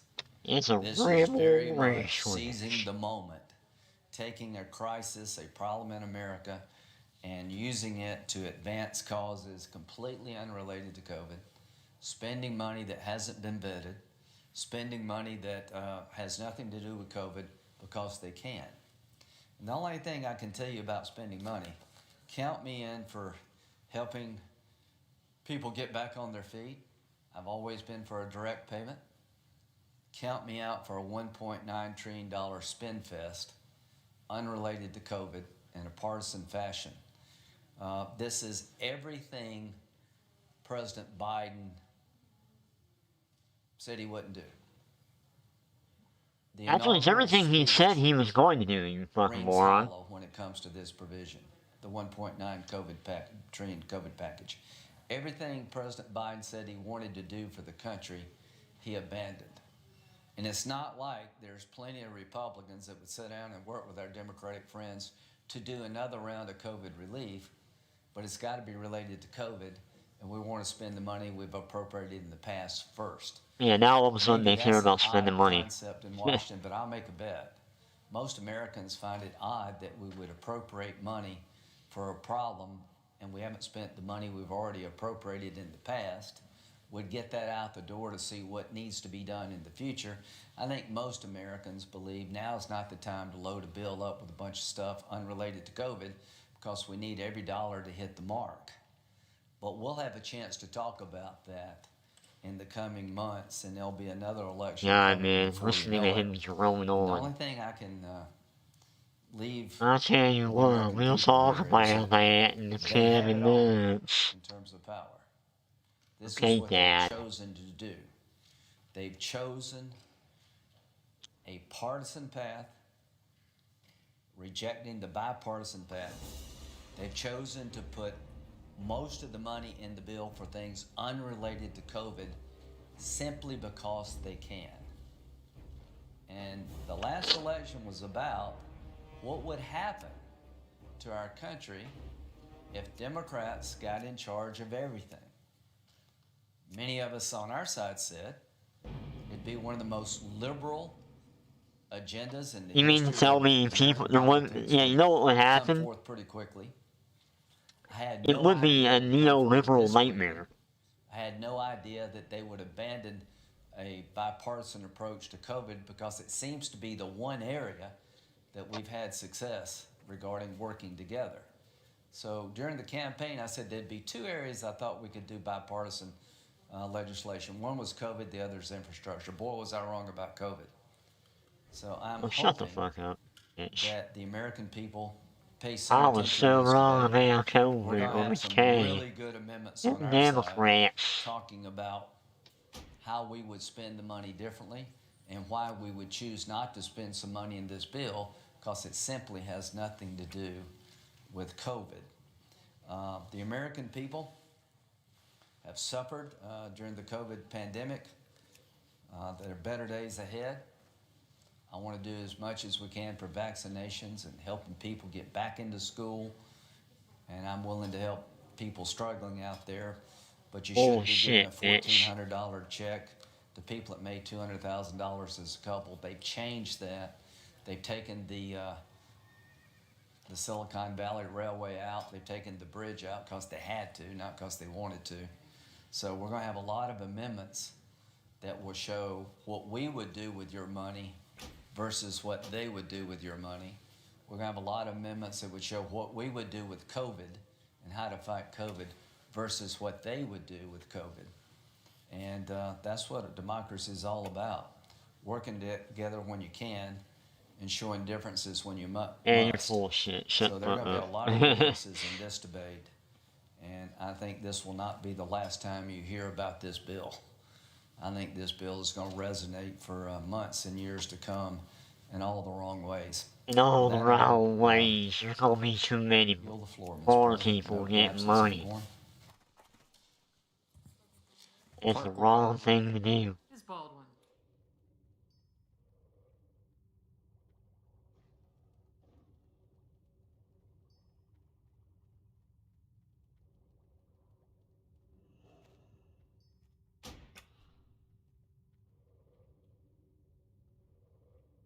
That guy's just a vile human being.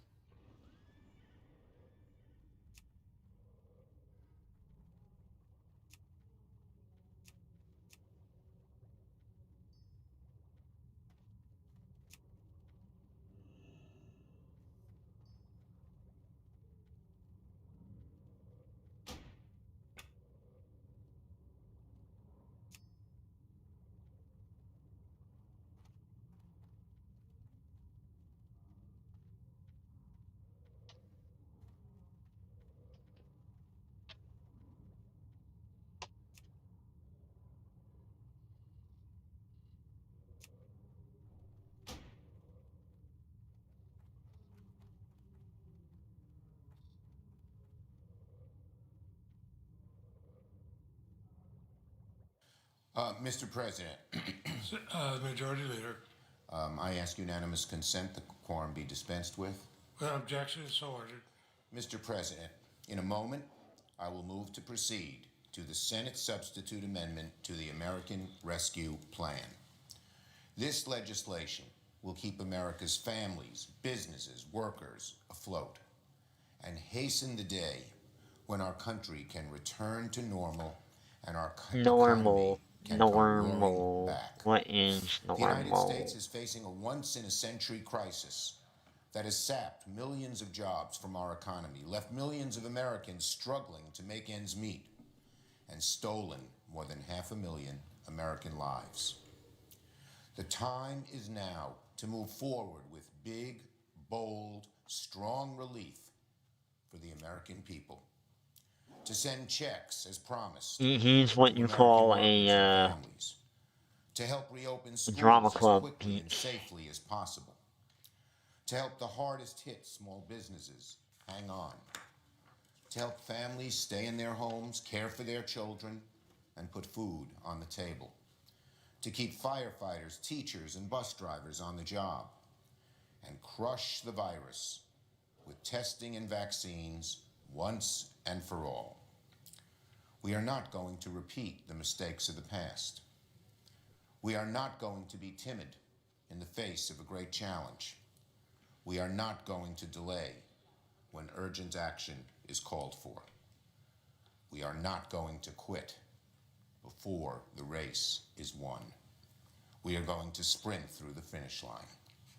It's time to move forward with this legislation, which will be one of the largest single anti-poverty bills in recent history. It is a time to lift this country out of crisis and set it on a path to a strong and swift recovery. It is time to tell the American people Shut the fuck up and eat your hole.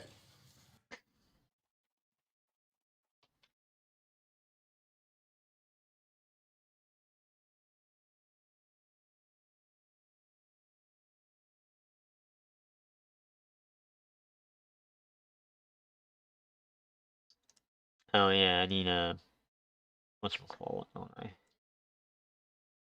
Where's that picture at? That's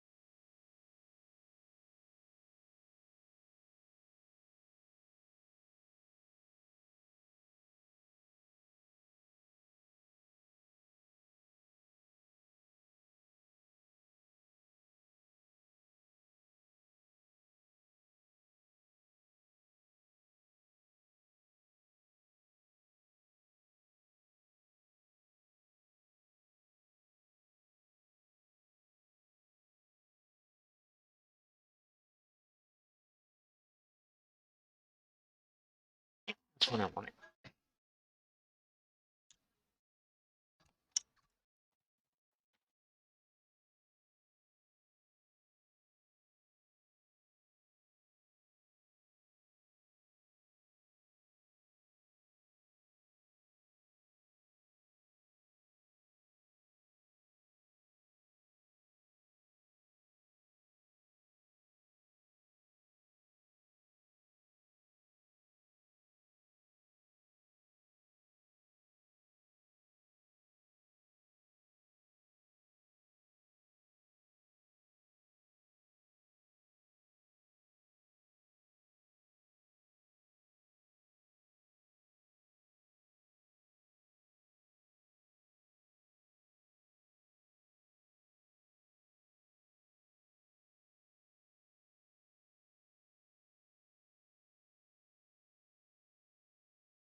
Oh, I didn't want that. Oh shit. Hold on. How do I make it off? There it is. 25%.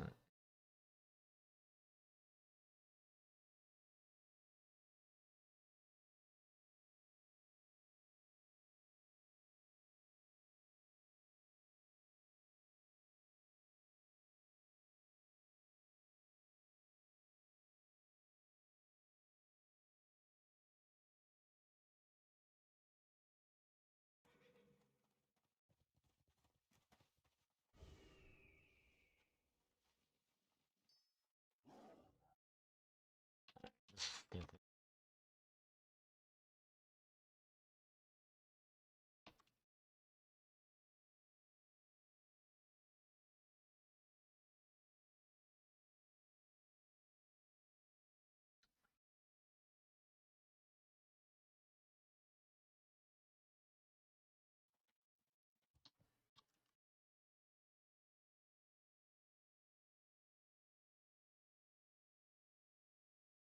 Five, six, 7, 8?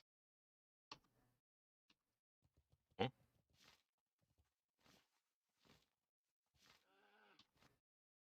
Okay.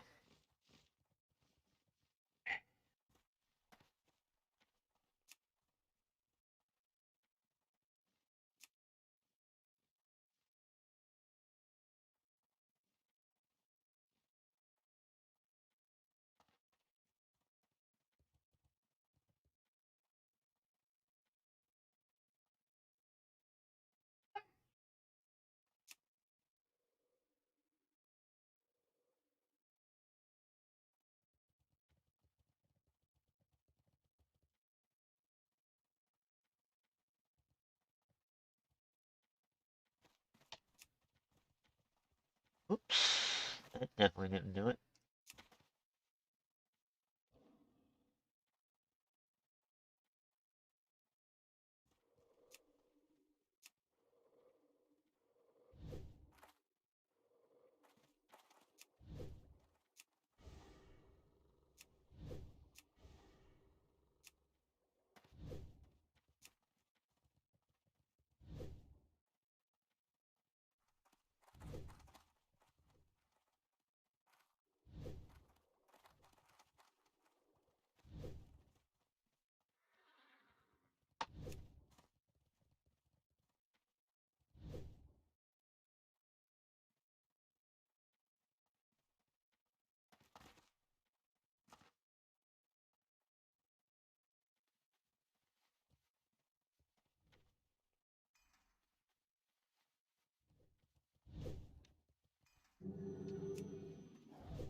Hey, y'all.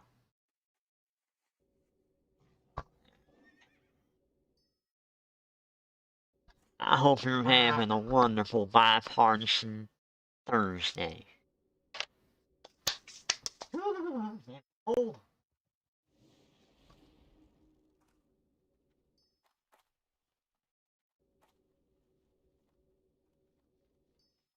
Oh.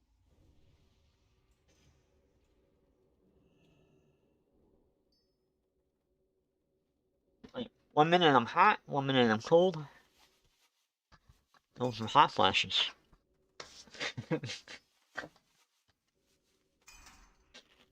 Yeah. Alright, so you're wondering what am I doing here? Trying to 0 4 to a 9.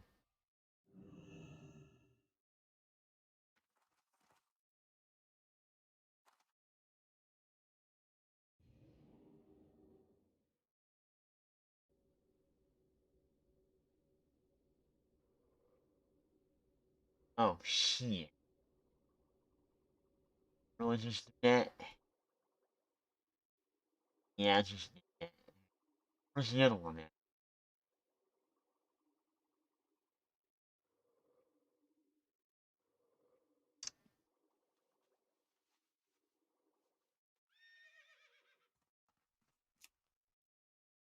Hi? What the fuck is that?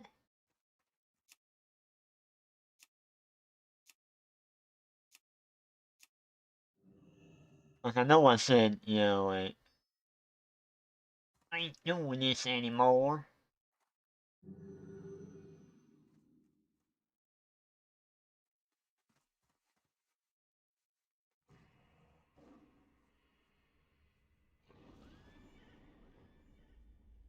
Oh yeah, where's the other data bar? Well, done yet.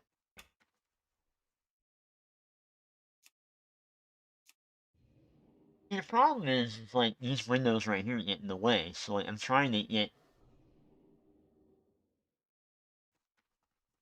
data bar portion of it.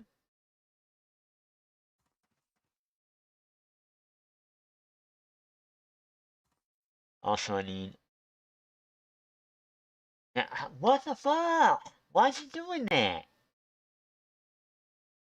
Oh, because I'm AFK.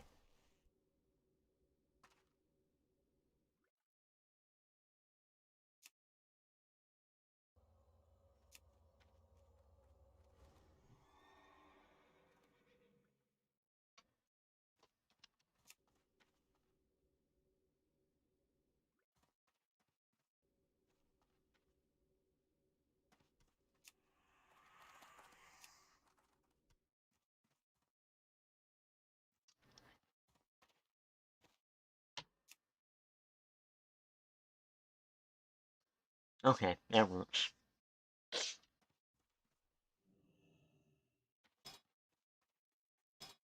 825 by 12. 25.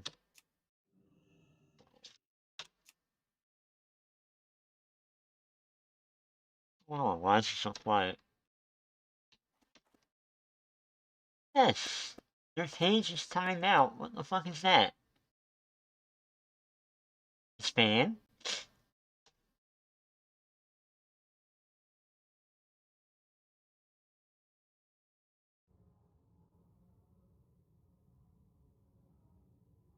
So far, begin Mr. debate. Scott of South Carolina, no. Mr. Tester, aye. Well, it's like neck and neck. Ms. Hassan, aye. That woman always sounds like so pissed off.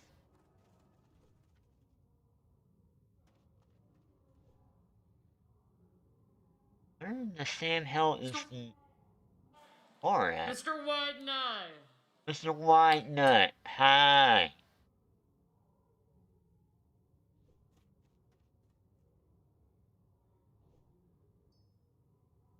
Oh, I think I know why.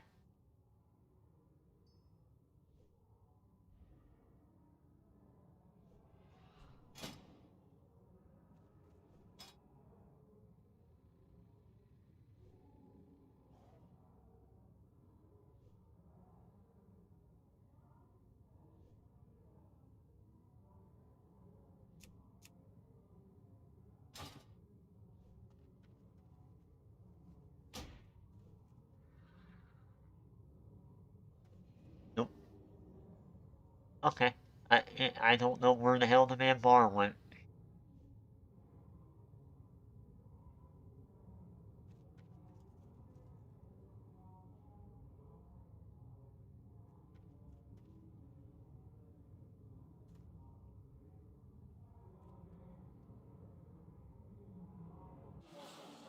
Ms. Klobuchar, aye.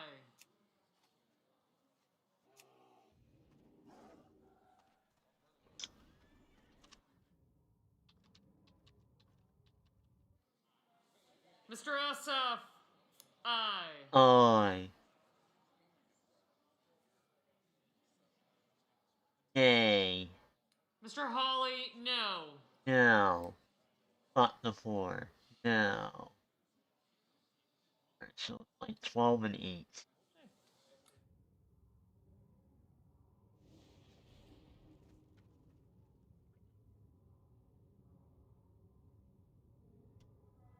I really need to do Mr. 12. Risch, no. No. I don't know why she talks like that.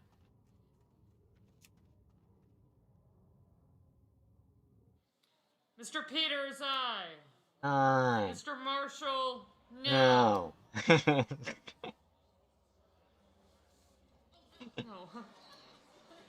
Oh. Mrs. Capito, no. No. She sounds like she's highly annoyed at doing her job. No.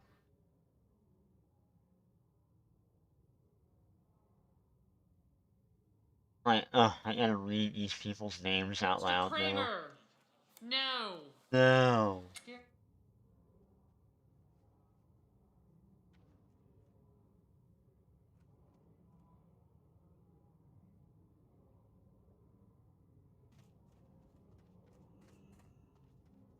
Mrs. Murray, aye. Mr. Murray, no. Mr. Lujan, aye. Mr. Cassidy, no.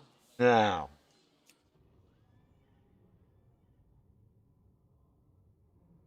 He said no. He's an asshole.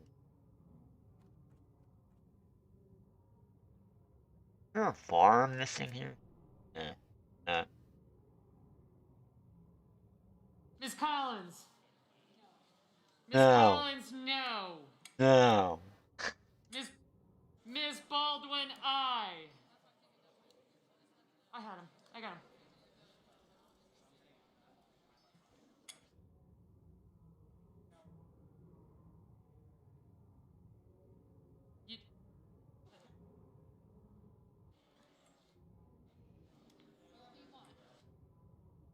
Mr. Crapo. No. No. Mr. Murphy. Aye. Mr. Carden. Aye. Mr. Langford. No.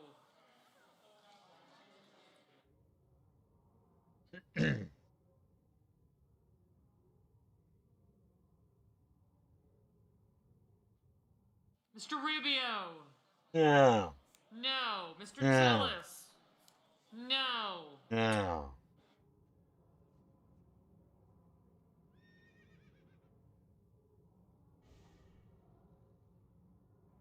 Mr. Coons.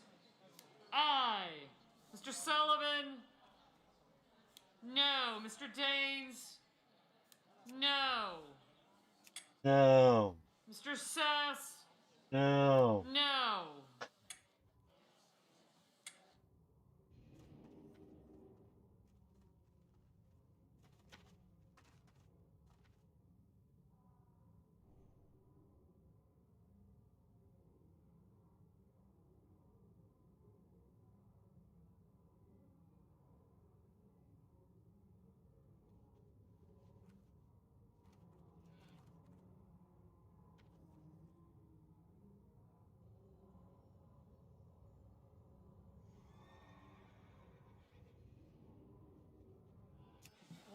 Mr. Kennedy.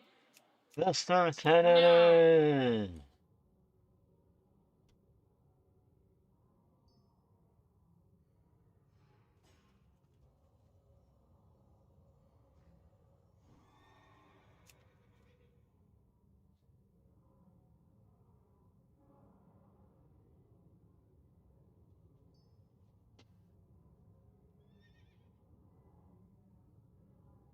No.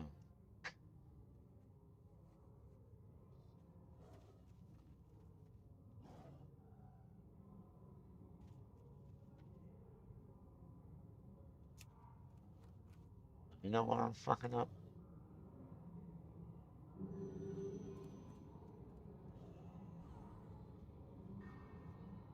No, that's problem. Mr. Paul, no. No.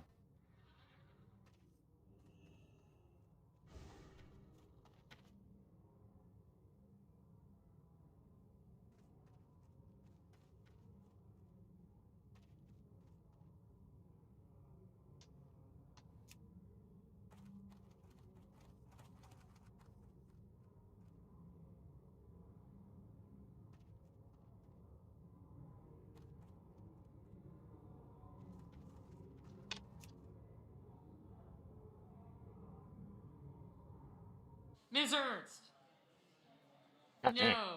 No.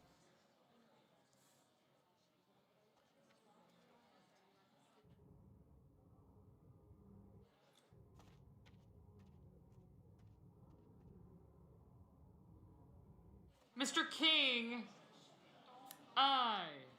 Mr. Barrasso, no.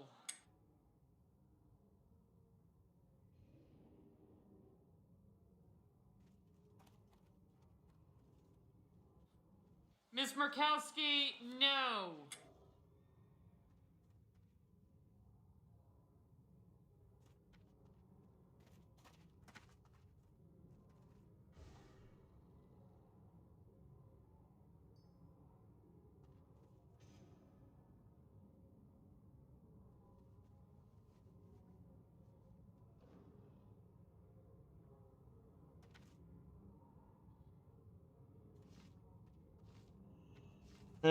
Alright.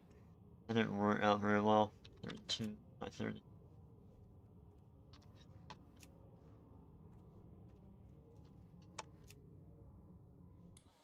Ms. Hirono, aye.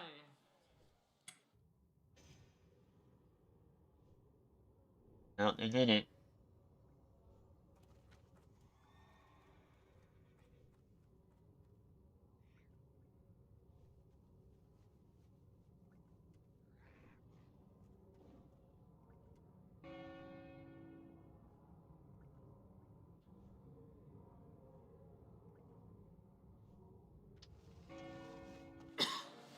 Mrs. Gillibrand, aye.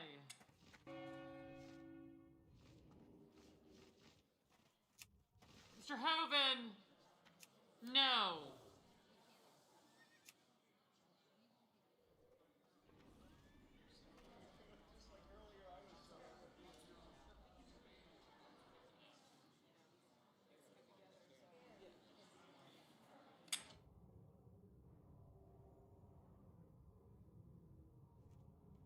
Mr. Booker, aye.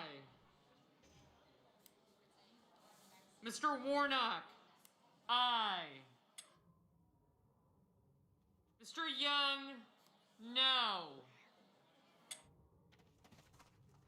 Mr. Bozeman, no.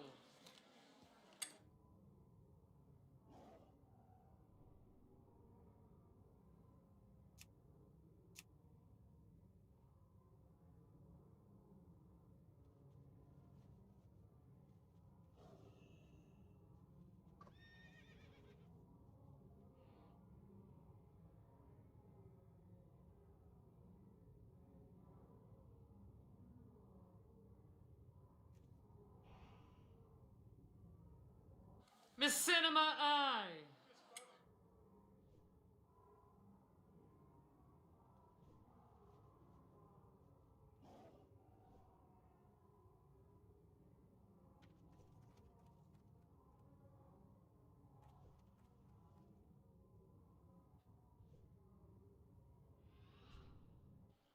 Mr. Moran, no. Now.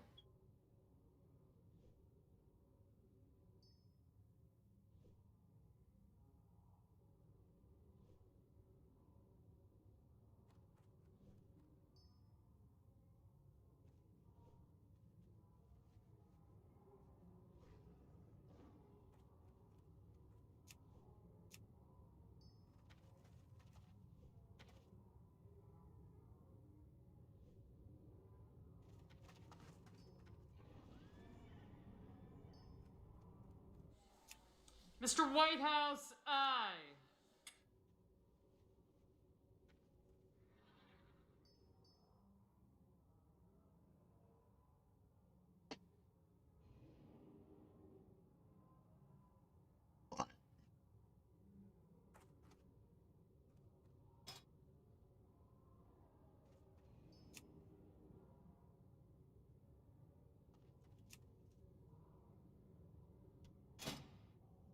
Oh shit, alright. That's not working out very well, is it? Alright, add-on skins, outfitter turned off. Fuck that shit. Mr. Warner, aye. Huh. Alright. Mr. Markey, aye. Mr. Braun, no. No.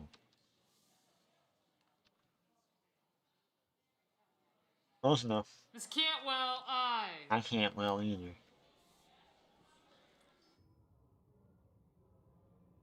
Come on.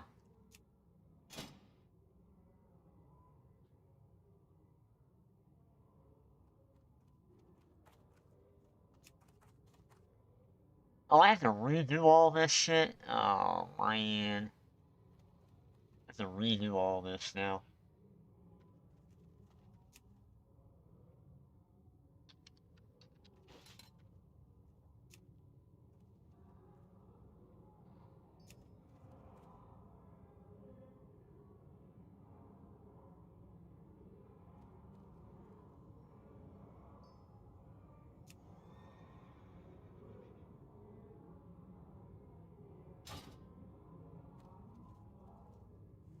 Mr. Blumenthal, aye.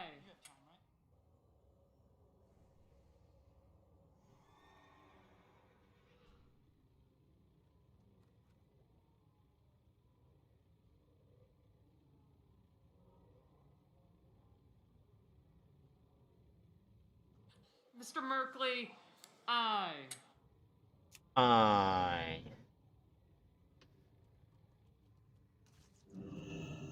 Of the tiger. Mr. Inhofe, no. No.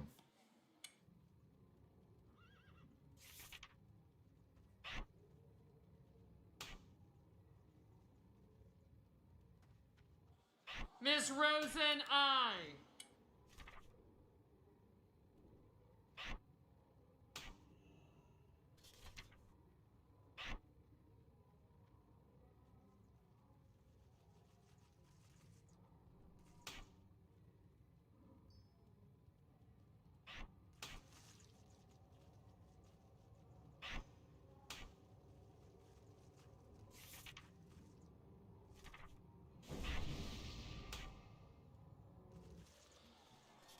Mr. Heinrich, aye. Mr. Aye. Bennett, aye.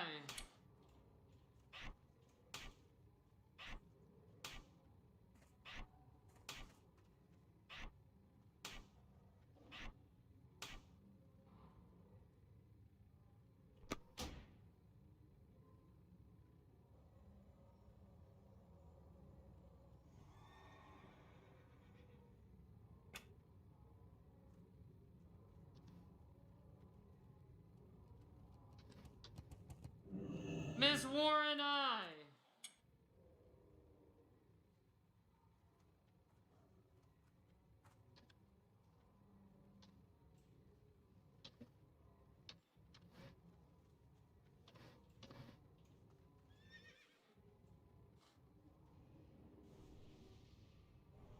Mr. Johnson, no.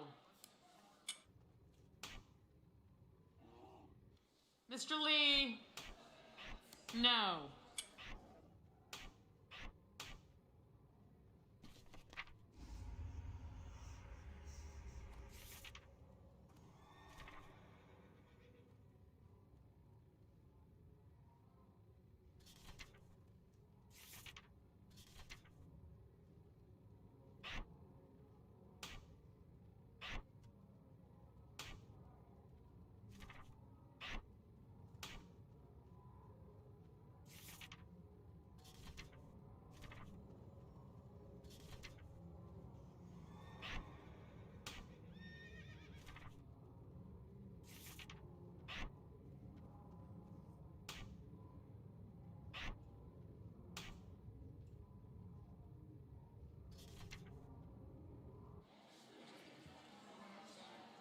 Mr. McConnell, no. Of course McConnell would say no. Fuck him.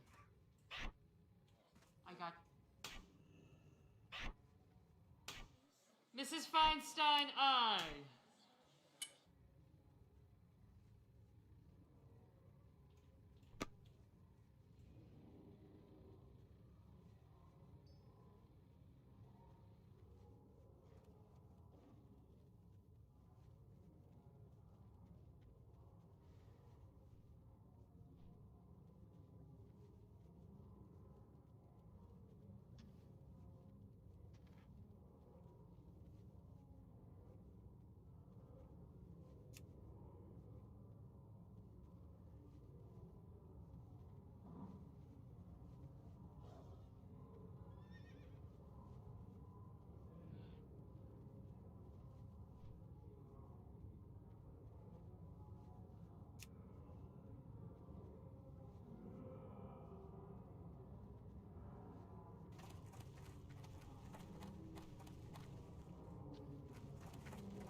Alright, I'm batting a little up.